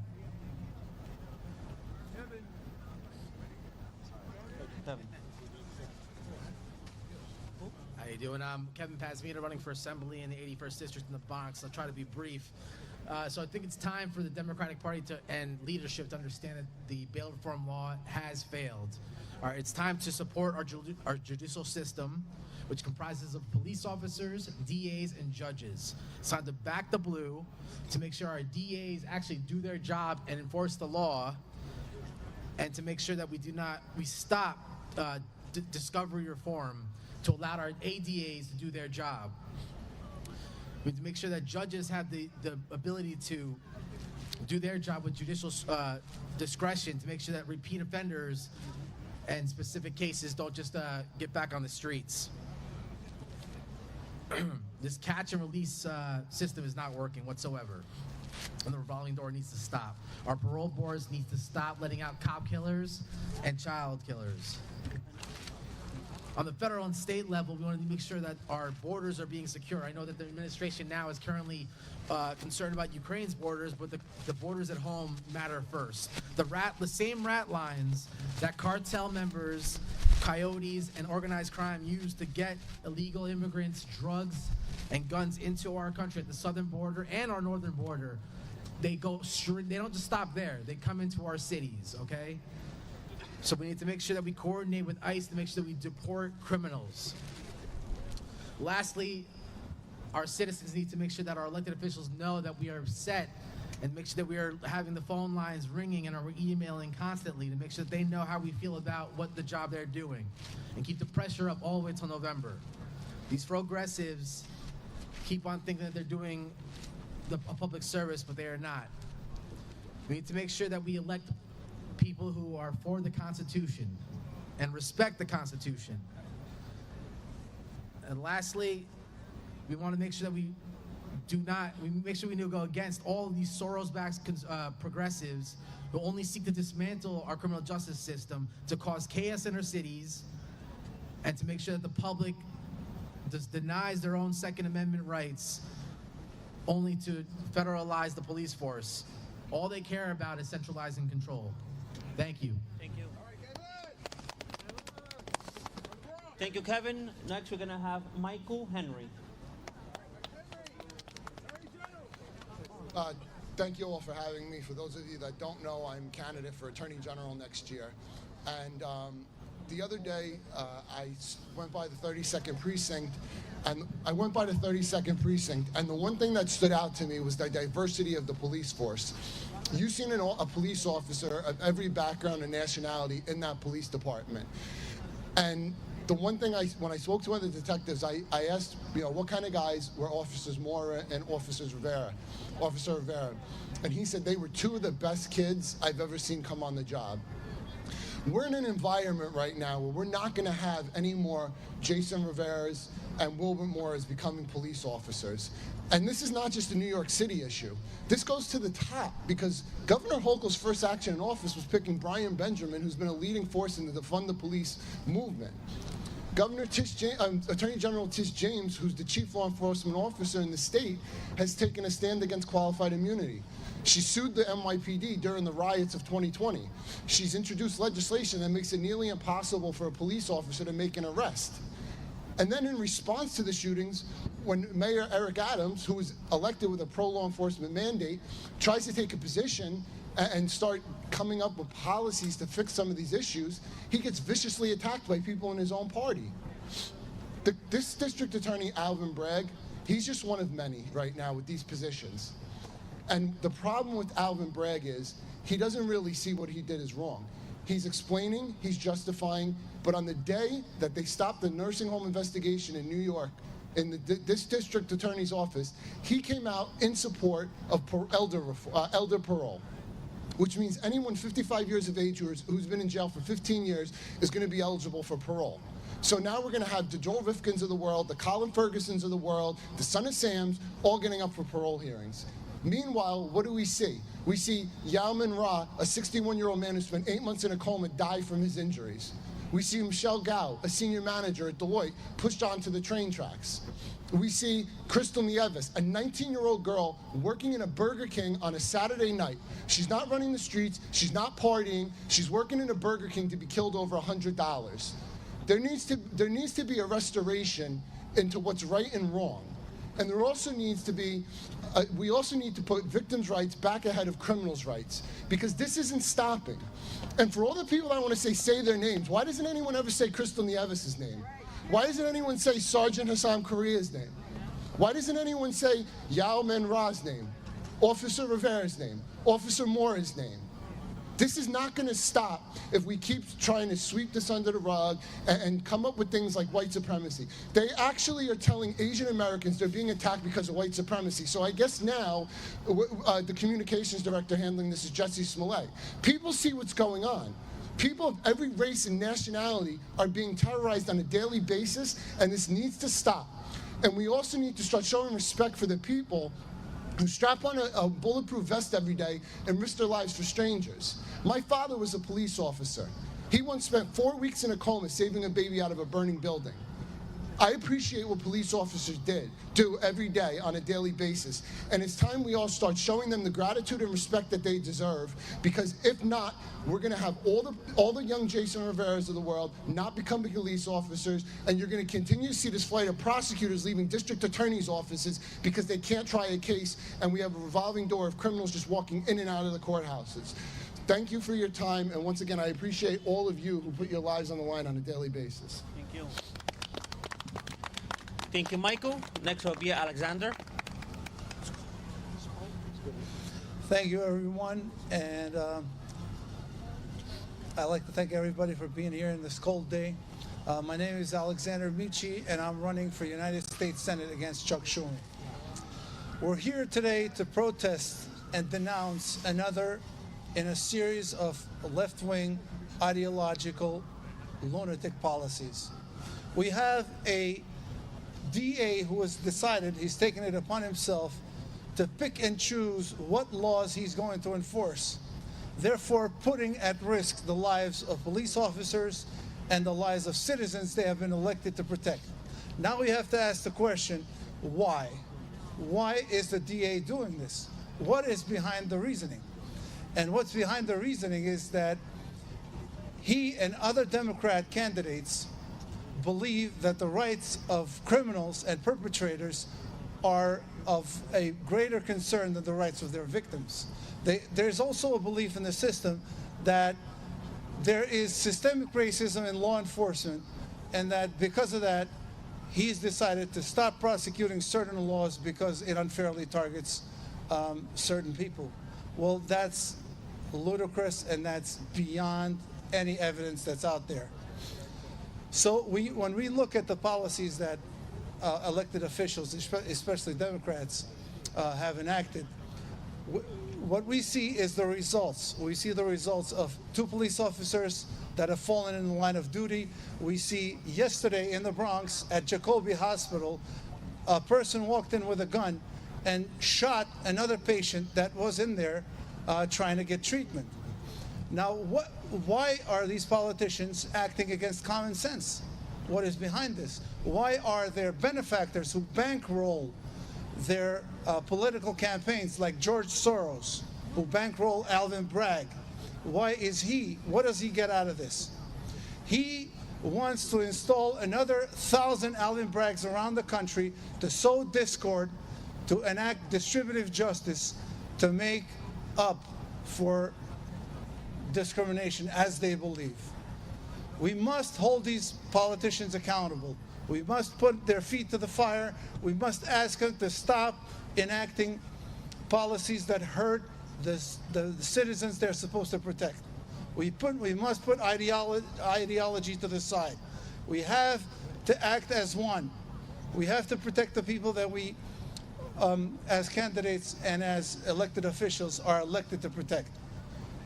And we must hold these politicians' feet to the fire. Thank you, everyone. I appreciate it.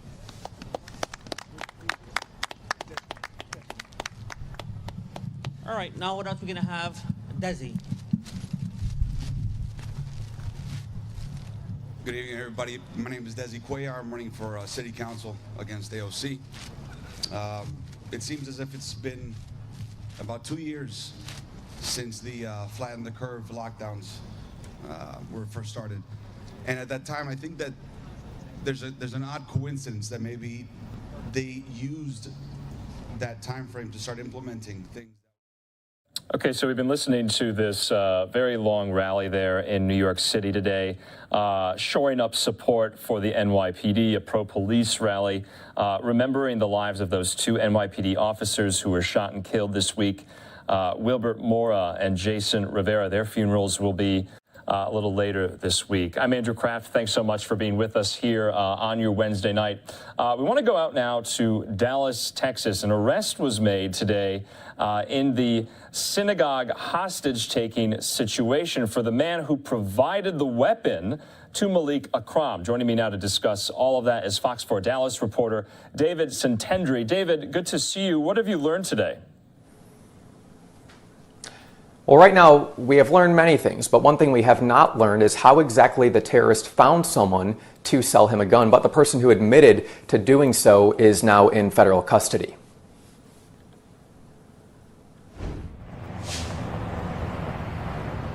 32-year-old Henry Dwight Williams, a convicted felon, is who federal investigators say sold a gun to terrorist Malik Akram, who used that gun to target the Jewish community and kidnap hostages inside Congregation Beth Israel in Colleyville on January 15th. It just appears to be pretty cut and dry. Akram, a British national, was in the U.S. for roughly 2 weeks. He spent time at homeless shelters before traveling to the synagogue. He demanded the release of convicted terrorist Afia Siddiqui, who's serving an 86-year sentence at a federal prison in Fort Worth. Federal agents shot Akram multiple times and killed him while safely rescuing all hostages.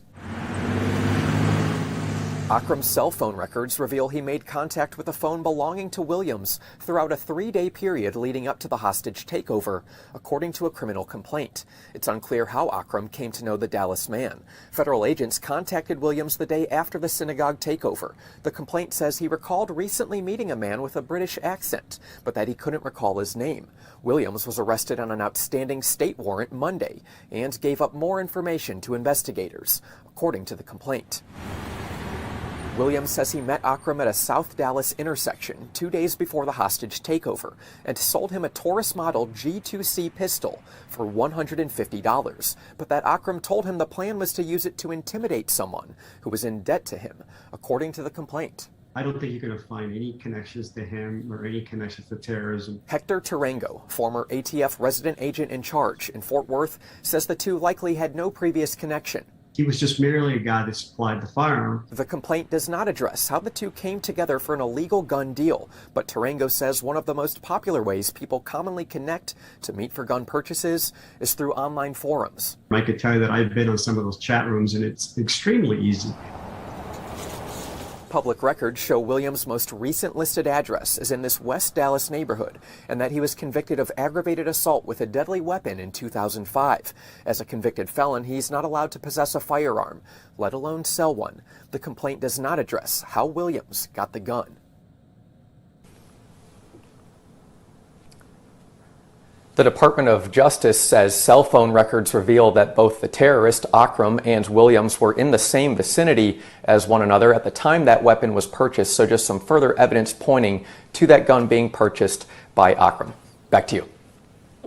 David, do we know if Williams has had a attorney appointed for him or when he's going to appear in court next? Where is he being detained right now?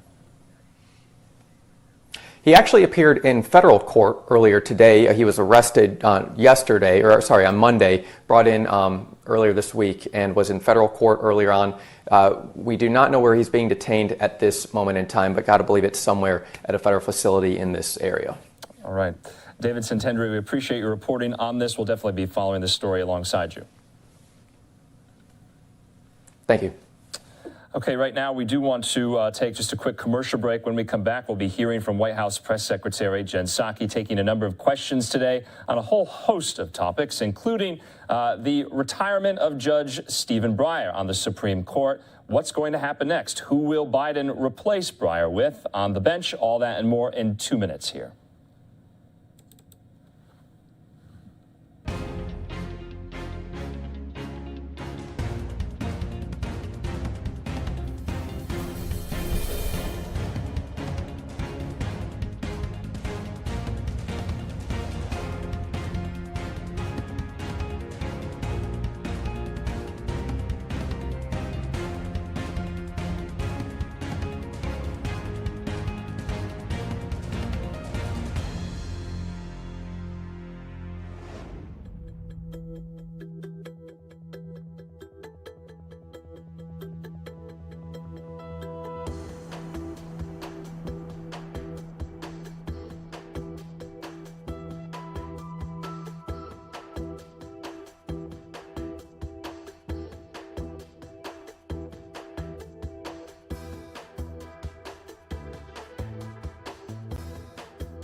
Welcome back here to Live Now from Fox. This is Andrew Kraft. That's a Live Now look at the White House. We're coming up on the 11 o'clock hour there on the East Coast, almost 9 o'clock here Mountain Time. Right now, we want to take the opportunity to replay for you the White House press briefing. Jen Psaki got a lot of questions about now this huge news we got this morning about the Supreme Court.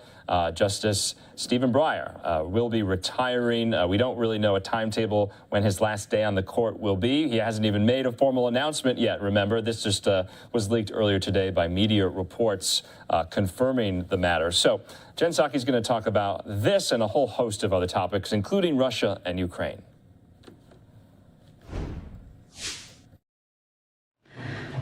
As we mentioned later today, in our guidance last night, I should say, later today, the president will sign an executive order to make sexual harassment an offense in the Uniform Code of Military Justice. This historic addition to the UCMJ honors the memory of Army Specialist Vanessa Guillen, whose experience with severe sexual harassment was followed by a brutal murder, catalyzing national attention to the scourge of sexual violence in our military and helping advance bipartisan military justice reform in the 2022 NDAA.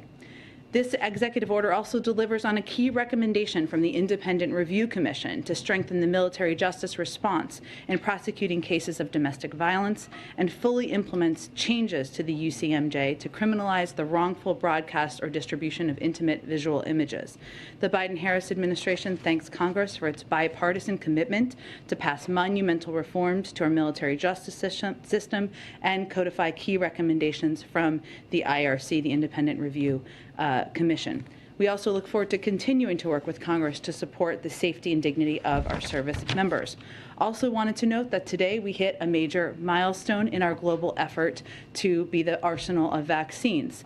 400 million doses shipped to 112 countries for free with no strings attached. To put America's leadership into perspective, we have shipped 4 times more free doses to the world than any other country. And this is on top of our efforts to expand manufacturing at home and abroad, our close partnerships with manufacturers to provide their vaccines to hard-hit areas, and our work to turn vaccines into vaccinations around the globe. Last item for you. Today, the Consumer Financial Protection Bureau launched a new initiative to save American families billions of dollars a year in unexpected and hidden fees charged by banks and financial companies. Right now, as I'm sure many of you know, banks and credit card companies lock you in with low rates only to charge you high fees after the fact. If you've ever used a credit card, which I'm sure everybody in this room has, you are familiar with this. You're familiar with all those extra fees, balance transfer fees, late fees, and more. They add up. Collectively, the CFPB estimates that these junk fees drain tens of billions of dollars per year from American families. Consumers are already starting to feel the benefits of the CFPB's work in this space. After the CFPB published a report on bank overdraft fees in December, many large banks, Bank of America, Capital One, and Wells Fargo, announced they would reduce or eliminate some of these fees. That's an important start, but not enough, which is why the CFPB is interested in hearing about everyday Americans' experiences with unexpected fees.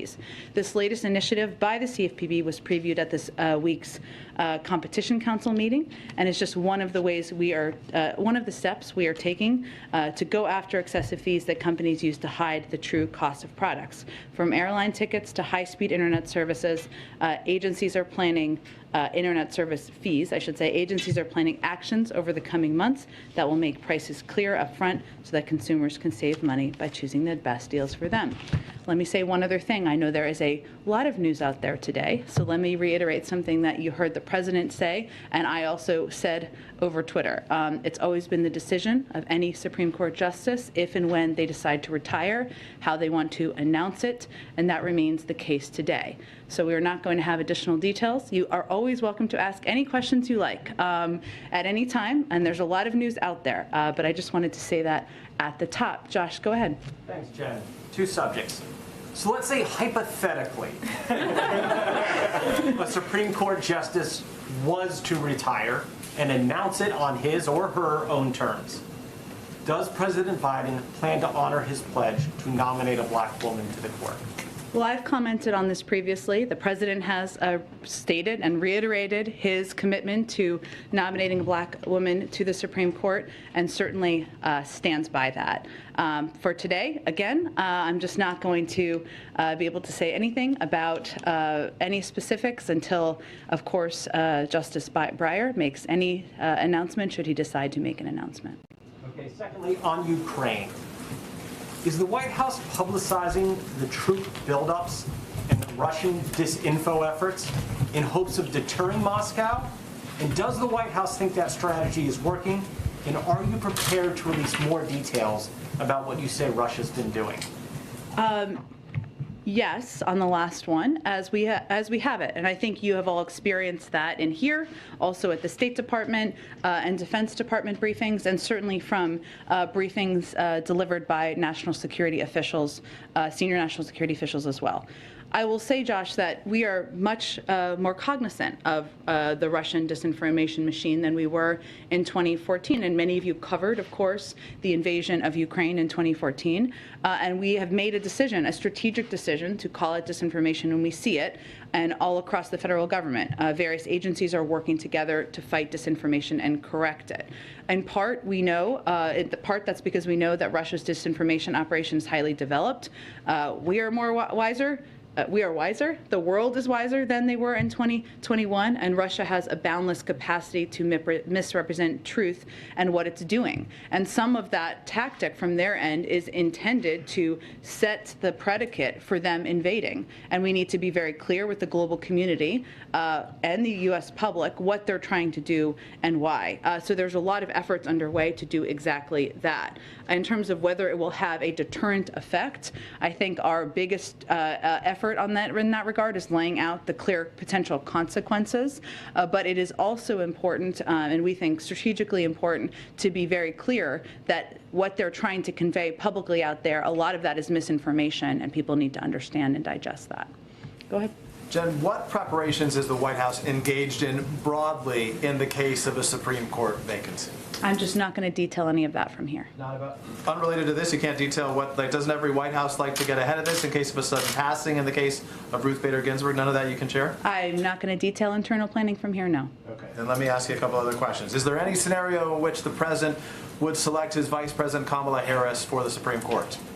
Again, I'm not going to speak to any considerations, preparations, lists, and as we've stated earlier, and you heard the president say, there's a long history of Supreme Court justices determining when they may retire, if they retire, and announcing that. And we're going to, that remains the case today. Clearly, you are more wiser than to take those questions then. So I will ask you about a different topic, and that's Vladimir Putin, the president saying yes, that he would very much consider personally sanctioning him in the case of a Russian invasion. Can you give us a sense, because Russia has dismissed or sort of poo-pooed that idea, what would sanctioning Vladimir Does Russia Putin... have a role in determining our sanctions? No, but they've said that it would have no impact. So what impact would sanctioning Vladimir Putin have on him, and what would that look like? Well, I think what's important to note broadly is that what we've also said is that it will be far beyond, any sanctions package would be far beyond what was done in 2014. And that includes impacting business and economic interests of President Putin and the leadership of the Russian government. I would also note that while it has been our policy that we are not going to take options off the table from here, and we haven't, we also have been detailed what isn't in an initial package, and that doesn't mean that everything out there that's being talked about is in an initial package. Okay, thank you. Go ahead. Thank you. When you were asked about the vice president possibly being selected as a Supreme Court nominee, you said you're not going to speak to any considerations. Does that mean she is being considered?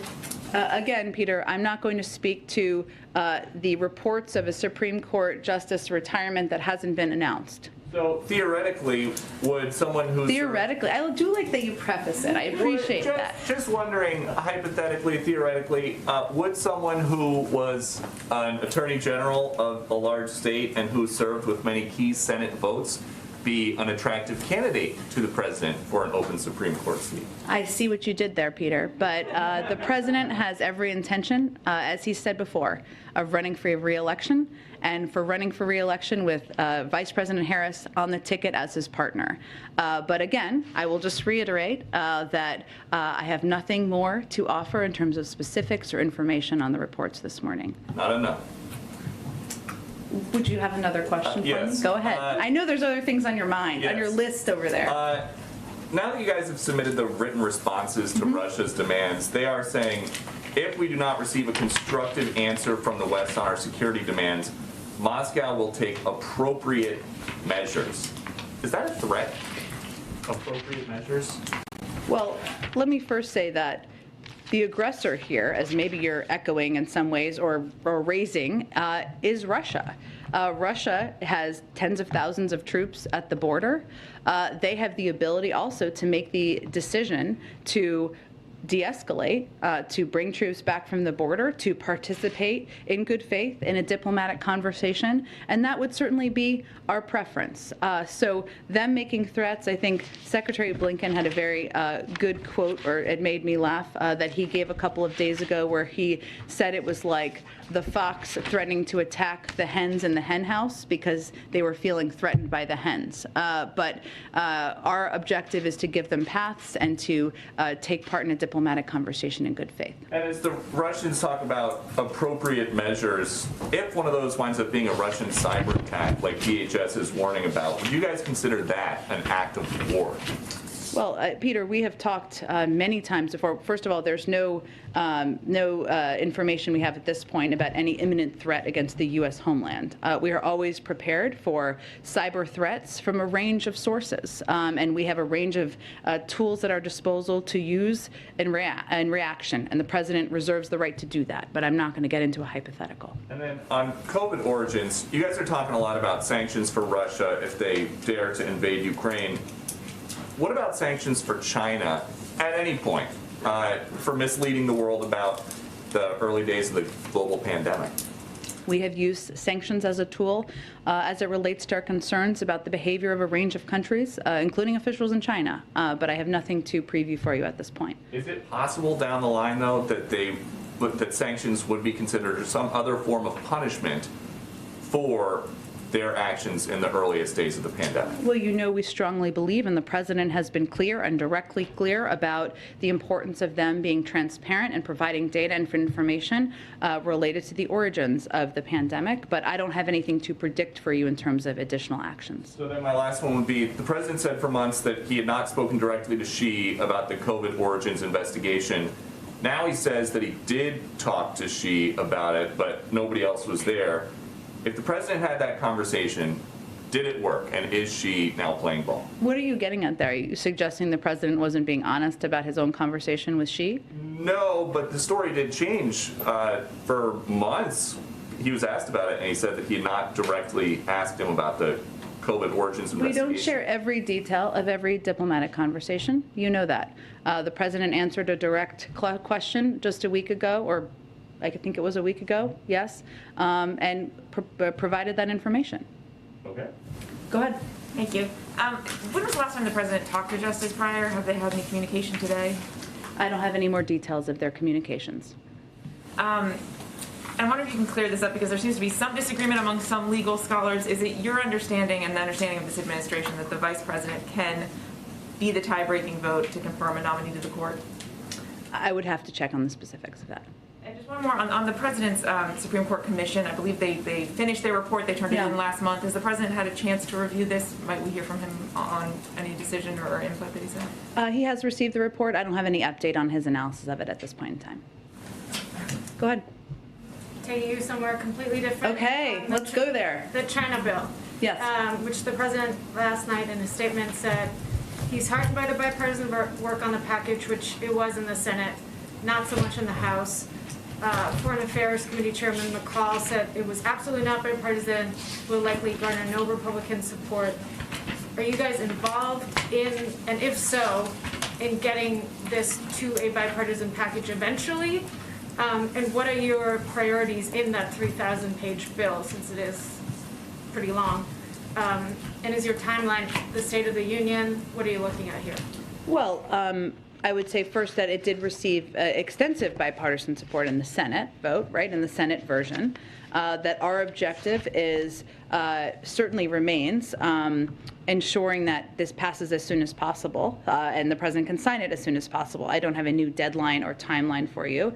We believe that bipartisan competitiveness legislation will help us tackle supply chain issues and inflation head on, and will make investments in American manufacturing and our economic strength so we can outcompete China. And we're certainly advocating that and have been advocating that and deeply involved in conversations with the House and Senate. And our objective is certainly that to have legislation passed that can take a range of steps, strengthening R&D, boosting manufacturing with important and imperative funding for chips, manufacturing chips, so we can make sure we bring down the cost of cars, as we know, which is leading to 1/3 of the inflationary pressure out there in the country. We want this legislation to help businesses and communities in every corner of the country outcompete their global competitors. In terms of specifics, as you noted, it's quite a long bill. We're certainly involved and engaged in it with officials from throughout the administration, but I'm not going to detail specifics of what we're for and against in it either. Is there any possibility that should this play out, you know, sort of similar to the infrastructure bill, take a long time, House Republicans will not get on board, that you, given the pressure of the chips shortage on inflation, that you just take out the strip out the chips portion, pass that individually, and then negotiate on the rest? Do you see that? I'm not going to make a prediction of that at this point. I mean, as I understand it, the status of the legislative process is that both the House and the Senate have indicated that it will go to conference and they'll work out disagreements that they have over components of the legislation. Also, the Senate version had 68 votes, and certainly we believe that increasing and improving America's competitiveness and investing in R&D, research and development, and making sure we're more competitive in communities across the country is not a partisan idea. So we are hopeful about that process moving forward quickly, and the president would certainly like to sign it as soon as possible. And then one more on this bill too, that is a difference between the House and the Senate version. The House version published last night had this outbound investment screening mechanism that wasn't part of the Senate bill. It would potentially block investments in countries like China. Does the White House support this provision, and will you fight that that's going to make it in the final package that's reaching the president's desk? I'm not going to get into specifics of the bill. I would tell you that we are in daily contact from the White House with House and Senate leadership and committees, and we're discussing the path forward, but we're not going to negotiate the pieces from here. Is there anything you can tell us on the work the executive branch is doing on exactly that same thing? Because Jake Sullivan has been talking about a potential mechanism like this being interesting to you guys and potentially working on this, but we haven't heard about it in a while. I can see if there's any additional update from the national security team, of course, and certainly I know he's talked about that in the past, and it remains a priority. Go ahead. I have to give it a shot myself as well. Go ahead. In this hypothetical alternative reality where a vacancy were to open up, could you say who within the White House would be sort of leading the charge on the selection vetting process? As the president said, I'm sure that if and when there is an announcement by Justice Breyer, there will be more to be said. And we'll have more conversation in here. I'm sure he'll have more to say, but I'm not going to have anything more for you at this point. Just switching gears on the energy front, the administration said on Tuesday it's in talks with major energy producing countries and companies around the world over a potential diversion of supplies to Europe if Russia invades Ukraine. Have any of the energy companies or countries contacted by the administration told you that they do indeed have an ability to divert extra supplies to Europe? Well, that's been part of the conversation, but I don't have any announcements to make on their behalf. But certainly, that's been our objective, is to ensure that we are prepared for the possibility of the supply, the natural gas supply, which, as you know, is very much a regional issue, and there would be a big regional impact, less so here in the United States, as well as the global oil supply and ensuring there is enough supply on the market. And what do you see is the risk of the contingency planning failing to secure Europe's energy supply, since our reporting suggests so far that the industry has little or no capacity to do this? There are no question there are logistical challenges of especially moving natural gas. We know that. That's part of our discussion with a lot of these companies and countries. But again, these conversations are ongoing and we don't intend to fail on them. Thank you. Go ahead. A number of lawmakers sent a letter to the White House today, including Chuck Schumer and Elizabeth Warren, asking the White House to release the memo that the Education Department put together looking at the president's legal authority to cancel student loan debt. I wonder, do you have a response to that, and why hasn't this memo been released? Well, let me first say no one has paid or been required to pay a single dime of federal student loans since the president took office over a year ago. And I'll also add that our country is seeing one of the strongest economic recoveries in history, and the pause announced in December gives some breathing room for several more months to borrowers who are still coping with the pandemic. The Education Department will continue working to ensure a smooth transition to repayment. I would reiterate also that the president supports Congress, members of who sent the letter and others, sending him a bill that would provide $10,000 in debt relief, and he continues to look into what debt relief actions can be taken administratively. I'd also note that in terms of loans that have been forgiven since the president took office, beyond the pause on repayment, a total of $15 billion benefiting more than 675,000 student loan borrowers has been part of the forgiveness. Borrower defense to repayment, $1.5 billion. Total and permanent disability repayments, loans forgiveness, I should say, $7.8 billion. ITT tech students, $1.3 billion. And public service loan forgiveness, $5 billion. So we have been doing a broad range of forgiveness and also have had this pause in place, meaning that no one who has student loans has been required to pay since the president took office. But does the White House plan to release the memo? Like, does the White House plan to tell the public whether it thinks it has the authority to cancel? Well, as I said, again, we're still looking at administrative options, but Congress can also send the president a bill that would provide $10,000 in debt relief, and he'd be happy to sign that bill. On the trip on Friday to Pittsburgh, can you talk a little bit more about why the president is taking this trip? Is this about the president getting out more? I know that he talked about that last week, that he wanted to get out and be face-to-face with people. Is that what this is about? That's part of it. I think if the president could spend every day out on the road, he might do that. There are, of course, a lot of responsibilities as president that don't make that possible. So that is certainly part of it. that, and I expect you'll see him out on the road more in the coming weeks as well. It's also an opportunity for him to speak about his economic agenda and what steps he's taking to make people's lives better, to lower costs for Americans, to rebuild their communities, to make us more competitive, but certainly to interact with people in communities, those who disagree with him and those who agree with him as well. And just quickly, on the executive order that's being signed later on today, Yeah. Is that order coming out because the NDAA did not do enough to address the issue of sexual harassment? Like, why is this order needed? It was a key recommendation from the Independent Review Commission, so it's delivering on the Independent Review Commission's recommendation, which is something that was supported, these recommendations, and delivering on them by the leadership of the Department of Justice, so it's an effort to implement that. Go ahead. I wanted to start with a question on behalf of a colleague on the radio network who wants to know if you have any update on the launch of Build Back Better World, which was supposed to, I guess, be implemented earlier this year.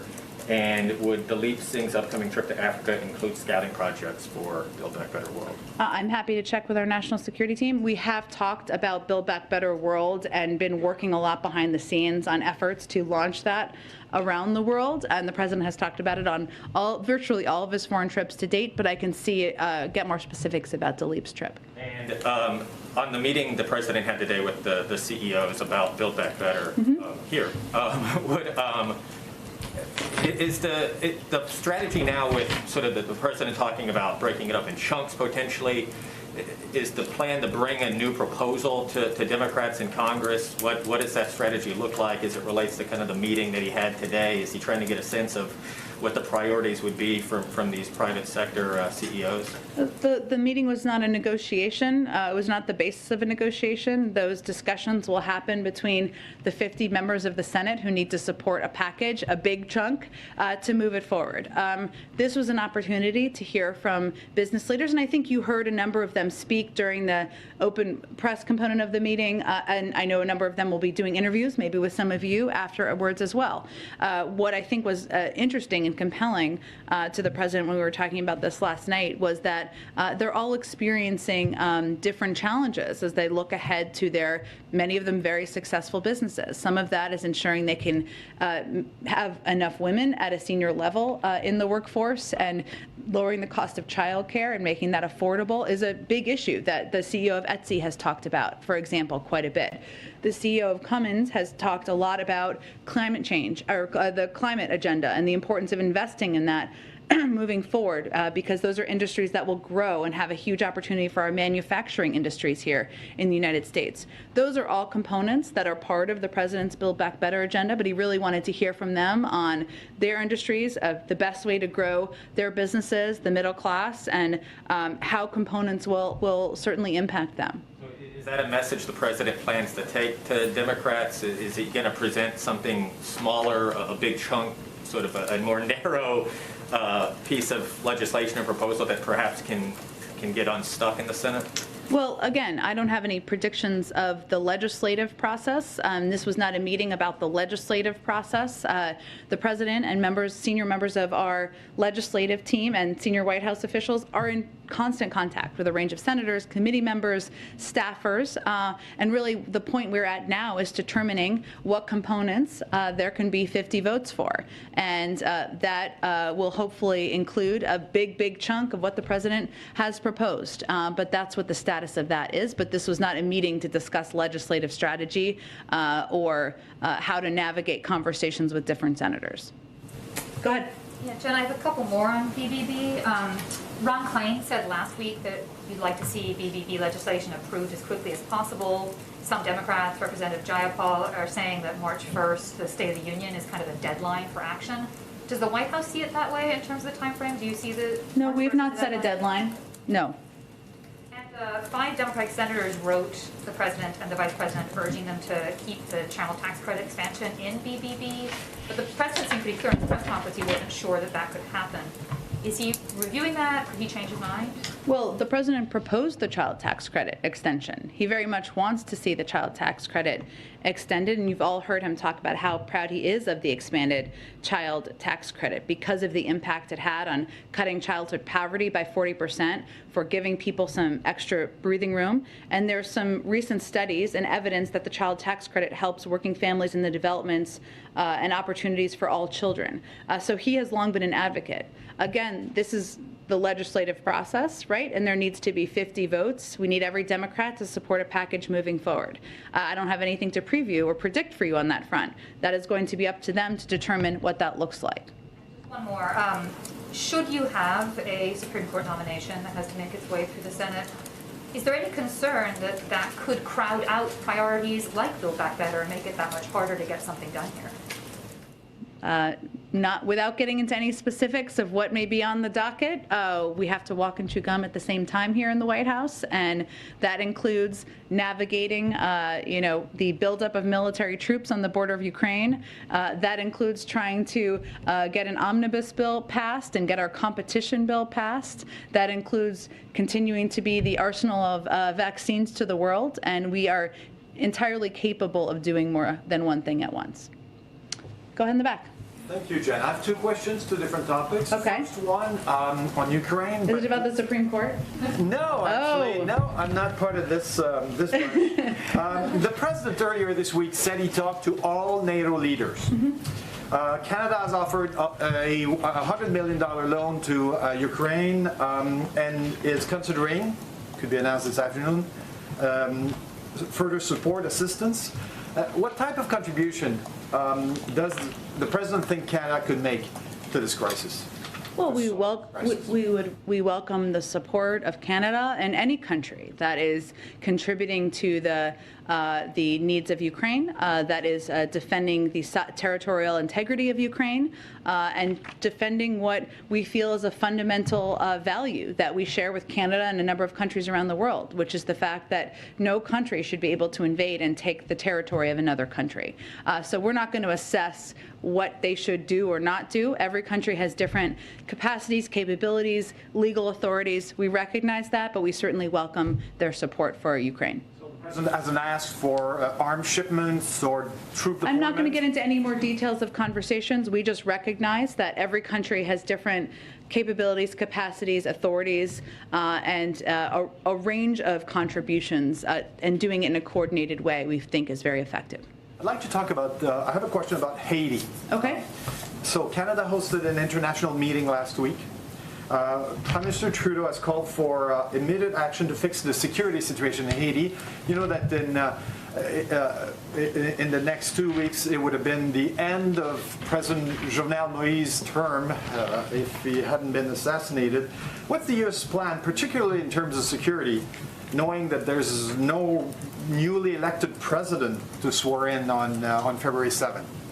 Well, let me first reference, and I think you're probably aware of this, but last week Deputy Secretary Wendy Sherman participated in a high-level ministerial hosted by Canada to discuss sustainable, inclusive solutions to the challenges faced by Haiti and Haitians. The ministerial was an opportunity for global leaders or high-level officials to reaffirm the continued international commitment to support Haiti as it confronts growing insecurity, works to restore its democratic institutions, and revives the country's economic development. We're also continue to work with Haitian authorities and international partners to provide additional assistance from the United States to the Haitian National Police to strengthen law enforcement, build up anti-gang operations, maintain peace and stability. And we have also, in response to heightened humanitarian needs in Haiti, USAID has provided more than $92 million in assistance in fiscal year 2021. So we're working on a range of channels, including in close coordination with other leaders about how we can help prop up humanitarian needs, address their security needs, and act in a coordinated way as Haiti looks to their future. Okay. Go ahead. Just a quick question on inflation. Many people believe that government spending is a big factor in the current inflation levels. Can you speak to concerns that spending plans that come out of Build Back Better aren't paid for and so could mean higher deficits and more inflation in the future? Aren't paid for? Build Back Better is paid for. Entirely. Okay. Can you speak to the concerns that are coming in that it's not Who are the concerns actually from, though? But who's saying it's not paid for?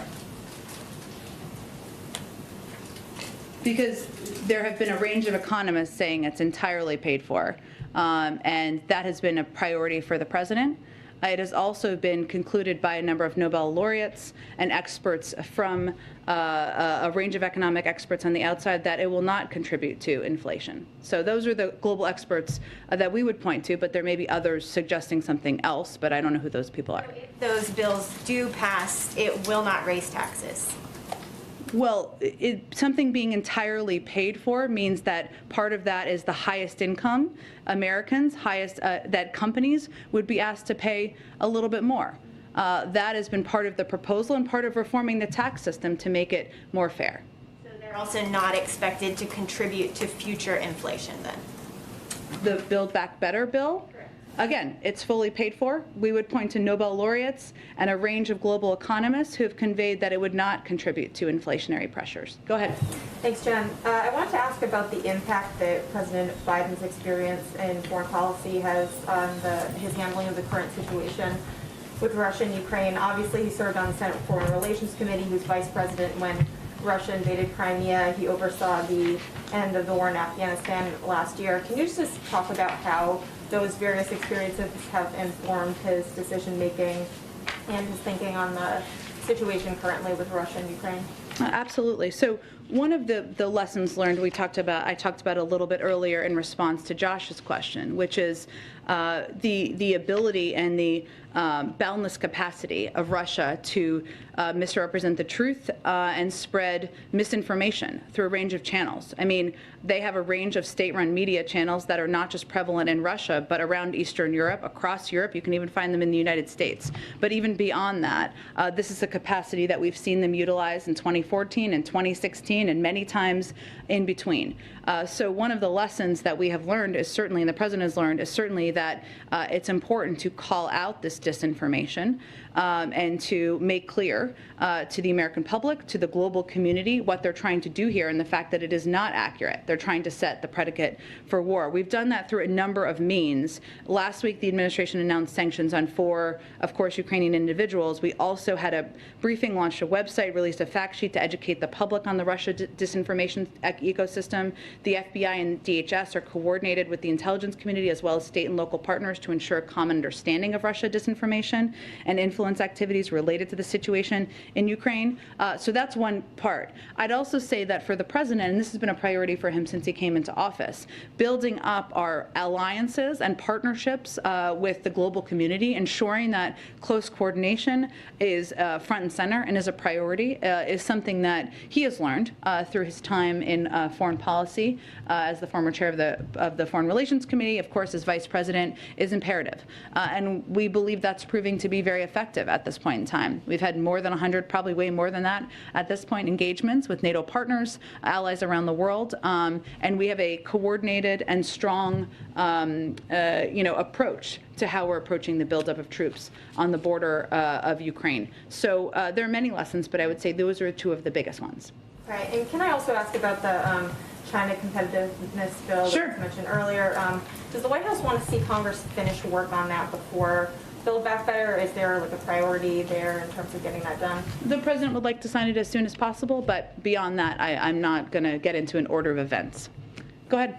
Thank you, Jen. I have a few questions. The first on the Supreme Court. Sure. Does the president believe that the current makeup of the court accurately reflects America's demographics? Well, I would say the president, as you know, asked for put together a commission that could review, that is a commission made of Democrats and Republicans of a range of legal views that could take a look at everything from the makeup of the court to how they select cases to the length of service to the size of the court. That's a report, as Mary asked about earlier, that he certainly has. I don't have an update on his review of that at this point in time. I will note, though, for you to go directly to your question, he has nominated a historic number of judges who are people of color, a historic, I don't know if it's a historic number of women, but a majority of the judges he has nominated are women. That speaks to his desire and his interest in having courts around the country that look like America and that represent the experiences of America, including public defenders and others. So that is the evidence of his commitment to that I would point to. Is it the expectation of the president and the White House that whomever he would nominate for any hypothetical vacancy, that would be an appointment that Democrats could unify behind? Well, that's always the hope. If that opportunity presents itself. Go ahead in the back. Thanks, John. The pace of Americans who are getting booster shots has dropped by more than 50% since December, and public health experts are saying that one cause that might be behind that is confusion over the CDC's distinction between being fully vaccinated and being up to date on vaccinations. Folks with whom I've spoken say that initially describing the 2-dose regimen for mRNA vaccines may have been premature.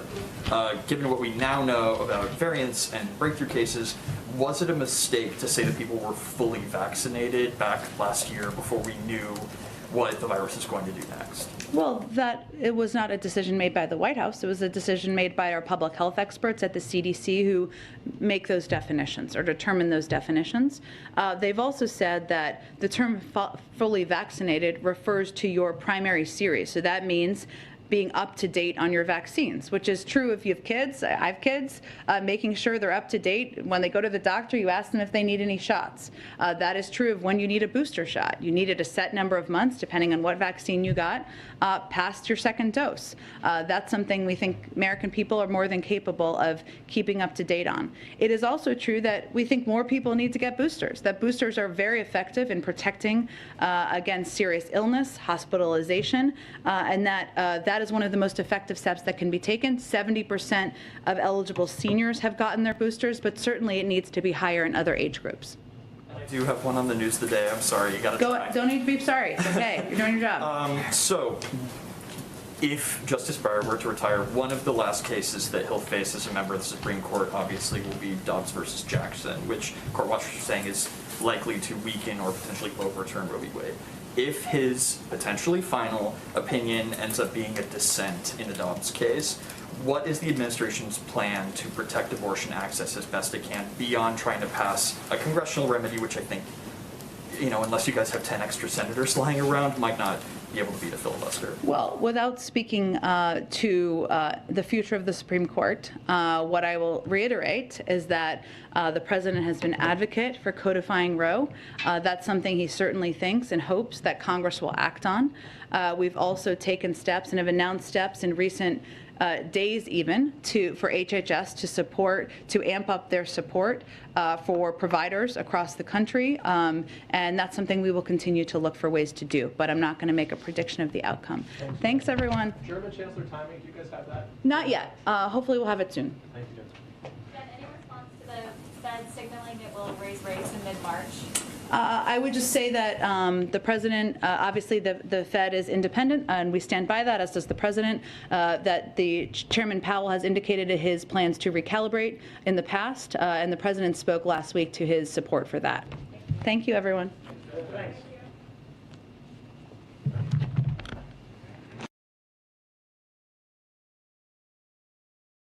All right, that was the White House press briefing from earlier today with Jen Psaki discussing everything going on in Washington. And of course, bringing up Justice Breyer, that reports are saying that he may retire at the end of his current term. So that is definitely something that we are going to dive into a little bit more on here on Live Now from Fox. We're going to take a quick commercial break.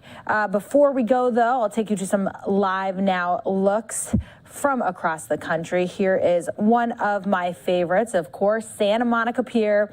Beautiful colors, and you even got some people out and about as it's about 8:37 out there in Los Angeles. And of course, New York City out there. It is almost midnight downtown Manhattan, right outside of Fox News headquarters. A beautiful view. And I will leave you on this shot out of DC.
Welcome back to Live Now from Fox. I'm Melissa Brennan. Thank you so much for joining us tonight.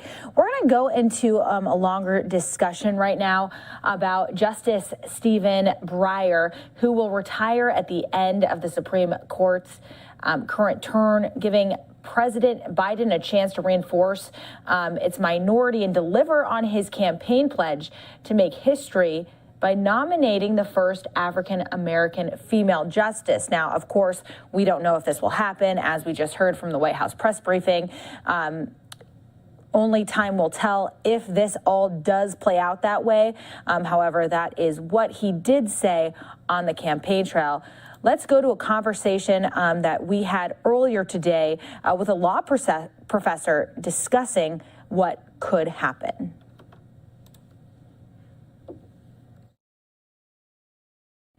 Welcome back here to Live Now from Fox, where we continue to keep you up to date on all of the top stories coming to us from across the country. Earlier here today, we did bring you some breaking news that continues to be talked about by a number of people, including us bringing in some of our own experts here on Live Now from Fox after we did have liberal Supreme Court Justice Stephen Breyer retiring. He will now be leaving that seat for President Joe Biden to fulfill. Now, Joe Biden has previously pledged to fill that by naming a black woman to high court, the very first one of that. That's according to a few different sources. So what we want to do is continue this conversation. I'm bringing in Paul Bender. He is with the Sandra Day O'Connor College of Law, professor of law. And Paul, I just want to say thank you so much for being here with us on Live Now from Fox. What were some of your first initial thoughts when this announcement came about his retirement?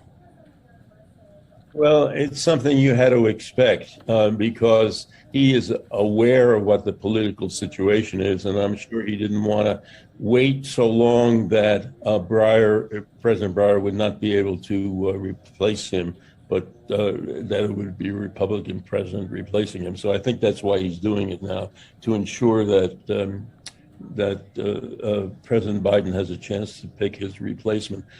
So it's not a surprise. I'm sort of sad about it because he's doing a really good job, Breyer, and I hate to see him leaving because I think he can continue to do a good job. But I understand that he does not want the same thing to happen again, what happened when Justice Ginsburg died, which is that the president lost the opportunity to replace her at that time.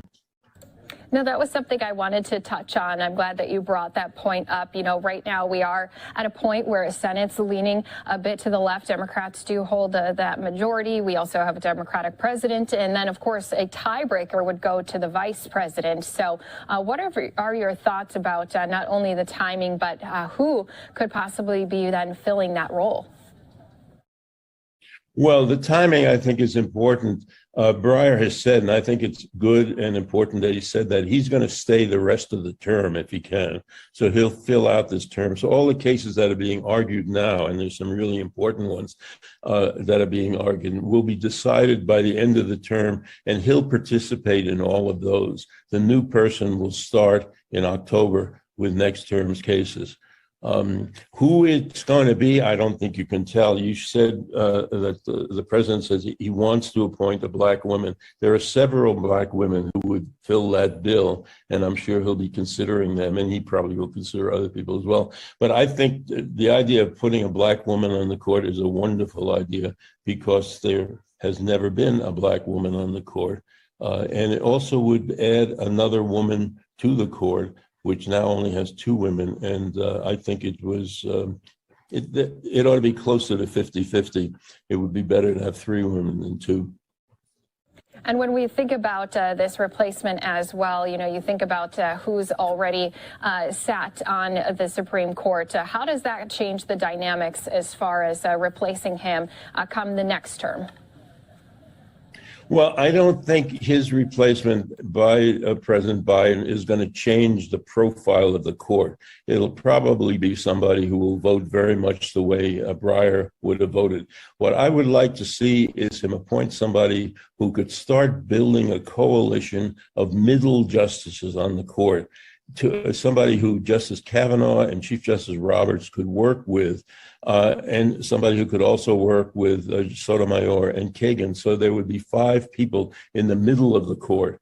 So you wouldn't have a court that's split left and right, but you'd have a court that is open to going either way in each case, as it should be. So I would hope that the president would try to appoint somebody, not just the most liberal person he can find, or even the person whose views are most like his, but to find somebody who could try to begin to develop a center on the court, which the court very badly needs, because right now it seems to be split in a conservative bloc and a liberal bloc, where you can predict what the result's going to be once you know what the case is. That should not be true. Every case should be considered on its own. And so you need a court that's dominated by middle people who can go either way.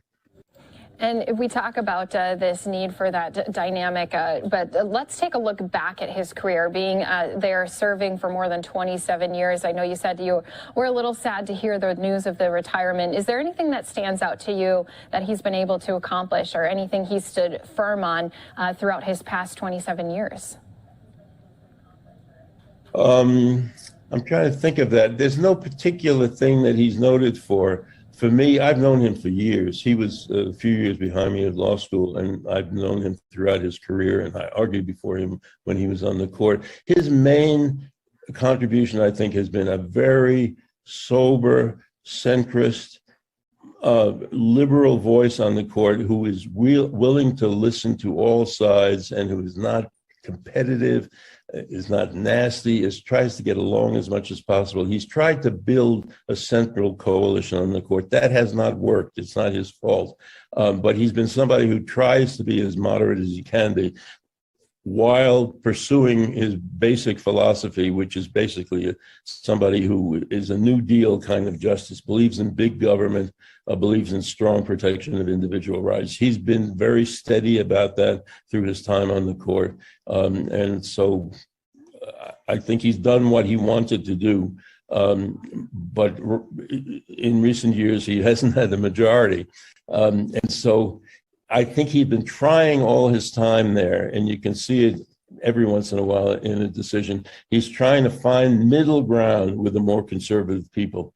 That has worked sometimes, but not usually. And that's why I would like very much if his replacement could be somebody who will continue to do that, because I think there's a possibility that Chief Justice Roberts is moving to the center of the court. And I think there's a possibility Justice Kavanaugh is moving to the center. And as I said before, that would give you 5 people in the center. And that's what the court needs, rather than split into a strong liberal and conservative blocks. And as we think about his replacement, I know you've talked a little bit about the background of that potential person, what their views may be, but what other type of background would they need as far as experience go? What in kind of past history have we seen when these presidents have had to pick someone to serve on the Supreme Court? What you're probably going to get, if past history is any guide, is a Court of Appeals judge, somebody who's been serving on one of the federal courts of appeals. That's the most likely thing in recent years. And the reason for that is that those people have already been confirmed to a high judicial post, that is a Court of Appeals judge. And so it's more likely that they'll go through the confirmation process than if it's somebody who's never been confirmed to anything. But I think that is something. Those are good people, but the court could use some people with different backgrounds, somebody who's not been a professional judge, but somebody who's been a lawyer, an advocate for certain positions, and a working lawyer. There are people on the court now, only Justice Sotomayor has a background as being a practicing lawyer in the way normal lawyers practice. The others have been judges for a long time, and before that they were Supreme Court litigators or Solicitor General or something like that. I think the court needs to have on it some people who are just lawyers, really good lawyers, but lawyers who have a lot of practical experience in trying cases and in working on issues as lawyers do, not as judges do. Now, there's a lot of people who can describe him, but since you have known him personally, you've been a person who's had experience, debating cases inside of Supreme Court. Anything else you think important to note with this breaking news that has happened here today? I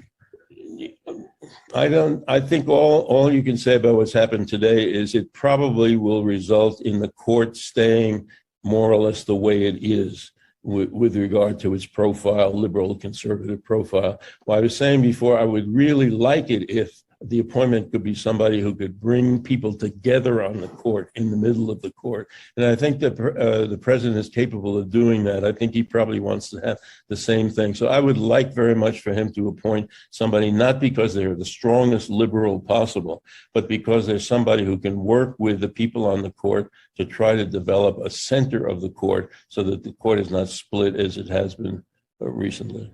Yeah, especially with some of those cases that we know are going to be continued to be talked and discussed about in the Supreme Court, not only here, but also in the next years to come. So we do appreciate you helping break it all down, giving us some more insight as to this news against Stephen Breyer to retire. We do have, again, Professor of Law with Sandra Day O'Connor College of Law, Paul Bender. Thank you so much, Paul. We do appreciate everything you've given us here today. Thanks for asking me. A great conversation there by my colleague Christy Larson. We're going to take another quick commercial break here on Live Now from Fox. When we come back, we're going to talk about student loans. Where do they currently stand, and where do interest rates currently stand? Of course, with inflation, the housing markets, everything of the sorts. We're going to dive a little bit deeper into that after the break.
Today, in support of these goals, the Federal Open Market Committee kept its policy interest rate near zero and stated its expectation that an increase in this rate would soon be appropriate.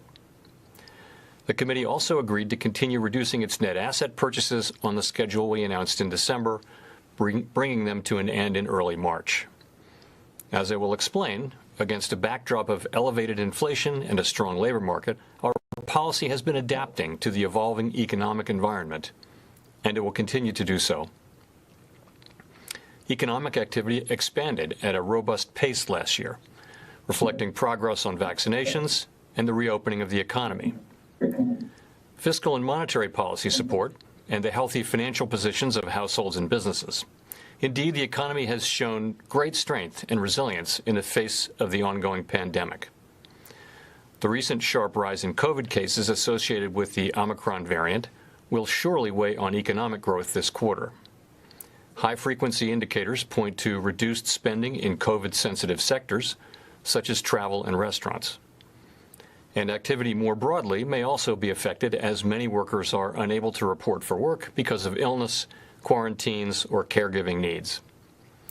Fortunately, health experts are finding that the Omicron variant has not been as virulent as previous strains of the virus, and they expect that cases will drop off rapidly. If the wave passes quickly, the economic effects should as well, and we would see a return to strong growth. That said, the implications for the economy remain uncertain, and we have not lost sight of the fact that for many afflicted individuals and families, and for the healthcare workers on the front lines, the virus continues to cause great hardship. The labor market has made remarkable progress, and by many measures is very strong. Job gains have been solid in recent months, averaging 365,000 per month over the past 3 months.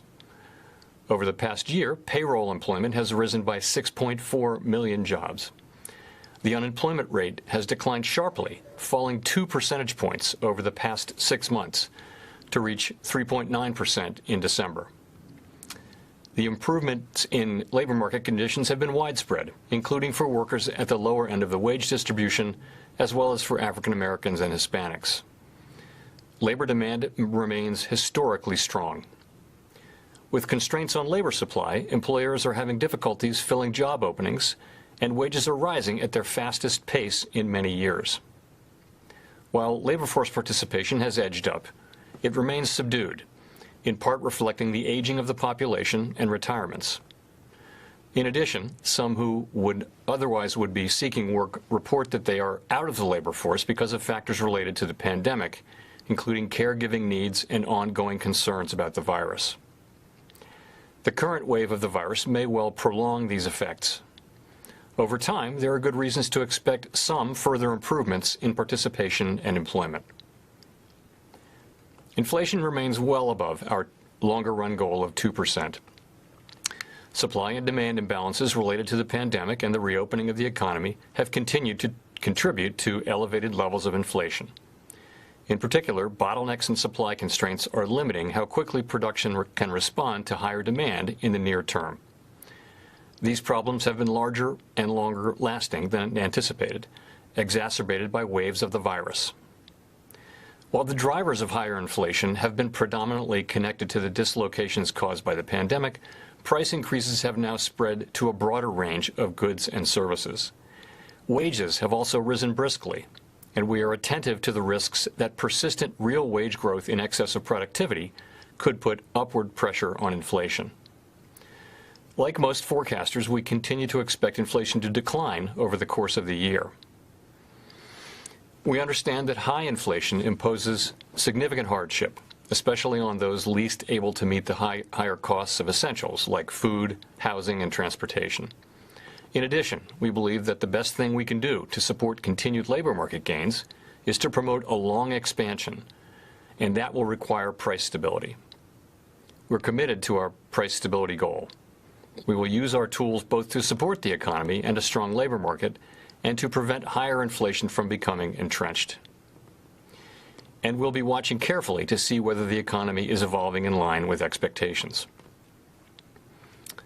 The Fed's monetary policy actions have been guided by our mandate to promote maximum employment and stable prices for the American people. As I noted, the committee left the target range for the federal funds rate unchanged and reaffirmed our plan, announced in December, to end asset purchases in early March. In light of the remarkable progress we've seen in the labor market and inflation that is well above our 2% longer-run goal, the economy no longer needs sustained high levels of monetary policy support. That is why we are phasing out our asset purchases. We expect it will soon be appropriate to raise the target range for the federal funds rate. Of course, the economic outlook remains highly uncertain. Making appropriate monetary policy in this environment requires humility, recognizing that the economy evolves in unexpected ways. We'll need to be nimble so that we can respond to the full range of plausible outcomes. With this in mind, we will remain attentive to risks, including the risk that high inflation is more persistent than expected, and are prepared to respond as appropriate to achieve our goals. To provide greater clarity about our approach for reducing the size of the Federal Reserve's balance sheet, today the committee issued a set of principles that will provide a foundation for our future decisions. These high-level principles clarify that the federal funds rate is our primary means of adjusting monetary policy, and that reducing our balance sheet will occur after the process of raising interest rates has begun. Reductions will occur over time in a predictable manner, primarily through adjustments to reinvestments so that securities roll off our balance sheet. Over time, we intend to hold securities in the amounts needed for our ample reserves operating framework, and in the longer run, we envision holding primarily Treasury securities. Our decisions to reduce our balance sheet will be guided by our maximum employment and price stability goals. In that regard, we will be prepared to adjust any of the details of our approach to balance sheet management in light of economic and financial developments. The committee has not made decisions regarding the specific timing, pace, or other details of shrinking the balance sheet. And we will discuss these matters in upcoming meetings and provide additional information at the appropriate time.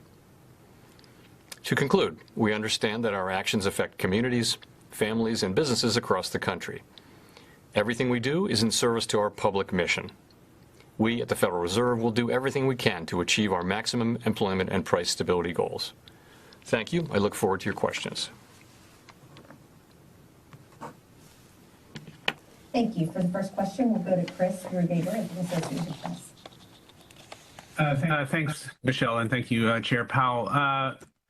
So it's expected that the Fed will hike rates perhaps every other meeting, but certainly in the past, the Fed has hiked at every meeting. So I just wanted to ask, are rate hikes at consecutive meetings on the table this year? Is every meeting a live meeting? And on that note, would the Fed consider front-loading some of its rate hikes, even if it doesn't raise every meeting? Thank you. Thanks. So as I referred to in my opening statement, it is not possible to predict with much confidence exactly what path for our policy rate is going to prove appropriate. And so at this time, we haven't made any decisions about the path of policy. And I stress again that we'll be humble and nimble. We're going to have to navigate cross currents and actually two-sided risks now. And I'll say also that we're going to be guided by the data. In fact, what I'll say is that we're going to be led by the incoming data and the evolving outlook. We'll try to communicate as clearly as possible, moving steadily and transparently. So, more to your question. We know that the economy is in a very different place than it was when we began raising rates in 2015. Specifically, the economy is now much stronger. The labor market is far stronger. Inflation is running well above our 2% target, much higher than it was at that time. And these differences are likely to have important implications for the appropriate pace of policy adjustments. Beyond that, we haven't made any decisions. Thank you. Let's go to Victoria Guida at Politico. Hi, Chair Powell. I wanted to ask, you were talking about the health of the labor market, and I'm curious whether you would characterize where we're at right now as maximum employment, and also along those same lines, obviously rate hikes on the table this year. Do you think that the Fed can raise rates, bring inflation under control without hurting jobs and wages? Sorry, just getting both parts of your question written down. So I would say, and this view is widely held on the committee, that both sides of the mandate are calling for us to move steadily away from the very highly accommodative policies we put in place during the challenging economic conditions that the economy faced earlier in the pandemic. And I would say that most FOMC participants agree that labor market conditions are consistent with maximum employment in the sense of the highest level of employment that is consistent with price stability. And that is my personal view. And again, very broad support on the committee for the judgment that it will soon be appropriate to raise the target range for the federal funds rate. The other thing is maximum employment will evolve over time and through the course of the business cycle. In the particular situation we're in now, it may well increase. The level of maximum of employment that's consistent with stable prices may increase, and we hope that it will as more people come back into the labor market, as participation gradually rises. And the policy path that we're broadly contemplating would be supportive of that outcome as well. So the thing about the labor market right now is that there are many millions of more job openings than there are unemployed people. So you ask whether we can raise rates and move to less accommodative and even tight financial conditions without hurting the labor market. I think there's quite a bit of room to raise interest rates without threatening the labor market. This is, by so many measures, a historically tight labor market. Record levels of job openings, of quits. Wages are moving up at the highest pace they have in decades. If you look at surveys of workers, they find jobs plentiful. Look at surveys of companies, they find workers scarce. And all of those readings are at levels really that we haven't seen in a long time, and in some cases ever. So this is a very, very strong labor market. And my strong sense is that we can move rates up without having to severely undermine it. I also would point out that there are other forces at work this year which should also help bring down inflation. We hope, including improvement on the supply side, which will ultimately come.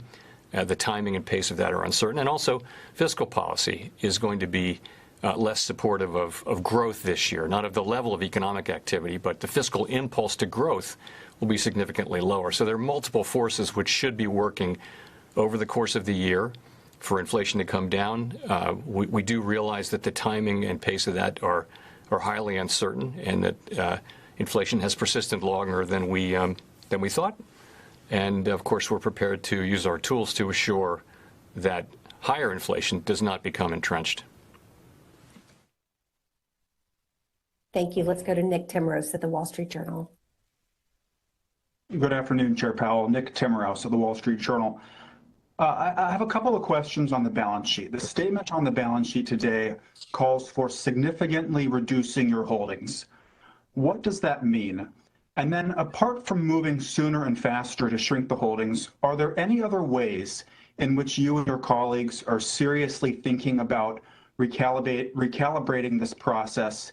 And finally, how much disagreement is there around how you should use this tool, including active sales rather than passive sales, or changes in the composition of reinvestments?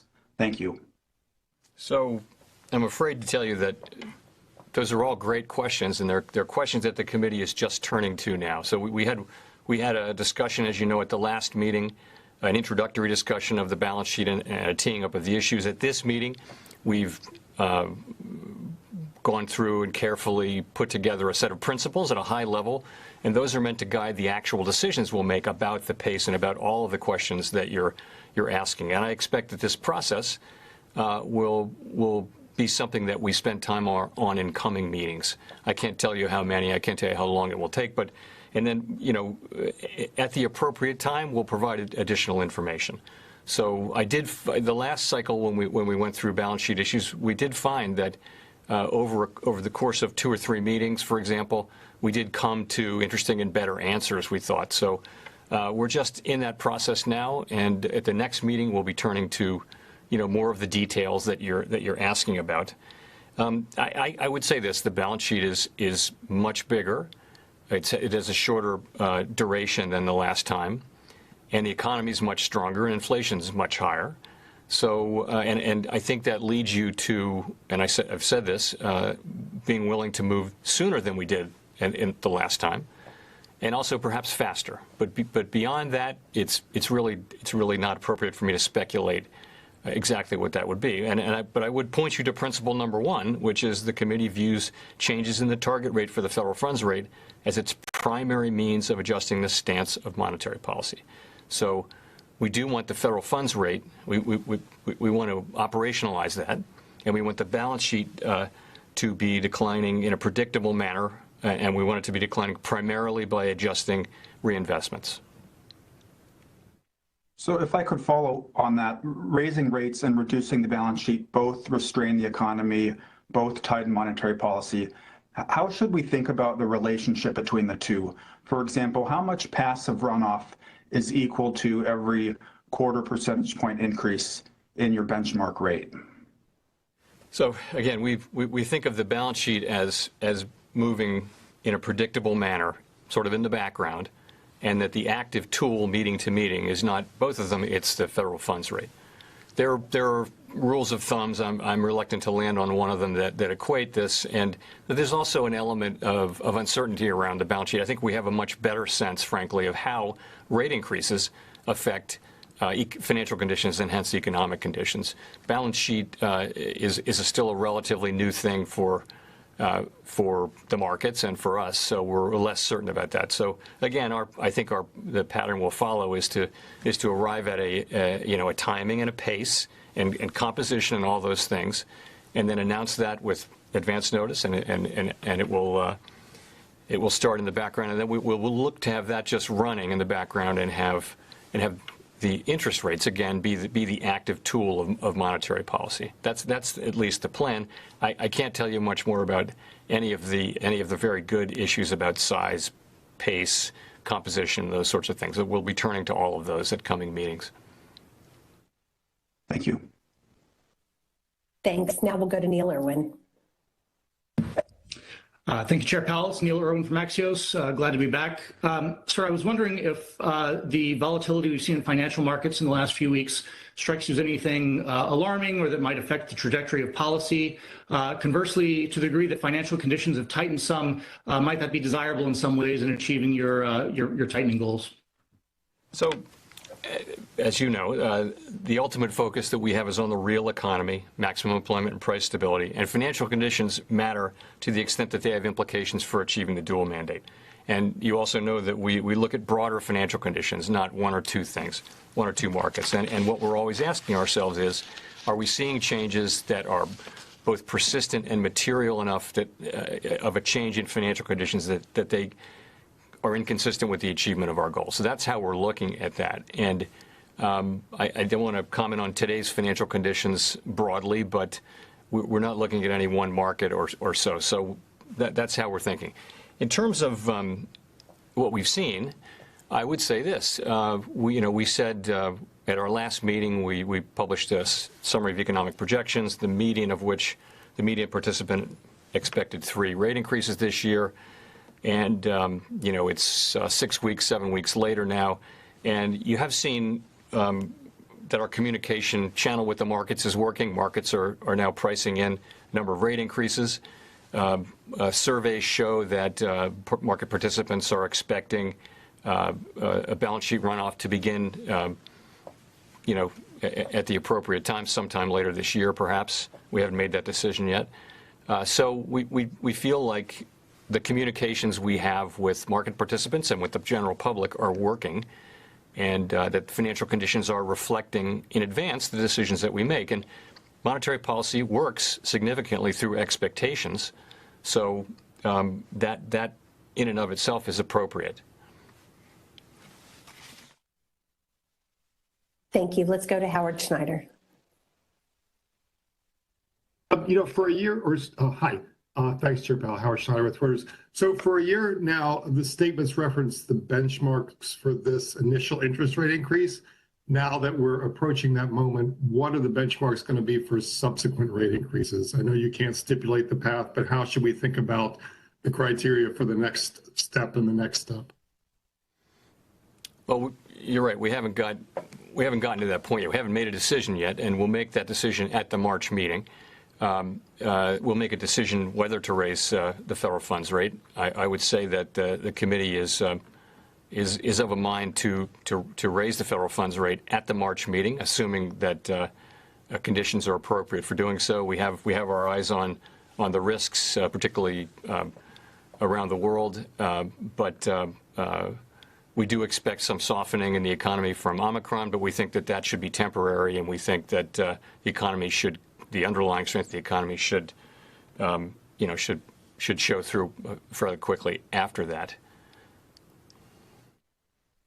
If I could follow, just on a related question, the December steps had this copacetic sort of set of circumstances where inflation comes down without the federal funds rate ever getting over the estimate of neutral. Given developments since then, do you still think that's a credible narrative for the ultimate path of policy? My path is highly uncertain, in that we're committed to using our tools to make sure that inflation, high inflation that we're seeing, does not become entrenched. So a number of factors would be, it's not just monetary policy. A number of factors are supporting a decline in inflation, as I mentioned. Fiscal policy will providing significantly less of an impulse to growth.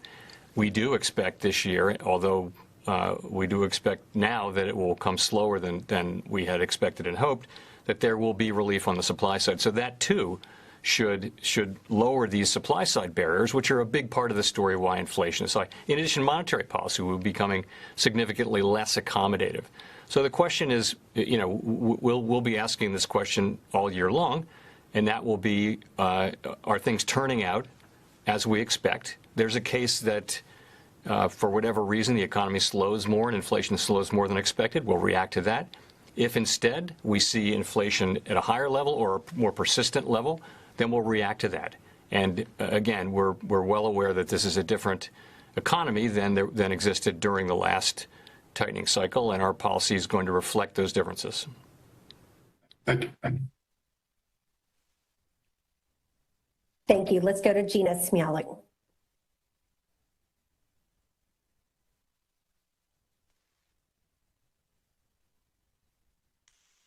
Let's go to Gina.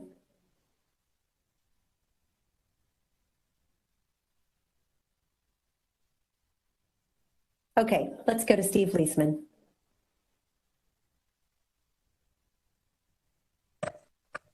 Thank you, Mr. Blinken. Thank you, Mr. Chairman. Mr. Chairman, I have one sort of technical question and one question on principle.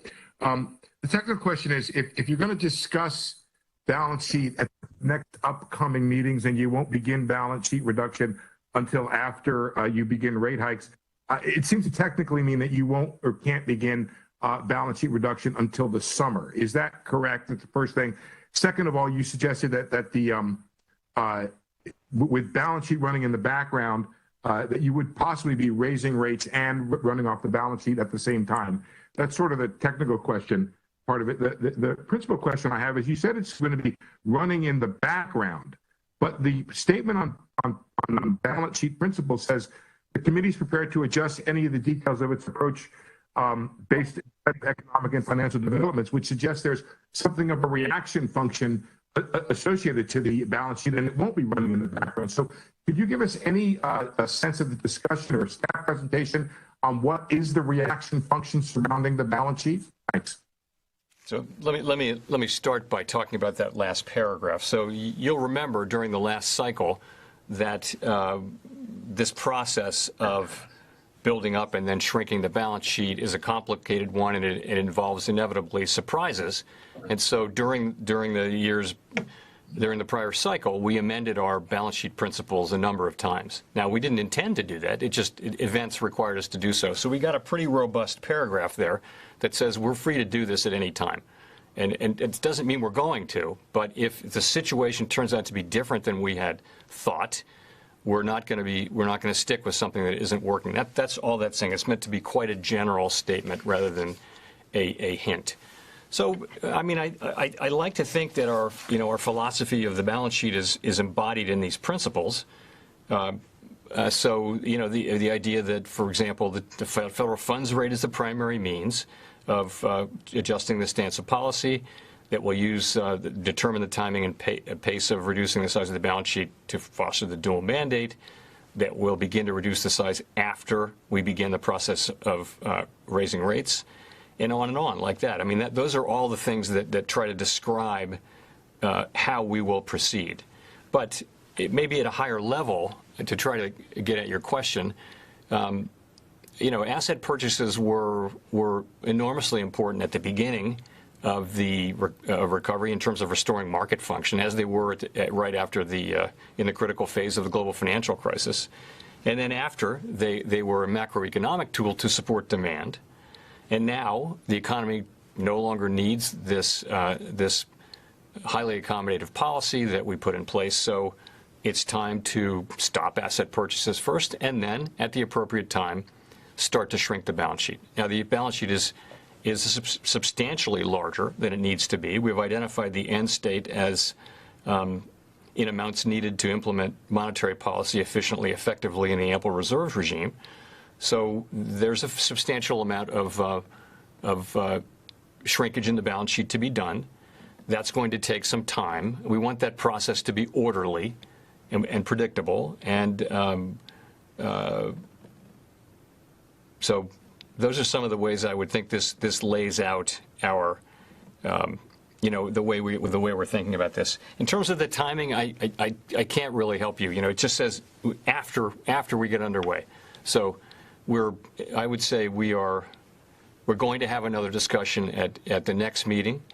And my guess is we'll have at least one other discussion at the meeting after that, and we'll tell you as we make progress, and we'll start the process of allowing runoff and shrinking the balance sheet at what we find to be the appropriate time. I wish I could say more, but honestly, we haven't made those decisions, and we actually haven't even really had the important discussions on a lot of the details that we will have at coming meetings. Thank you. Let's go to Craig Torres. Chair Powell. Good afternoon, Michelle and Chair Powell. Craig Torres from Bloomberg. Chair Powell, at the beginning of the conversation, you said risks are two-sided. And I'm wondering if you can elaborate on what are the risks to the elusive soft landing. Is Fed policy a risk, over tightening, or what are the risks? And then second, Chair Powell, I have a quick administrative question. Robert Kaplan's disclosure of his securities transactions. In a couple months, Chair Powell, or maybe sooner, you and I will file our tax returns and we'll list transactions and all kinds of things. And next to those transactions, we'll put dates. And Bloomberg asked for the dates of Mr. Kaplan's transactions. The Dallas Fed is not giving us the dates. And I don't see why this is a matter for the Inspector General or anybody else. I mean, why can't he give us the dates? Will you help us get the dates of those transactions? Thanks. So you asked about the risks first. So, the one risk is that inflation risks are still to the upside in the views of most FOMC participants, and certainly in my view as well. There's a risk that the high inflation we're seeing will be prolonged, and there's a risk that it will move even higher. So, and we don't think that's the base case, but you ask what the risks are, and we have to be in a position with our monetary policy to address all of the plausible outcomes, and that calls for us to be in position. We have an expectation about the way the economy is going to be evolved, but we've got to be in a position to address different outcomes, including the one where inflation remains higher. And of course, that is a risk to the expansion. We've been saying that what we need here is another long expansion, which is the kind of thing we saw over the last, which is the record long expansion. We saw labor force participation rise. We saw wages persistently higher for people at the lower end, and there really was no obvious imbalance in the economy that threatened that expansion. It could have gone on for years were it not hit by the pandemic. So we'd love to find a way to get back to that. That's going to require price stability, and that's going to require the Fed to tighten interest rate policy and do our part in getting inflation back down to our 2% goal. So I mentioned two-sided risks. A couple things. One, the COVID is not over, and COVID can continue to evolve, and it's just we have to accept that it's not over, and the risks to it can slow down growth, and that's sort of a downside risk from a growth standpoint. I would point to another risk is just further problems in the supply chains, which could slow down activity, and you see the situation in China as a situation there where that's their no COVID policy may cause more lockdowns, is likely to, and that may play into more problems in supply chains. In addition, there's what's going on in Eastern Europe and things like that. So there's plenty of risk out there, and we can't forget that there are risks on both sides. So that's there. That's what I would say. I know you've been all over this issue with my colleagues, Craig, on the issue of information. we don't have that information at the board, and I asked the Inspector General to do an investigation, and that is out of my hands. I'm playing no role in it. I seek to play no role in it, and I can't help you here today on this issue, and I'm sorry I can't. Okay. Thank you. We'll go to Gina now. Thanks for taking our questions, Chair Powell, and sorry for my tech issues. I wonder if you could tell us a little bit about where your thinking on inflation stands today. You know, the last time we saw an SEP back in September, we saw that you and your colleagues were projecting that inflation would sort of sink back down quite close to target by the end of the year. And I wonder if you still think that projection from December is a reasonable one, and if your thinking has changed at all, I wonder how you're thinking about that. And I also wonder if you could talk a little bit about the pathway to getting to that deceleration. Like how do we get from here, 7% CPI, to where you expect to be at the end of the year? So I'd say, since the December meeting, I would say that the inflation situation is about the same, but probably slightly worse. I'd be inclined to raise my own estimate of 2022 core PCE inflation, let's just go with that, by a few tenths today. But we're not writing down an SEP at this meeting, but I think it hasn't gotten better. It's probably gotten just a bit worse, and that's been the pattern. So I think if you look at the FOMC participants, there's a range there, and that range has been moving to the right for a year now. And by the way, if you look at other forecasters, essentially all other macro forecasters who do this for a living, you've seen the same pattern. So what do we think about that? Well, I think we wrote down rate increases in the December meetings, each of us individually, and I think to the extent the situation deteriorates further, our policy will have to address that. If it deteriorates meaningfully further, either in the time dimension or in the size of the inflation dimension. So that's how we're thinking about it. As I mentioned, though, I think part of this will be that the Fed, moving away from a very highly accommodative policy to a substantially less accommodative policy, and then over time to a policy that's not accommodative in time. I don't know when that will be. Those are the things that we're thinking about. That's part of it. Another part of it is that fiscal policy provided an impulse to growth over the last 2 years. That impulse will be less. In fact, will be negative this year. And so that's another thing. The other one is we will eventually get relief on the supply side. And, the ports will be cleared up, and there will be semiconductors and things like that. Now, what we're learning is it's just taking much longer. So I think longer than expected. And that, I think, does raise the risk that high inflation will be more persistent. I do think we'll come off of the highs that we saw in the early part of this episode in the spring last year, but really the question is going to be what is inflation running at, and so we'll be watching that. And our objective is to get inflation back down to 2%. It's also to provide enough support to keep the labor market healthy. The labor market is very, very strong right now. And I think that strength will continue. There's really a shortage of workers. We see it particularly among production and non-supervisory workers and people in the lowest quartile. You see very large wage increases. I mentioned some of the other indicators. So I think that's what we're looking at. And we're also, we realize, I think, as everyone does, that this outlook is quite uncertain and that we're going to have to adapt. And we're going to communicate as clearly as we can, but we're going to have to be adaptable and, move as appropriate. Great, thank you. Thank you. Let's go to Colby Smith.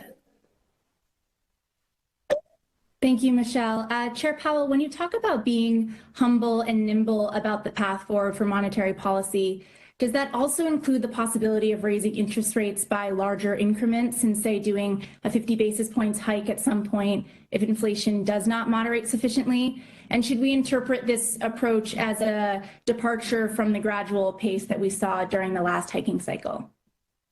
So As I mentioned, we have not made these decisions. We really haven't. And what I can tell you now, though, is that we fully appreciate that this is a different situation.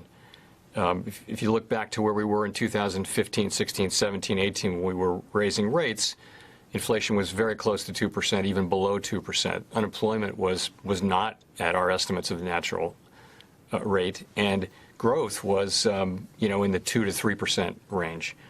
Right now, we have inflation running substantially above 2%, and more persistently than we would like. We have growth even in forecasts, even in the somewhat reduced forecasts for 2022. We still see growth substantially higher than what we estimate to be the potential growth rate. And we see a labor market where, by so many measures, it is historically tight. I think in a way, the least tight aspect of it is looking at the unemployment rate, which is still below our median estimate of maximum employment. If you look at things like quits and job openings, as I mentioned earlier, and wages, you're seeing, and just the ratio of job openings to unemployed, you're seeing a very, very tight labor market. Now, we also know that labor force participation is significantly lower. It's 1.5 percentage points lower than it was. All right, we are going to take a quick commercial break right now. It is currently 10:30 here in Phoenix, Arizona, which means it's 30 minutes after midnight on the East Coast. We will go back into that press conference after this quick 2-minute commercial break. Before we head out, though, another live look of Washington, D.C., of course, and I will leave you on the shot of downtown Manhattan in New York City.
One where inflation remains higher, and of course that is a risk to the expansion.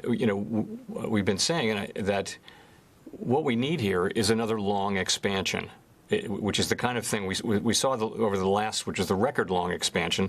We saw labor force participation rise. We saw wages persistently higher for people at the lower end, and there really was no obvious imbalance in the economy that threatened that expansion. It could have gone on for years were it not hit by the pandemic. So we'd love to find a way to get back to that. That's going to require price stability, and that's going to require the Fed to tighten interest rate policy and do our part in getting inflation back down to our 2% goal. So I mentioned two-sided risks. A couple things. One, the COVID is not over.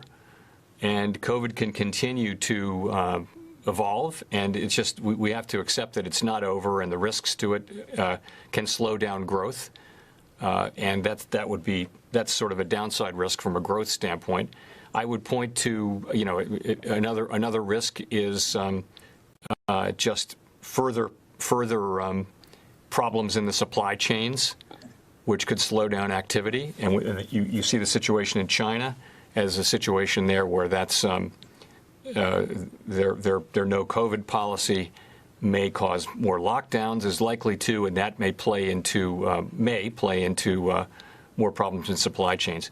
In addition, there's what's going on in Eastern Europe and things like that. So there's plenty of risk out there, and we can't forget that there are risks on both sides. So that's there.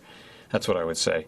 I know you've been all over this issue with my colleagues, Craig, on the issue of information. We don't have that information at the board, and I asked the Inspector General to do an investigation, and that is out of my hands. I am playing no role in it. I seek to play no role in it, and I can't help you here today on this issue, and